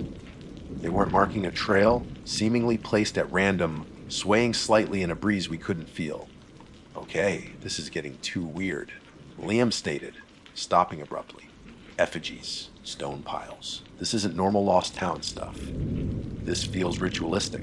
I'm done. We turn back? Now. Turn back to what? Sam argued, though his voice lacked conviction. And going back now is just as risky. We follow the bearing, find this town or whatever's left of it, and figure it out from there. Maybe it was some weird old folk tradition. Tradition? Chloe whispered, her eyes fixed on an effigy that seemed to stare back despite its lack of features. This feels wrong, Sam. Deeply wrong. Before the argument could escalate, I noticed something else. The ground underfoot, it had become smoother, firmer. The leaf litter thinned, revealing dark, packed earth. It was undeniably a path now, wider than before, clearer. Too clear, there were faint impressions in the dirt. Not fresh boot prints like ours, but smoother, shallower marks, like those left by soft, soled shoes or moccasins. But they didn't look fresh. They looked old, yet somehow undisturbed by weather or time. And the symbol from the rock, we started seeing it more frequently. Scratched on a tree bark, painted on a flat stones laid beside the path using some kind of faded black pigment. The circle with the line descending. It felt like a ward or a claim. This territory belonged to something marked by that sign. The air grew colder. Noticeably colder. Goosebumps rose on my arms despite the exertion of walking. The gray light intensified, washing out the colors of the remaining autumn leaves, making everything look muted and grim. Then, through the increasingly sparse trees ahead, we saw it. A line. A perfectly straight demarcation where the ancient forest simply stopped. Beyond it lay cleared land, unnaturally flat, covered in low, brownish grass that looked disturbingly uniform. And beyond the grass, maybe 50 yards away, stood the first building. It was a house. Or what looked like it should be a house. Made of dark, weathered wood, with a steeply pitched roof and narrow windows that looked like vacant eyes. There was no smoke from the chimney, no light within, no sign of life. But crucially, there were no signs of decay either. No collapsed porch, no broken windows, though the glass was dark and reflected nothing. No shingles missing from the roof. It looked preserved, like a museum piece left out in the elements, yet somehow untouched by them. We stepped out of the woods, crossing that invisible line onto the cleared land. The oppressive silence of the forest was replaced by a different kind of silence. A heavy, expectant stillness that seemed to emanate from the town itself. We could see more buildings now, clustered further down what looked like a single main street. A handful of houses, similar to the first, and a larger structure that might have been a meeting hall or a church, topped with a simple, unadorned steeple. Further down, a square building bore a faded, barely legible sign that might once have read General Store. Havenwood. It's intact. Chloe breathed, sounding bewildered rather than relieved. How is that possible? A town this old. Abandoned out here, it should be ruins. Maybe it wasn't abandoned that long ago? Sam offered, clutching the map like a talisman. Maybe people lived here until relatively recently. Liam shook his head slowly, his eyes scanning the rigid, lifeless street. No. Look closer. There's no life. Anywhere. No weeds growing through cracks in the wood. No bird nests under the eaves. No dust on the windowsills you can see. It's like the whole place is holding its breath. He was right.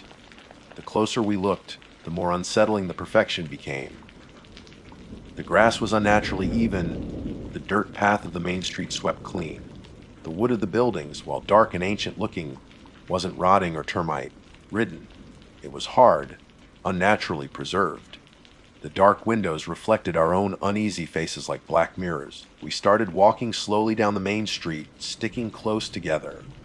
Our footsteps on the packed earth seemed sacrilegiously loud in the dead silence. Each house we passed was the same dark windows, sturdy construction, an air of perfect, lifeless preservation. There were no fences, no gardens, no personal touches that might indicate individuals had ever lived here. Just stark, functional buildings arranged along the unnervingly straight street. The air was cold and still, carrying a faint, indescribable scent. Not decay, not wood smoke, not damp earth. Something else, metallic perhaps, like ozone before a storm, but colder, flatter. We reached the building with the faded general store sign. It was slightly larger than the houses, with a covered porch and a single wooden door. Unlike the houses, whose windows were dark voids, the store had larger windows flanking the entrance. They too were dark, almost opaque, but as we got closer, I could see why. They were painted black, from the inside. Why would anyone do that? Chloe whispered, stopping a few feet away. Sam stepped cautiously onto the porch, peering at the door. It looked heavy, solid. He reached out tentatively towards the handle. "Sam, don't!" Liam hissed. But Sam's fingers brushed against the cold metal, and the door creaked open, just an inch, revealing not darkness, but a sliver of dim, flickering light from within, and alongside it a sound, faint, rhythmic. A soft, wet, scraping noise. We froze. All four of us, rooted to the spot in the dead center of that silent, waiting town. The door was open. There was light inside, and that sound, that soft, insistent scraping. Liam slowly raised a hand, pointing towards one of the houses across the street. His face was sheet white. I followed his gaze. In the upper window of the house directly opposite the store, a window that had been a black, vacant square just moments before, a curtain twitched. Just a fraction, but enough to know we weren't alone. Havenwood wasn't abandoned. It was occupied, and whatever was inside, it knew we were here. The shortcut hadn't led us to supplies. It had led us into a trap. The creak of the store door opening, the faint scraping from within, the twitch of that curtain across the street, it all happened in maybe 2 seconds, but time seemed to warp, stretching into an agonizing, slow motion sequence. 4 pairs of eyes locked, wide with dawning horror. The silence we'd found oppressive was suddenly shattered, not by sound, but by the implication of presence. "Run?" Liam breathed, his voice barely audible, yet sharp with adrenaline. It broke the spell. But Sam, standing closest to the door, seemed frozen, mesmerized by the sliver of flickering light and the rhythmic scrape, scrape, scrape coming from inside. "What is it?" he whispered, taking a half step towards the door. "Sam." "No." Chloe grabbed his arm, yanking him back just as the door swung open another few inches. In that brief moment, I caught a glimpse inside. Shelves lined the walls, but not with food or normal goods. Jarsons, hundreds of glass jars of varying sizes, filled with murky liquid and pale, indistinct shapes. The light came from a couple of old-style lanterns hanging from ceiling beams, casting a cold, greasy yellow glow. And at a wooden counter near the back, a figure stood with its back to us. Tall, gaunt, dressed in unnaturally clean, dark, old-fashioned clothes. Its arm moved with slow, methodical precision, scraping something on the counter with a small tool. I couldn't see what it was scraping, and I desperately didn't want to know. That glimpse was enough. Primal fear took over. We turned, stumbling over our own feet, and ran. Back the way we came, down the unnervingly clean main street, away from the store and the watching window. As we ran, a low groan echoed through the town, seeming to come from the buildings themselves. Doors along the street began to open. Slowly, deliberately. Figures emerged, stepping out into the gray light. Men, women, even a few shapes that might have been children, all dressed in the same dark, preserved clothing, their faces pale and expressionless, their eyes like clouded glass. They didn't run after us. They didn't shout. They just turned. In eerie synchronicity, they turned their heads to watch us, then began to walk, converging towards the street, moving with that same slow, relentless pace as the figure in the store. They weren't chasing us, not in the traditional sense. They were hurting us. Their slow, steady advance felt infinitely more terrifying than a sprint. It felt inevitable. "Faster!" I yelled, grabbing Chloe's hand as she stumbled. Liam was just ahead, casting frantic looks back. Sam was alongside me, his face a mask of terror, the cursed map clutched forgotten in his hand. We reached the edge of the town, that sharp line where the unnaturally trimmed grass met the ancient woods. We plunged back into the trees, hoping for the familiar chaos of the forest to hide us. But the woods felt different now. The silence was gone, replaced by faint whispers that seemed to slither just at the edge of hearing. The air remained unnaturally cold, and the symbol, the circle with the descending line, seemed more prominent, carved into trees we hadn't noticed on the way in, feeling almost warm to the touch when my hand brushed against one in panic. We ran blindly, relying on Liam's desperate sense of direction, hoping we were heading west, back towards the park trail. Branches snagged at our clothes like skeletal fingers. Roots seemed to deliberately trip us. The faint scraping sound from the store echoed in my mind, sometimes seeming to come from just behind us. We risked a glance back. Figures moved between the trees at the edge of Havenwood's clearing, watching us. Not pursuing into the woods, not yet. Just watching. Waiting. Hours must have passed in that terrified flight. Dehydrated, exhausted, running on pure fear. We lost the Barely, their path multiple times, crashing through underbrush, getting turned around. Doubt began to creep in. Were we just running deeper into their territory? Was the whole forest part of Havenwood? Then Liam tripped. Hard. He went down with a cry of pain, clutching his ankle. We skidded to a halt around him. His ankle was already swelling, clearly badly twisted, maybe broken. He wouldn't be able to run on it. Go. He gasped, his face pale with pain and fear.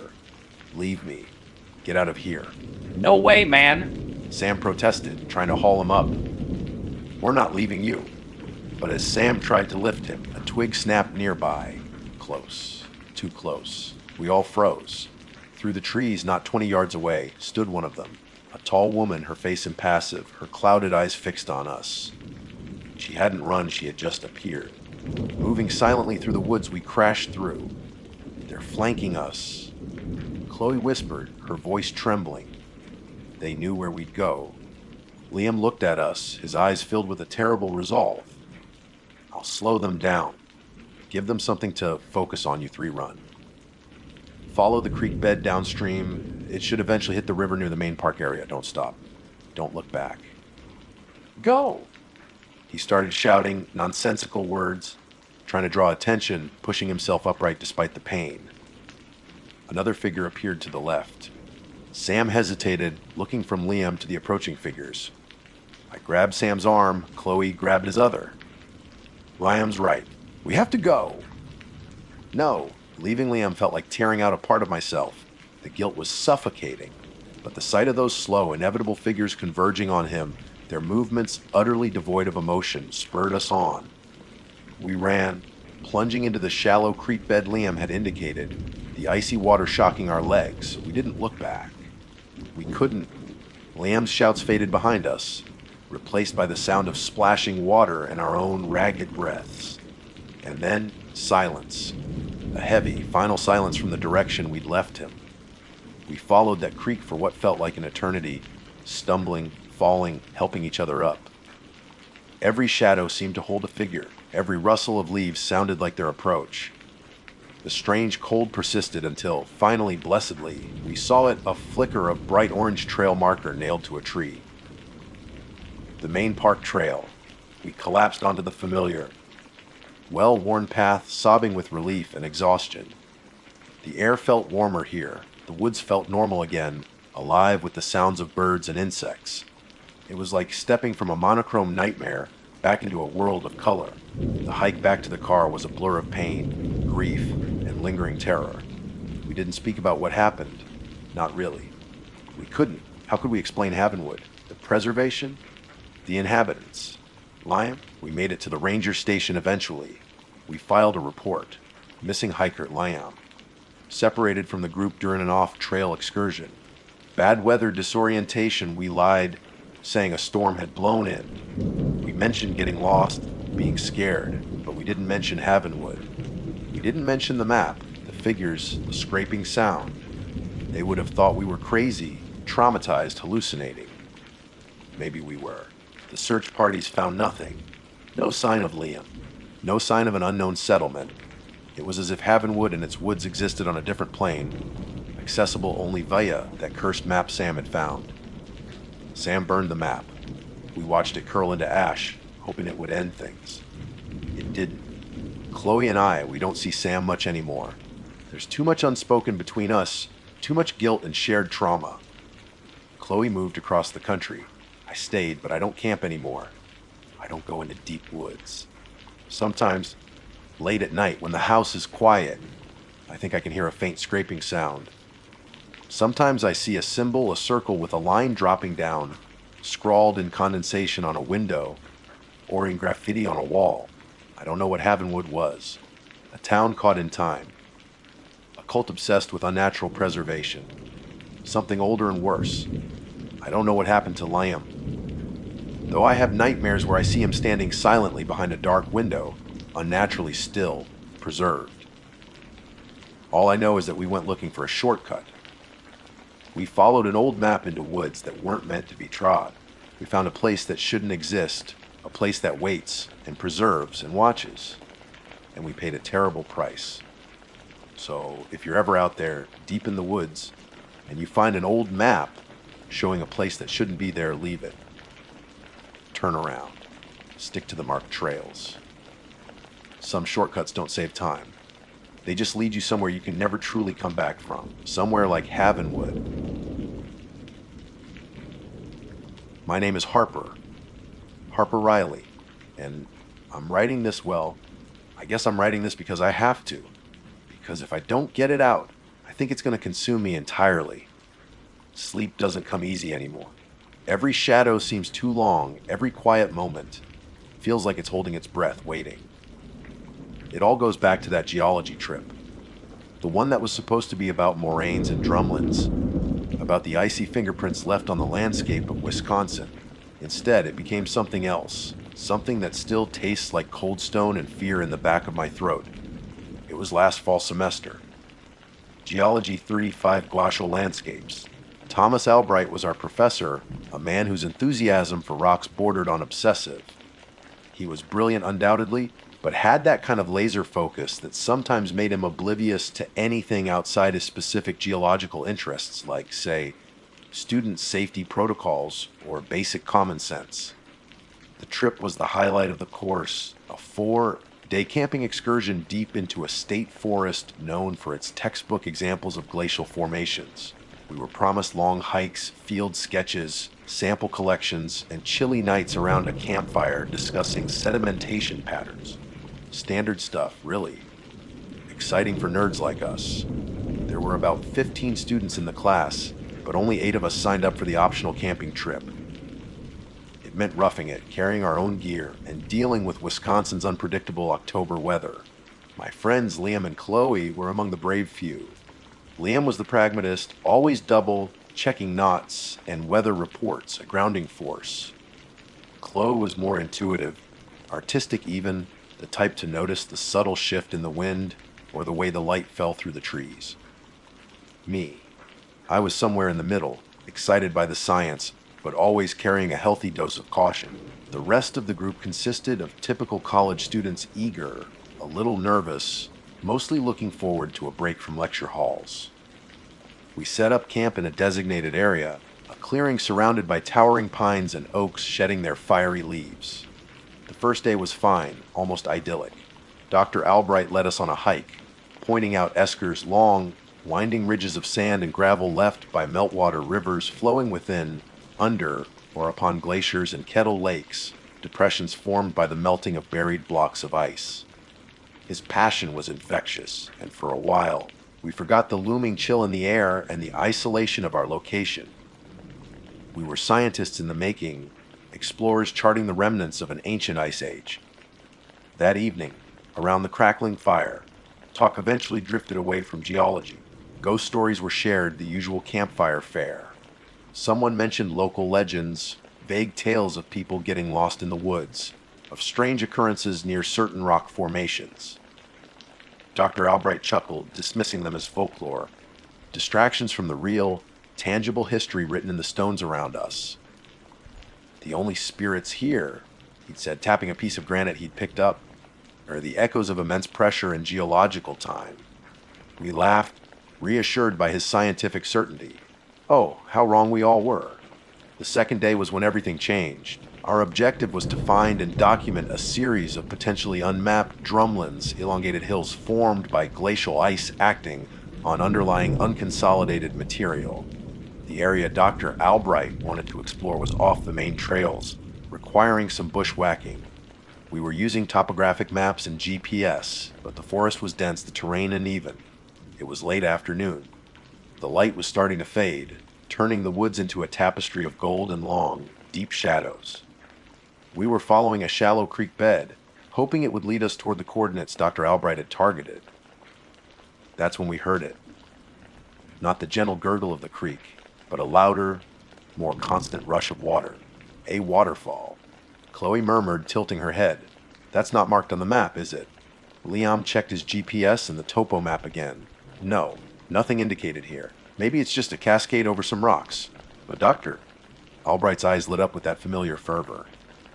Or maybe, he said, his voice buzzing with excitement. It's a feature obscured by the tree cover on satellite imagery. An undocumented formation! Excellent!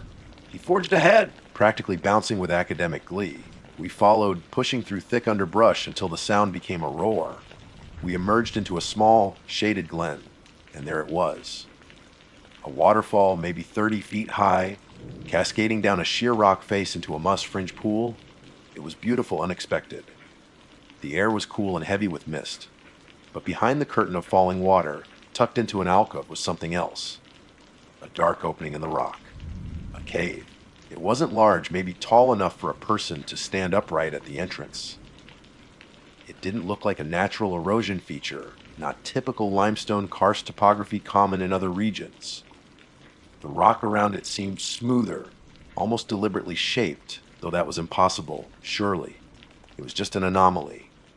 Well, now, Dr. Albright breathed, already moving towards the pool's edge, seemingly oblivious to the spray soaking his jacket.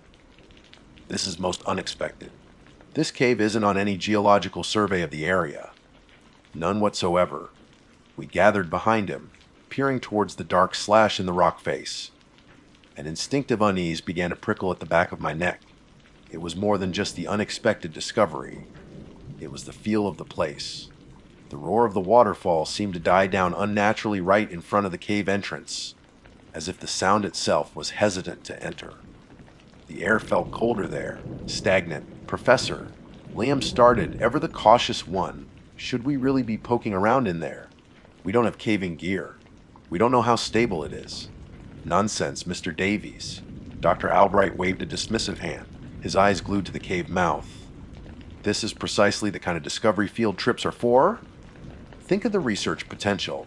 A geologically unrecorded cavern, potentially revealing unique depositional layers or even speleothems unaffected by surface weathering. He turned to us, his face alight. Preliminary exploration. Just a quick look inside. 10 minutes. Think of the extra credit. Extra credit. The eternal lure for sleep-deprived, grade, anxious students.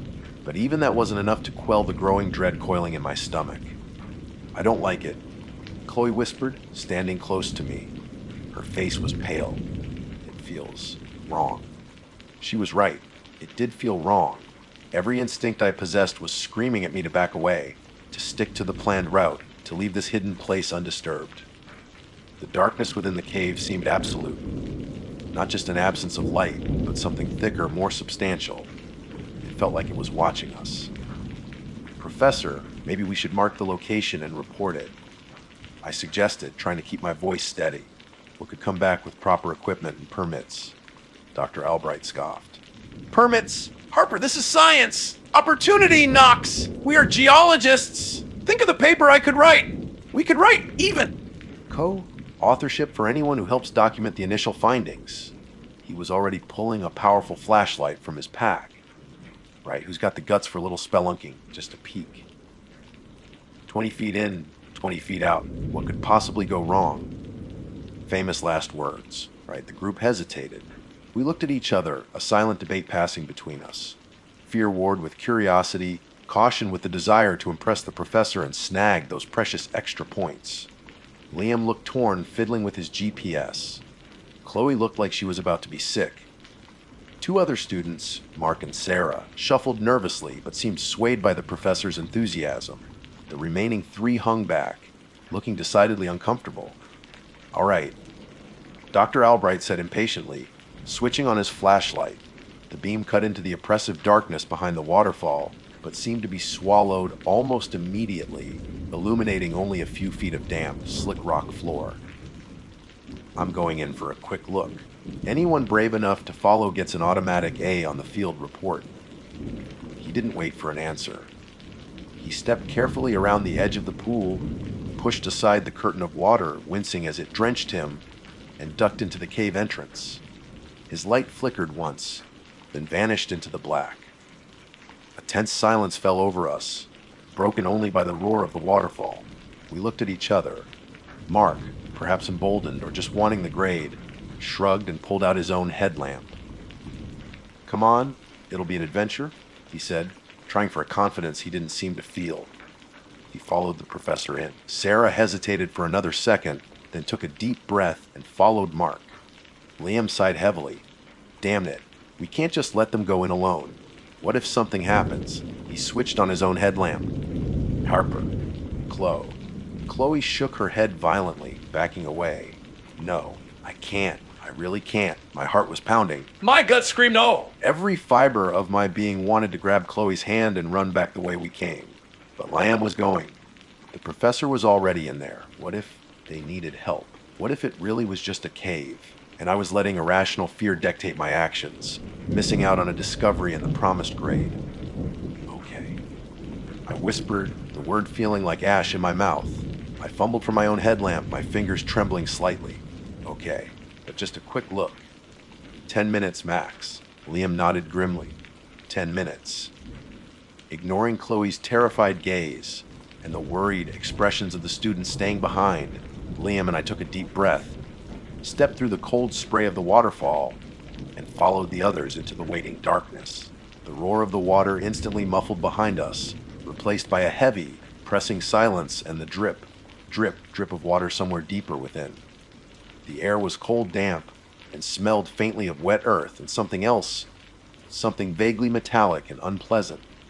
That was the moment, the threshold we crossed, the mistake that set everything else in motion. Following him in was the mistake none of us should have made. We had stepped out of the familiar woods and into something ancient, unknown, and utterly, utterly wrong. And we were about to find out just how wrong it was. The transition was jarring.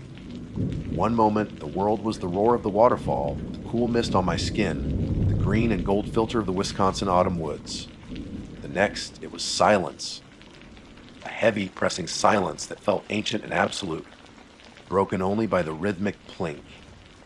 Plink, plink of water dripping somewhere deeper in the darkness, and the harsh scrape of our own boots on the stone floor. The air was instantly colder, carrying that damp, earthy smell mixed with the faint, unsettling metallic tang I'd noticed outside. It clung to the back of my throat, tasting like old pennies in stagnant water. Our headlamps cut feeble cones into the blackness. Lamb was just ahead of me, his beam sweeping cautiously from side to side. Ahead of him, we could see the bobbing lights of Dr. Albright, Mark, and Sarah, maybe 15 yards deeper into the passage. The professor was already talking, his voice echoing strangely in the confined space. "Remarkably consistent passage with," almost suggests artificial smoothing, though that's geologically preposterous, of course. Perhaps a specific type of phreatic tube formation, dissolved by groundwater under pressure. But the host rock doesn't feel like typical limestone. His voice faded slightly as he rounded a gentle bend. Mark and Sarah hurried to keep up, their movements jerky, betraying their nervousness. "Stay close," Liam muttered, glancing back at me. His face, illuminated from below by his headlamp, was tight with concern. "Wouldn't dream of going anywhere else." I replied, my voice sounding thin and reedy. The cave floor was slick with moisture, sloping gently downwards. The walls weren't rough, hewn stone like I'd expected. They were smooth. Not polished exactly, but worn down in a way that felt unnatural, like countless things had brushed past them over millennia. There were no obvious cracks or fissures, no stalactites or stalagmites that you might expect. It was just a tube, curving slightly, leading deeper into the earth. The rock itself was dark, almost black, and felt cold and dense to the touch. We caught up to the others just as the passage opened slightly into a small chamber, perhaps 20 feet across. Dr. Albright was running his hand along the wall, practically vibrating with excitement. Incredible! Look at this texture! It's almost like obsidian. But that makes no geological sense here! No volcanic activity recorded in this region for ons. He chipped off a tiny sample with his rock hammer, the sharp clink echoing unnervingly loud. He bagged it meticulously, muttering about spectrometry and isotopic dating. Mark shone his light around the chamber nervously. Professor, how far are we going? You said 10 minutes. Patience, Mark, patience! Science requires observation! Albright snapped, not taking his eyes off the wall. We've barely begun. This could rewrite our understanding of regional geology. Sarah shivered, pulling her jacket tighter. It's freezing in here. And did you hear that? We all froze, straining our ears. The dripping sound continued, but underneath it was there something else. A faint scraping sound, like stone dragging on stone, or maybe breathing. A low, slow, resonant sound that seemed to come from the very rock around us. It's just the acoustics, Albright said quickly, though even he sounded a fraction less certain. Sound behaves strangely underground. Air currents, water movement. Liam swept his beam towards the back of the chamber, where the passage continued, seeming to narrow again. Or maybe it's a sign we should head back. Nonsense, Albright retorted, turning towards the deeper passage. We haven't found the source of the water yet. Or determined the extent of this formation. Forward. He plunged ahead, his determination overriding any sense of caution. Mark and Sarah exchanged panicked looks but reluctantly followed. Liam hesitated, looking back towards the direction we came from, then at me, his expression grim. Stick right behind me, Harper. We pressed on. The passage did narrow, forcing us into single file. The smooth, dark walls felt closer now, pressing in. Claustrophobia began to set in, a tight band around my chest. The air grew heavier, colder, and the metallic smell intensified.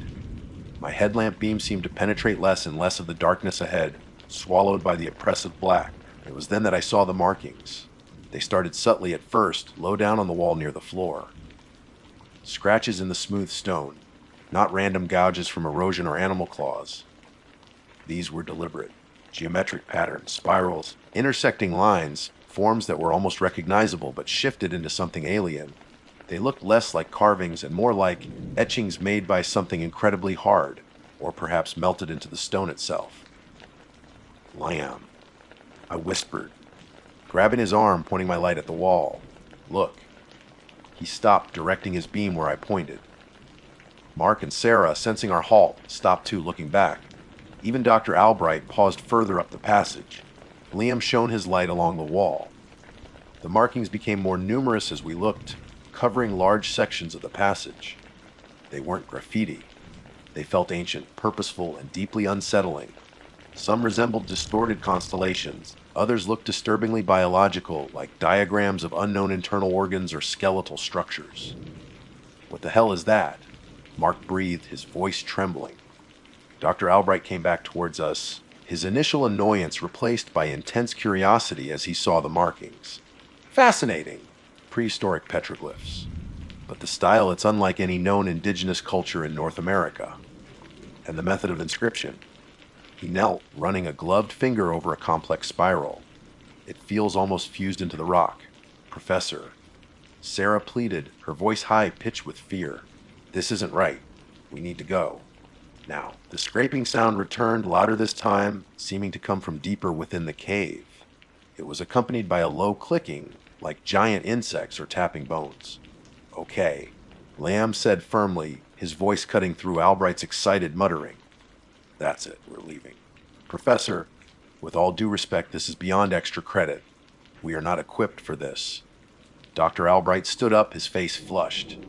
Don't be absurd! We're on the verge of a monumental discovery! We can't turn back now. Monumental discovery won't do us any good if we end up statistics on a missing persons report.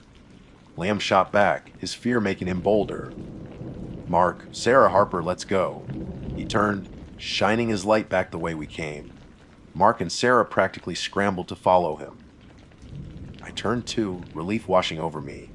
But as my headlamp beam hit the passage we had just walked through, a gasp escaped my lips.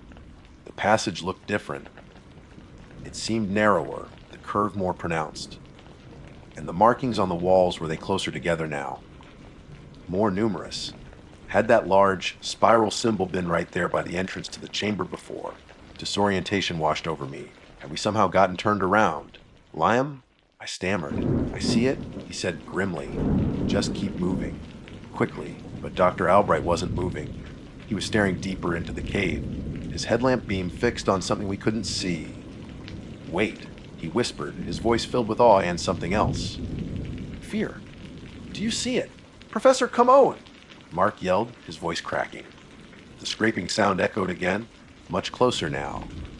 It was definitely coming from the passage ahead of where Albright stood. And the clicking, it was faster, more insistent.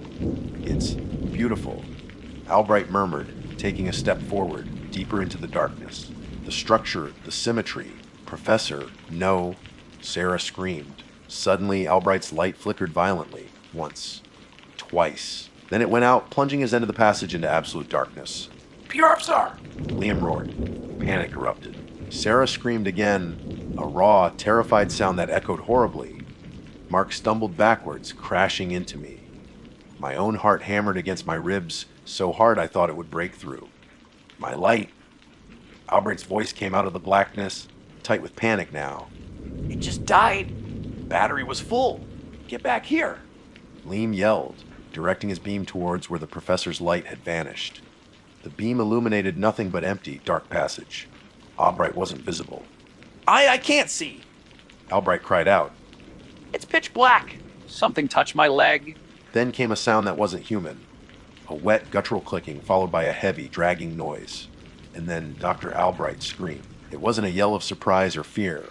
It was a raw, agonizing shriek of pure terror and pain that cut off abruptly, swallowed by the suffocating silence of the cave. Silence. Absolute, terrifying silence, save for the frantic gasps of Mark and Sarah and the pounding of blood in my own ears. The dripping had stopped. The scraping had stopped. Even the air seemed still. Liam's hand clamped onto my arm like a vise. "On!" he screamed, shoving me back towards the way we thought we'd come. Ah, no. We turned and scrambled, desperation lending speed to our feet. Mark and Sarah were right behind us, sobbing, stumbling on the slick floor. Our headlamp beams bounced crazily off the smooth, dark walls, revealing those disturbing markings flashing past. Did they seem to pulse slightly in the erratic light? Was that just panic playing tricks on my eyes? We ran blindly, praying we were going the right way, back towards the muffled sound of the waterfall, back towards the light, back towards safety. Behind us, from the depths of the cave where Dr. Albright had vanished, we heard it again. The slow, deliberate sound of something heavy dragging itself across the stone, accompanied by that sickening, wet clicking. And it sounded like it was following us. Panic is a cold, sharp thing. It overrides thought, reduces you to pure instinct flee. We scrambled through the oppressive darkness, Liam's hand still locked on my arm, pulling me along. Behind us, the schlick, scrape scrape of whatever had taken Dr. Albright echoed, impossibly loud in the narrow passage. It wasn't fast, but it was steady, relentless. It didn't sound like it needed to hurry. Mark was right behind me, his breath coming in ragged sobs. Sarah was beside him, whimpering, her headlamp beam bouncing wildly, illuminating flashes of the smooth, dark walls and those sickeningly intricate markings. Did I imagine one spiral pattern seemed to twist, to wreath as my light passed over it? I didn't look again. I couldn't. Which way? Sarah cried out, her voice cracking as we reached a fork in the passage we hadn't noticed on the way in. Or had it been there? The cave felt like it was actively trying to confuse us, to fold in on itself. Liam didn't hesitate. Left. I think I feel a draft. He yanked me hard, stumbling into the left passage. It felt slightly wider, and maybe, just maybe, the metallic tang in the air was a little less potent here. We ran, our boots splashing in unseen puddles. The scraping sound behind us seemed to falter for a moment, perhaps confused by the fork, but then it resumed, steady as doom. It felt like it was gaining. Then Mark screamed. It wasn't like Albright's scream of agony. It was a choked, off cry of pure terror and surprise. I whipped my head around, my light catching a horrifying tableau. Mark had stumbled, falling to one knee. And from the darkness behind him, something was emerging. I didn't see a shape, not really. Just a sense of movement in the absolute black, a glistening texture, and something pale, impossibly long and thin, like a multi-jointed limb or tendril wrapping around Mark's ankle. Okay. Sarah shrieked, reaching back for him. No! Don't!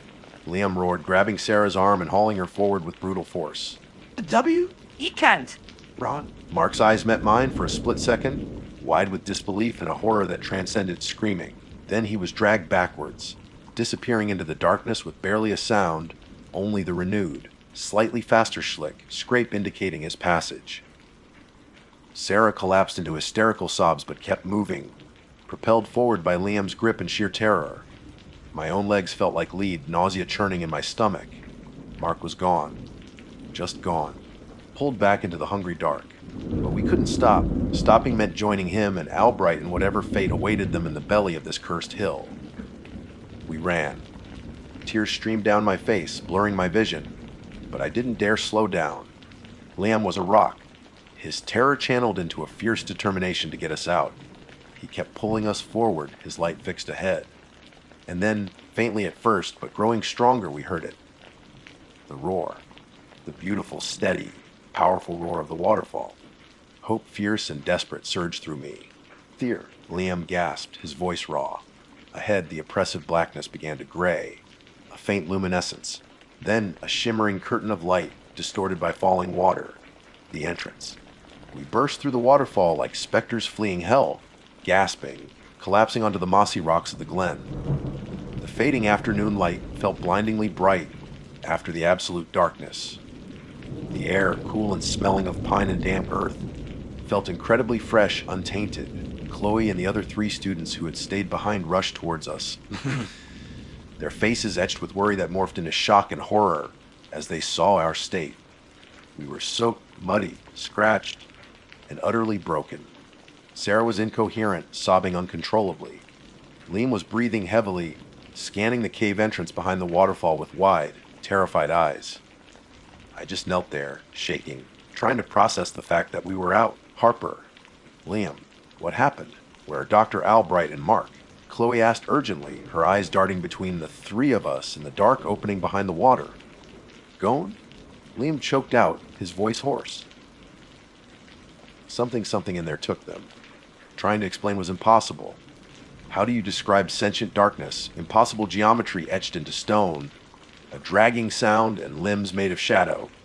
We stammered out fragments, the cave, the markings, Albright's obsession, the light going out, the scream, Mark being dragged away. It sounded insane, even to our own ears. One of the other students, David, pointed a trembling finger towards the cave. We heard a scream, a really bad one. A few minutes ago, we thought about going in, but his voice trailed off.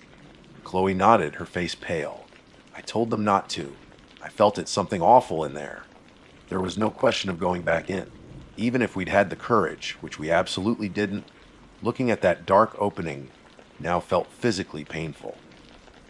It seemed like a wound on the landscape, radiating a coldness that had nothing to do with the water. We gathered our remaining gear with trembling hands, practically carrying the catatonic Sarah, and stumbled back towards the main campsite in the gathering dusk. Every snap of a twig, every shadow cast by the trees, sent jolts of fear through us. The forest, which had seemed welcoming just that morning, now felt menacing, full of unseen watchers. It took hours to hike back out to a place with cell service. Calling the park rangers, then the police, felt surreal. We recounted our story, sticking to the facts as best we could, omitting the parts that sounded truly unbelievable, the moving markings, the sense of the cave being alive. We focused on the discovery, Albright's insistence, the separation, the scream, Mark vanishing. The official search began the next morning. Rangers, police, search and rescue teams. They found our campsite easily enough. They followed our tracks towards the waterfall glen. We led them there, though every step back towards that place felt like walking to our own execution. But when we got there, the glen looked different. The waterfall was still there, roaring down the rock face. But behind it, where the dark opening had been, solid rock, Wet, moss-covered, undeniably solid rock. There was no cave, no entrance, no sign that there had ever been one. The authorities were sympathetic but skeptical. They searched the area thoroughly for days. They found no trace of Dr. Albright or Mark. No blood, no torn clothing, no sign of a struggle, no cave. Their equipment detected no subterranean cavities behind the waterfall. The official conclusion was predictable. Experienced professor and student likely misjudged the terrain during off-trail exploration, possibly suffered a fall in a ravine or got lost, succumbing to the elements. The trauma of the event, the authorities suggested gently, likely caused the surviving students used to confabulate the story of the cave. Mass hysteria brought on by fear and exhaustion. They stopped searching after a week. Dr. Albright and Mark Jenkins were officially listed as missing, presumed dead. The university held a memorial service. Geology 305 was quietly dropped from the course catalog the following semester. Liam, Sarah, and I drifted apart. Sharing the unbelievable truth didn't bond us, it isolated us further. A constant reminder of the horror only we knew was real. Sarah transferred schools. Liam graduated but changed his major from geology to library science. He needed predictability, quiet structure, things that made logical sense. And me, I finished my degree, but the passion for geology is gone, replaced by a knowing fear of deep places, of darkness, of things that don't fit the neat explanations of science.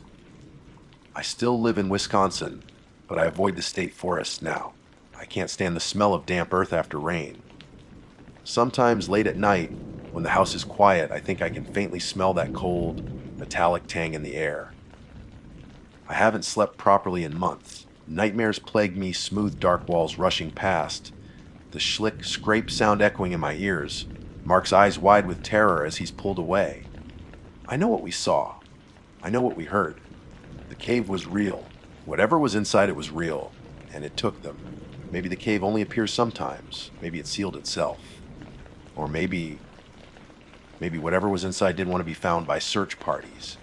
So, I'm writing this down, partly to warn anyone who might stumble upon an unmapped cave behind a waterfall in the Wisconsin woods. Turn around. Run. Don't let curiosity or the promise of discovery lure you in. Some places aren't meant to be found. Some secrets are buried for a reason. But mostly I'm writing this for myself, to try and convince myself I'm not crazy, to scream into the void of the internet that it happened, that Dr. Albright and Mark didn't just get lost. They were taken. Following him into that cave was the deadly mistake. And I'm terrified, truly terrified, that someday, somehow, the price for the ones who escaped hasn't been fully paid yet. Because sometimes, when I look into a mirror in a dimly lit room, I see movement in the reflection behind me, something dark and glistening just at the edge of sight. And I hear a faint sound, like stone scraping on stone. My name is Alex. Looking back now, huddled under thin blankets in a room that never feels truly safe anymore, the sheer, idiotic arrogance of it all chills me more than the memories themselves. We thought we were clever. We thought we were edgy, tapping into something dark for a cheap thrill, a story to tell back home over beers. We were young, dumb, and cruising towards a horror we couldn't have conceived of in our worst nightmares. And it all started, as these things often do, with a stupid idea and a weekend off. It was late October in Wisconsin. The leaves were past their prime, mostly brown, and brittle carpets crunching underfoot, but there was still that crisp, electric bite in the air that signals the real transition into winter. Perfect camping weather if you like a little moodiness with your outdoors experience. And we did. My friends, Sarah, Ben, Chloe, and I had decided we needed one last trip before the snows came, and we wanted something with a bit of flavor. Sarah was the driving force behind the location choice.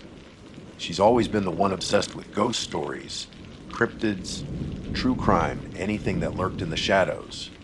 She'd found an article online, some obscure local blog, about the Black Creek Woods, a sprawling state forest about 3 hours north of Milwaukee.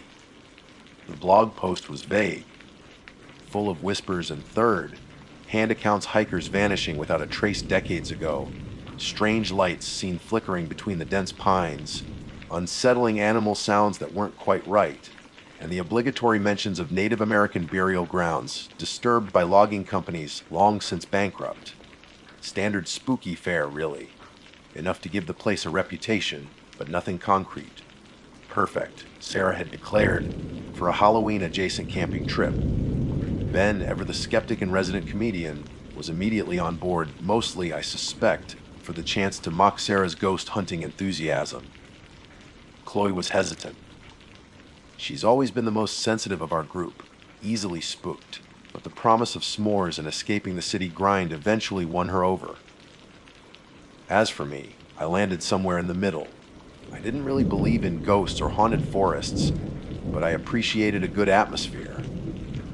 The idea of telling spooky stories around a campfire in woods rumored to be haunted, that had a certain appeal. It felt like actively participating in the season. The deadly mistake, the linchpin upon which our entire world would horribly pivot, was the ouija board. It was Ben's contribution, fished out from his parents' attic. It looked ancient, the cardboard warped, the planchet yellowed with age. For laughs, he'd announced, tossing it onto the pile of camping gear in the back of my beat-up SUV. Maybe we can ask the Wisconsin Wendigo for stock tips. Sarah had squealed with delight. Chloe had visibly flinched.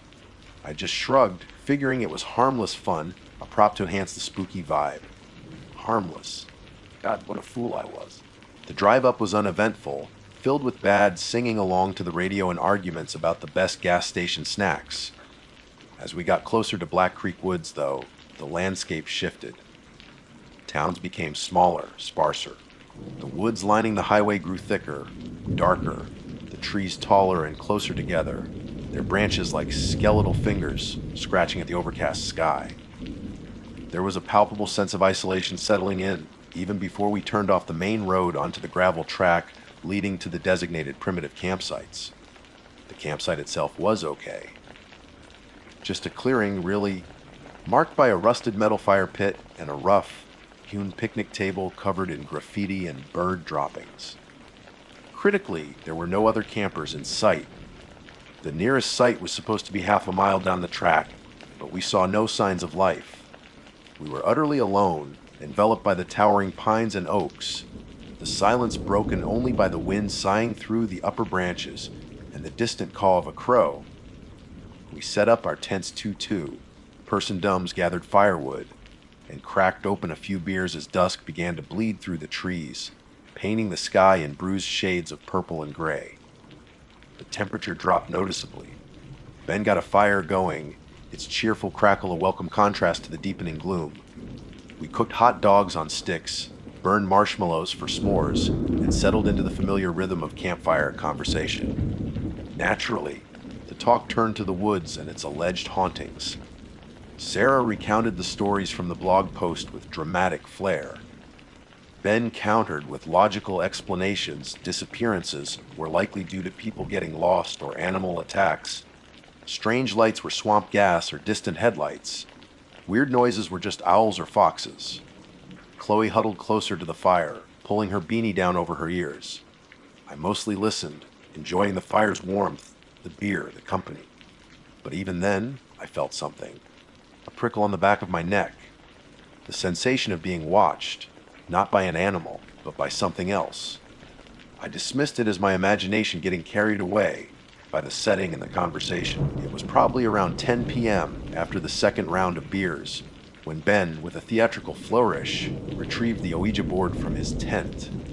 "All right, spook seekers," he announced, placing it on the flattest part of the ground near the firelight. "Time to commune with the spirits of Black Creek. Ask them if they prefer brats or cheese curds." Sarah was practically vibrating with excitement. Chloe looked like she wanted to bolt. "Guys, I don't know," she whispered, nervously chewing her lip. Oh, come on, Chloe. Sarah coaxed. "It's just a game. A piece of cardboard. What's the worst that could happen?" Famous last words. Reluctantly, we gathered around. We placed the board between us, the firelight casting dancing, distorted shadows across the letters and numbers. The planchette felt cool and strangely heavy in our hands as we all placed our fingertips lightly upon it. "Okay," Ben said, trying to sound official, but unable to keep the smirk out of his voice. Is anyone or anything here with us tonight? Silence. The planchette remained stubbornly still. See, Ben chuckled. Nothing. Give it a second. Sarah insisted, her eyes wide, fixed on the board. Concentrate. Is there a spirit in Black Creek Woods who wishes to communicate? For a long moment, nothing happened. The only sounds were the crackling fire and the whisper of wind high in the pines. I could feel the tension building, a weird mix of skepticism and morbid curiosity. Then, slowly, almost imperceptibly at first, the planchette began to tremble under our fingers. It wasn't a smooth glide. It felt jerky, resistant, like moving something through thick mud. It slid haltingly towards why yes, a collective intake of breath. Chloe gasped audibly. Ben's smirk faltered. Okay, someone's pushing it, he accused, looking around at us. We all denied it, and honestly, I didn't think anyone was. The feel of the movement was strange and personal. Sarah, emboldened, asked the next question, her voice hushed. What is your name? The planchette hesitated, then began to move again, faster this time, more decisive. It slid in. Then, no. Sarah frowned. You don't have a name or you don't want to tell us. No response. Ben, regaining some bravado, leaned in. Are you one of the hikers who disappeared? The planchette shot in again, then. Are you friendly? Chloe asked, her voice barely a whisper. Again, N-O, unequivocally. A chill, colder than the night air, snaked down my spine. The playful atmosphere had evaporated completely, replaced by something heavy and oppressive. The fire seemed to dim slightly, or maybe it was just my perception. Why are you here? I asked, surprising myself. My voice sounded tight. The planchette remained still for a beat, then moved with a sudden, chilling certainty. Y-O-U-R-E, it paused. And O-T another pause, longer this time. The air felt thick. Do-E-L-C-O-M-E. The word hung there in the firelight, stark and hostile. A wave of genuine fear washed over me. This wasn't fun anymore. This felt real. Okay, I think we're done. Chloe stammered, trying to pull her fingers away, but it felt like the planchette had a faint magnetic pull. Wait, Sarah breathed, leaning closer despite the obvious menace. Welcome where? Why aren't we welcome? The planchette didn't answer her question directly. Instead, it began to move again, scraping slightly against the board, with what felt like deliberate, angry force. G-E-T-O-U-T, it stopped dead center on T. Get out. No ambiguity, no room for interpretation. Just a raw, unwelcoming command.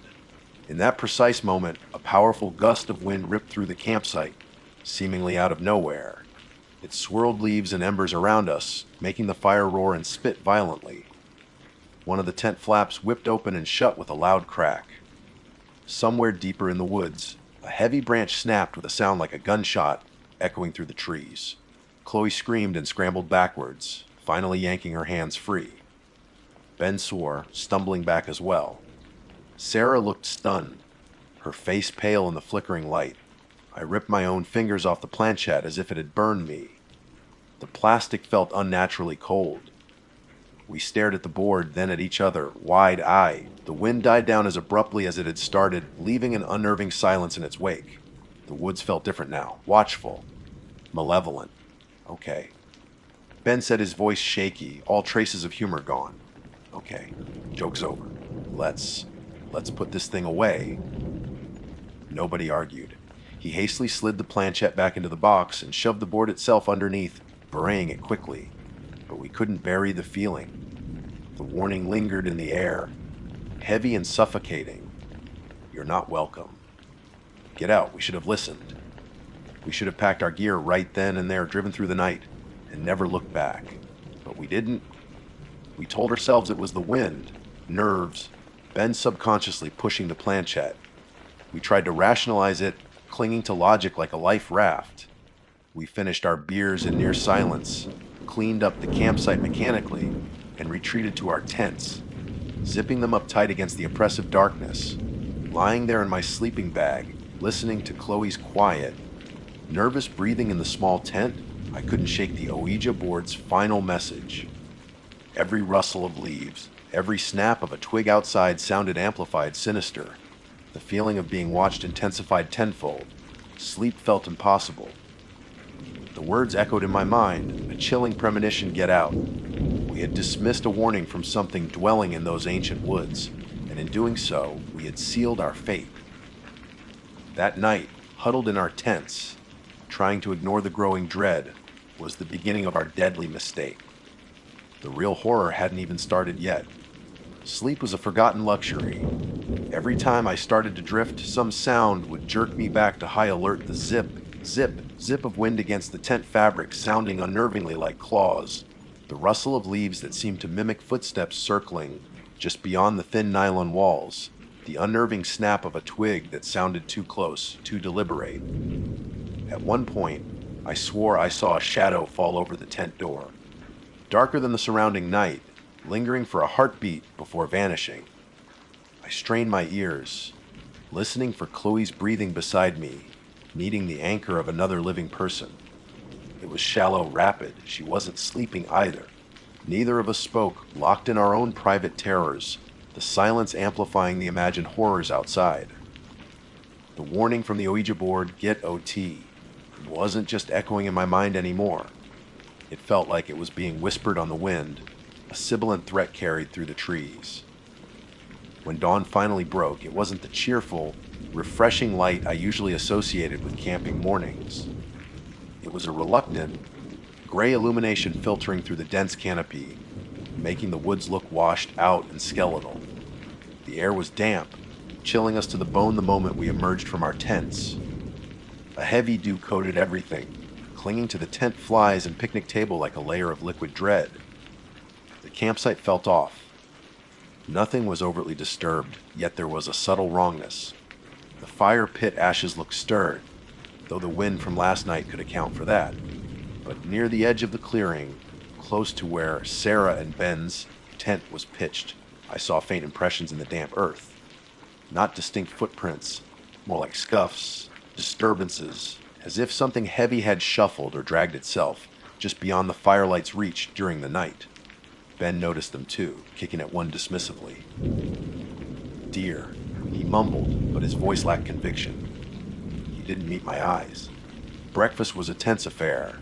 We huddled around the revived, sputtering fire, nursing lukewarm instant coffee, the silence thick with unspoken fear. Ben attempted a joke about needing stronger coffee to face the local wildlife, but it landed with a thud. Sarah, usually bubbly in the morning, was subdued, her eyes scanning the tree line constantly. Chloe looked physically ill, pale and shaky, refusing anything other than water. The easy camaraderie of the previous day was gone, replaced by suspicion and raw nerves. We were all thinking the same thing: the Ouija board, the wind, the feeling it wasn't just our imaginations. Maybe we should pack up, Chloe whispered, finally voicing the thought hanging heavy between us. Just head back early. And say what?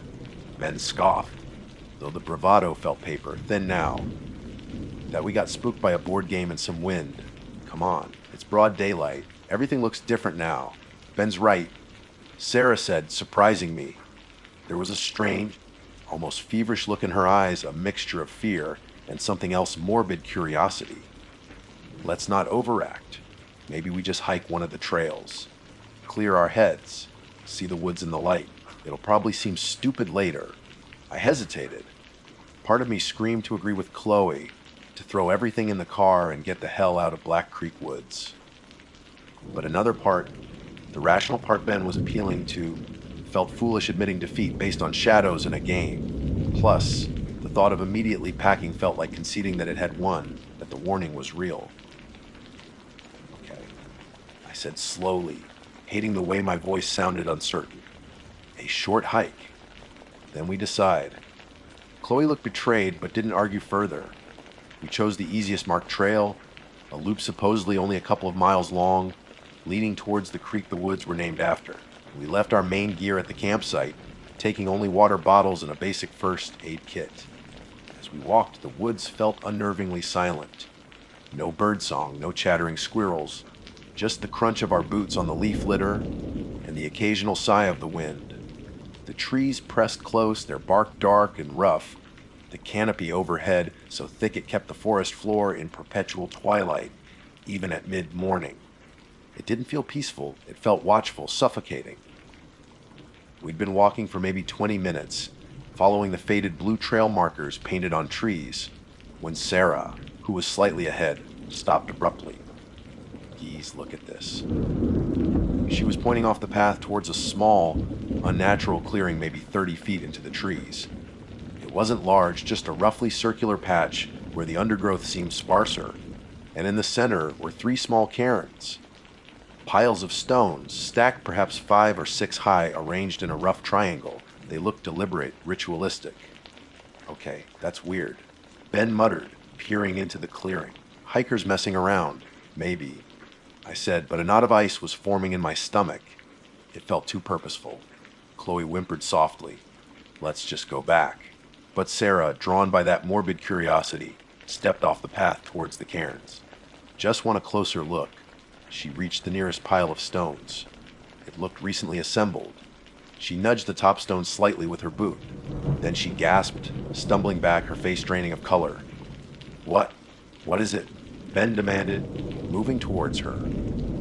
Sarah didn't speak, just pointed with a trembling finger. Lying partially concealed beneath the top stone of the cairn, she disturbed was something small, dark, and sickeningly familiar. It was a lock of hair, unmistakably Sarah's vibrant red hair, tied tightly around a small twig with a piece of coarse black thread. Time seemed to stop. We stared at it, the implications crashing down on us. How? How could her hair be here, tied like some kind of grotesque fetish, in the middle of these woods we'd only just entered? There was no rational explanation. No prankster could have gotten her hair, tied it, found this spot, and built these cairns and placed it here without us knowing. It was impossible. Okay. Ben whispered, his voice hoarse. Okay, no, this isn't funny. Someone is messing with us. But his eyes darted nervously into the dense woods surrounding the clearing, searching for a hidden observer who wasn't there. Chloe let out a choked sob. It's not someone! It's it! The thing from the board! It knows we're here! It's watching us! Panic, cold and sharp, finally broke through my own denial. Chloe was right. This wasn't a prank. This wasn't a coincidence. This was a message, a violation. The ouija board hadn't just warned us, it had marked us. The entity knew us. We need to go, I said, my voice tight, urgent. Now. Back to the camp. Pack everything, we're leaving. No one argued this time. We turned and scrambled back towards the trail, casting frantic glances over our shoulders. The woods no longer felt silent, they felt alive with unseen menace. Every rustle, every shadow seemed hostile. I thought I heard something moving parallel to us, keeping pace just inside the tree line, a heavy, shuffling gait, the snapping of twigs. Was it an animal, or was it the source of the cairn, the owner of the warning? I didn't want to find out. We half ran, half stumbled back along the path, adrenaline coursing through us. The familiar clearing of our campsite appearing through the trees was the most welcome sight I'd ever seen. We burst into it breathless and terrified, grabbed the tents. Ben yelled, already heading towards my SUV, keys jangling in his shaking hand. Just stuff everything in. We don't need to fold. Sarah and Chloe rushed towards their tent, fumbling with zippers. I started collapsing mine, my fingers clumsy with fear. The oppressive atmosphere hadn't lessened at the campsite. If anything, it felt worse, heavier. The silence pressed in. Then the sound or lack thereof cut through the frantic rustling of nylon. Ben had reached the SUV, jammed the key in the ignition and turned. Nothing. Just a dead, dull click. What the? He tried again. Click. Silence. No, no, no. He popped the hood, peering inside, though none of us knew much about engines. Battery seems okay, connections look fine. He slammed the hood shut in frustration. Try it again, Alex! I slid into the driver's seat, heart pounding against my ribs, and turned the key. Click. Nothing. The dashboard lights didn't even flicker. It was completely dead. Maybe we flooded it. Sarah suggested desperately, dragging her sleeping bag out of her tent. It's not flooded, it's... Ben trailed off, his eyes widening as he slowly walked around the vehicle. He stopped at the front passenger side tire, then slowly moved to the rear, then crossed to the driver's side. His face went slack with horror. "What is it?" I asked, dread pooling in my stomach. Ben looked up at us, his face ashen. "The tires," he choked out. They're all flat. Every single one." We rushed over. He was right. All 4 tires were completely deflated, sagging on their rims, and it wasn't subtle. Each tire bore a long, clean slash mark through the sidewall. Deliberate. Precise. Sabotage. We were stranded miles from the nearest paved road, deeper still from any town, with no cell service. Utterly, terrifyingly stranded. As that horrifying realization sank in, the weak gray daylight began to fail. The sun, which had been hidden behind the clouds all day, dipped below the western tree line. Long, distorted shadows stretched across the campsite, swallowing the clearing in a rapidly deepening gloom. The temperature plummeted again, the air growing instantly colder, sharper, and from the surrounding woods a sound began. Low at first, almost subliminal, a faint, guttural clicking. Then a rustling in the undergrowth, closer this time than any sound we'd heard before. It wasn't the wind. It wasn't an ordinary animal.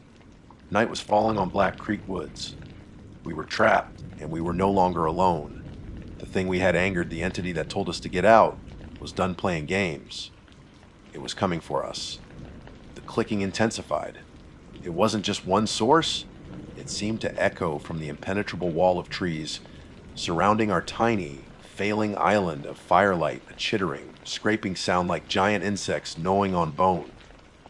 Heavy, shuffling footsteps circled the perimeter, snapping twigs with careless power. Panic wasn't just settling in, it was a physical entity clawing its way up my throat, threatening to choke me. Weapons. Ben croaked, his voice tight with terror. He scrambled for the small hatchet we used for firewood, gripping its handle until his knuckles were white. Sarah fumbled in her pack and produced a folding camping knife, its blade looking pitifully small against the immense darkness. I grabbed the heaviest thing I could reach, my large, metal maglite flashlight, hefting it like a club. Chloe was frozen beside the fire pit, tears streaming silently down her face, her eyes wide with paralyzing fear. "Stay together." Back to back. I yelled, trying to inject a confidence I didn't feel. We instinctively formed a tight circle, backs pressed against each other, peering out into the suffocating blackness, the feeble firelight barely pushing back the shadows. Then the assault began, not directly on us, but on our fragile shelters. Something massive slammed into Ben and Sarah's tent first, a sound like a car door being kicked inwards, followed by the sickening rip of heavy, duty nylon tearing. The tent collapsed inwards with a sigh. Seconds later, the same force hit my tent, ripping the flesh sheet clean off, the poles snapping like dry reeds. It wasn't trying to get inside them. It felt like it was destroying our concept of refuge, deliberately penning us in the open, exposed. The clicking grew louder, closer, grating on our nerves until I wanted to scream just to drown it out. And then, amidst the clicking, came a new sound, whispering. Indistinct at first, like wind through dry leaves, but coalescing into distorted fragments of our own voices, echoing the ouija board's warning, "Not welcome, get out." It was a nightmare chorus emanating from the darkness, designed to unhinge us completely. Chloe finally broke. A strangled sob escaped her lips. Make it stop. Please, make it stop. Her cry seemed to act as a signal. From the deepest shadows beyond the reach of the fire, a shape detached itself. It was tall, impossibly, sickeningly tall and thin, like a starving man stretched on a rack, its limbs too long, moving with a jerky, unnatural gait. I couldn't make out features, just a silhouette against the slightly less black sky, angular, gaunt and utterly wrong. It moved faster than anything that size should have, gliding over the uneven ground towards us. Chloe saw it too. She screamed, a raw sound of pure terror, and stumbled backwards, tripping over a log near the fire pit. She fell hard, scrambling uselessly on the ground. The thing, I have no other word for it, changed direction, lunging towards her prone form with horrifying speed. No.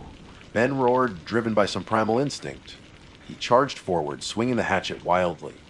The blade connected with something. I heard a dull thud, but it seemed to have no effect. The thing didn't even slow down.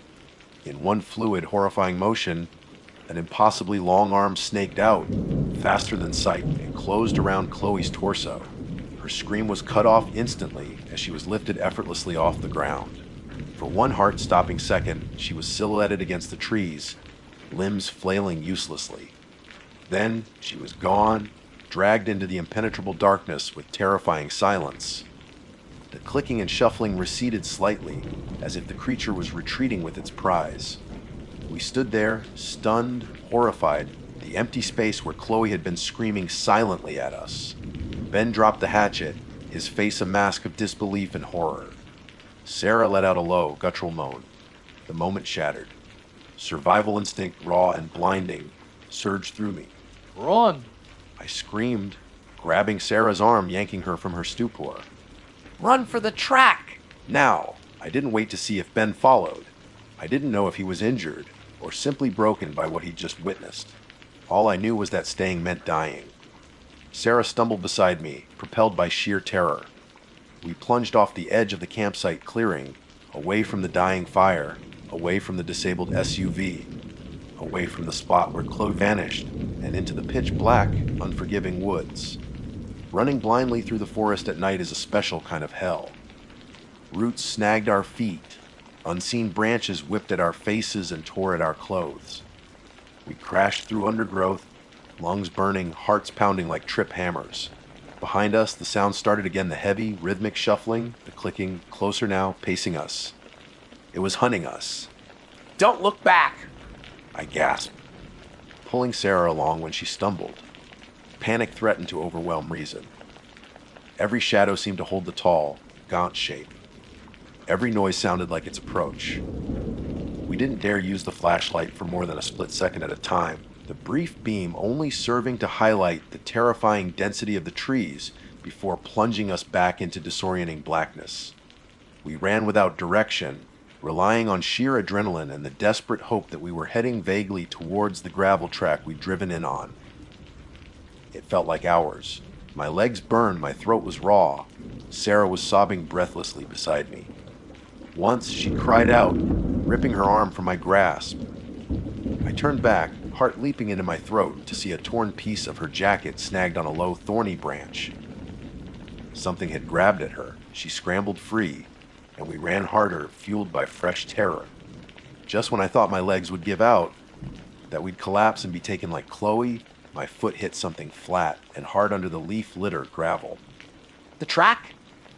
Hope, fierce and desperate, surged through me. This way. We burst out of the trees onto the narrow service road. It felt slightly more open here, the canopy less oppressive. We ran along the track, away from the campsite, towards the distant promise of the main highway. The sounds of pursuit seemed to lessen slightly, falling back as we left the deepest woods, though I couldn't be sure if it was real or just wishful thinking. It felt reluctant to follow us out of its domain. We ran until our bodies screamed, until the sky began to show the faintest hint of dawn gray in the east. And then, impossibly, unbelievably, we saw it, the blessed sight of headlights approaching in the distance on the highway the track eventually met. Waving frantically, screaming, crying, we stumbled into the path of an oncoming semi-truck. The driver, a burly man whose eyes went wide with shock at the sight of us, ragged, scratched, terrified, emerging from the notorious Black Creek woods at dawn, slammed on his brakes, his horn blaring. He called the authorities. The police came. We told them something. A fractured, incoherent story about getting lost, about maybe seeing an animal, about our friend Chloe wandering off. We mentioned the slashed tires, the dead car battery. They searched the campsite. They found the damaged tents, the disabled SUV, the cold fire pit. They found the hatchet lying near the ashes. They found no sign of Chloe or Ben. Ben never made it out. I don't know if he was taken right after us, or if he succumbed to shock or injury, or simply gave up. His fate remains another ghost haunting Black Creek woods. The official report cited probable animal attacks and exposure. A bear, perhaps attracted by food, though the slashed tires remained an anomaly they couldn't easily explain away. Disorientation causing Chloe and Ben to wander off and succumb to the elements. Case closed, filed away under tragic accidents. Sarah and I knew better. Sarah didn't take it well. The trucker dropped us at a hospital. Physically, we were treated for scratches, bruises, mild hypothermia. Mentally, Sarah became withdrawn, plagued by night terrors, muttering about the tall shadow and the clicking sounds. The last I heard, she was in long-term psychiatric care, unable to cope with the reality of what we experienced. And me, I survived. Physically, at least.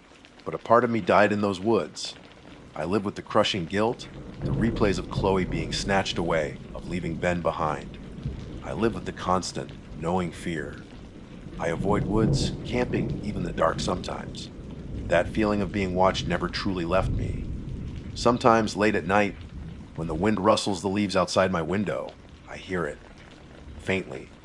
That horrible guttural clicking. We found the ouija board still in its box when the police escorted me back to retrieve salvageable belongings from the SUV weeks later. I burned it, watched until it was nothing but ashes, but it doesn't matter. The damage was done. We were young, arrogant, stupid. We went looking for a thrill in a place steeped in dark rumors. We brought a tool designed to communicate with the other side, and we used it in the heart of its territory. We got a warning clear as day. You're not welcome. Get out. We didn't listen, and that was our deadly mistake. Some doors are meant to remain closed. Some woods hold teeth, and some warnings, if ignored, are invitations to horrors you can't even begin to imagine. Don't make the same mistake we did. Just don't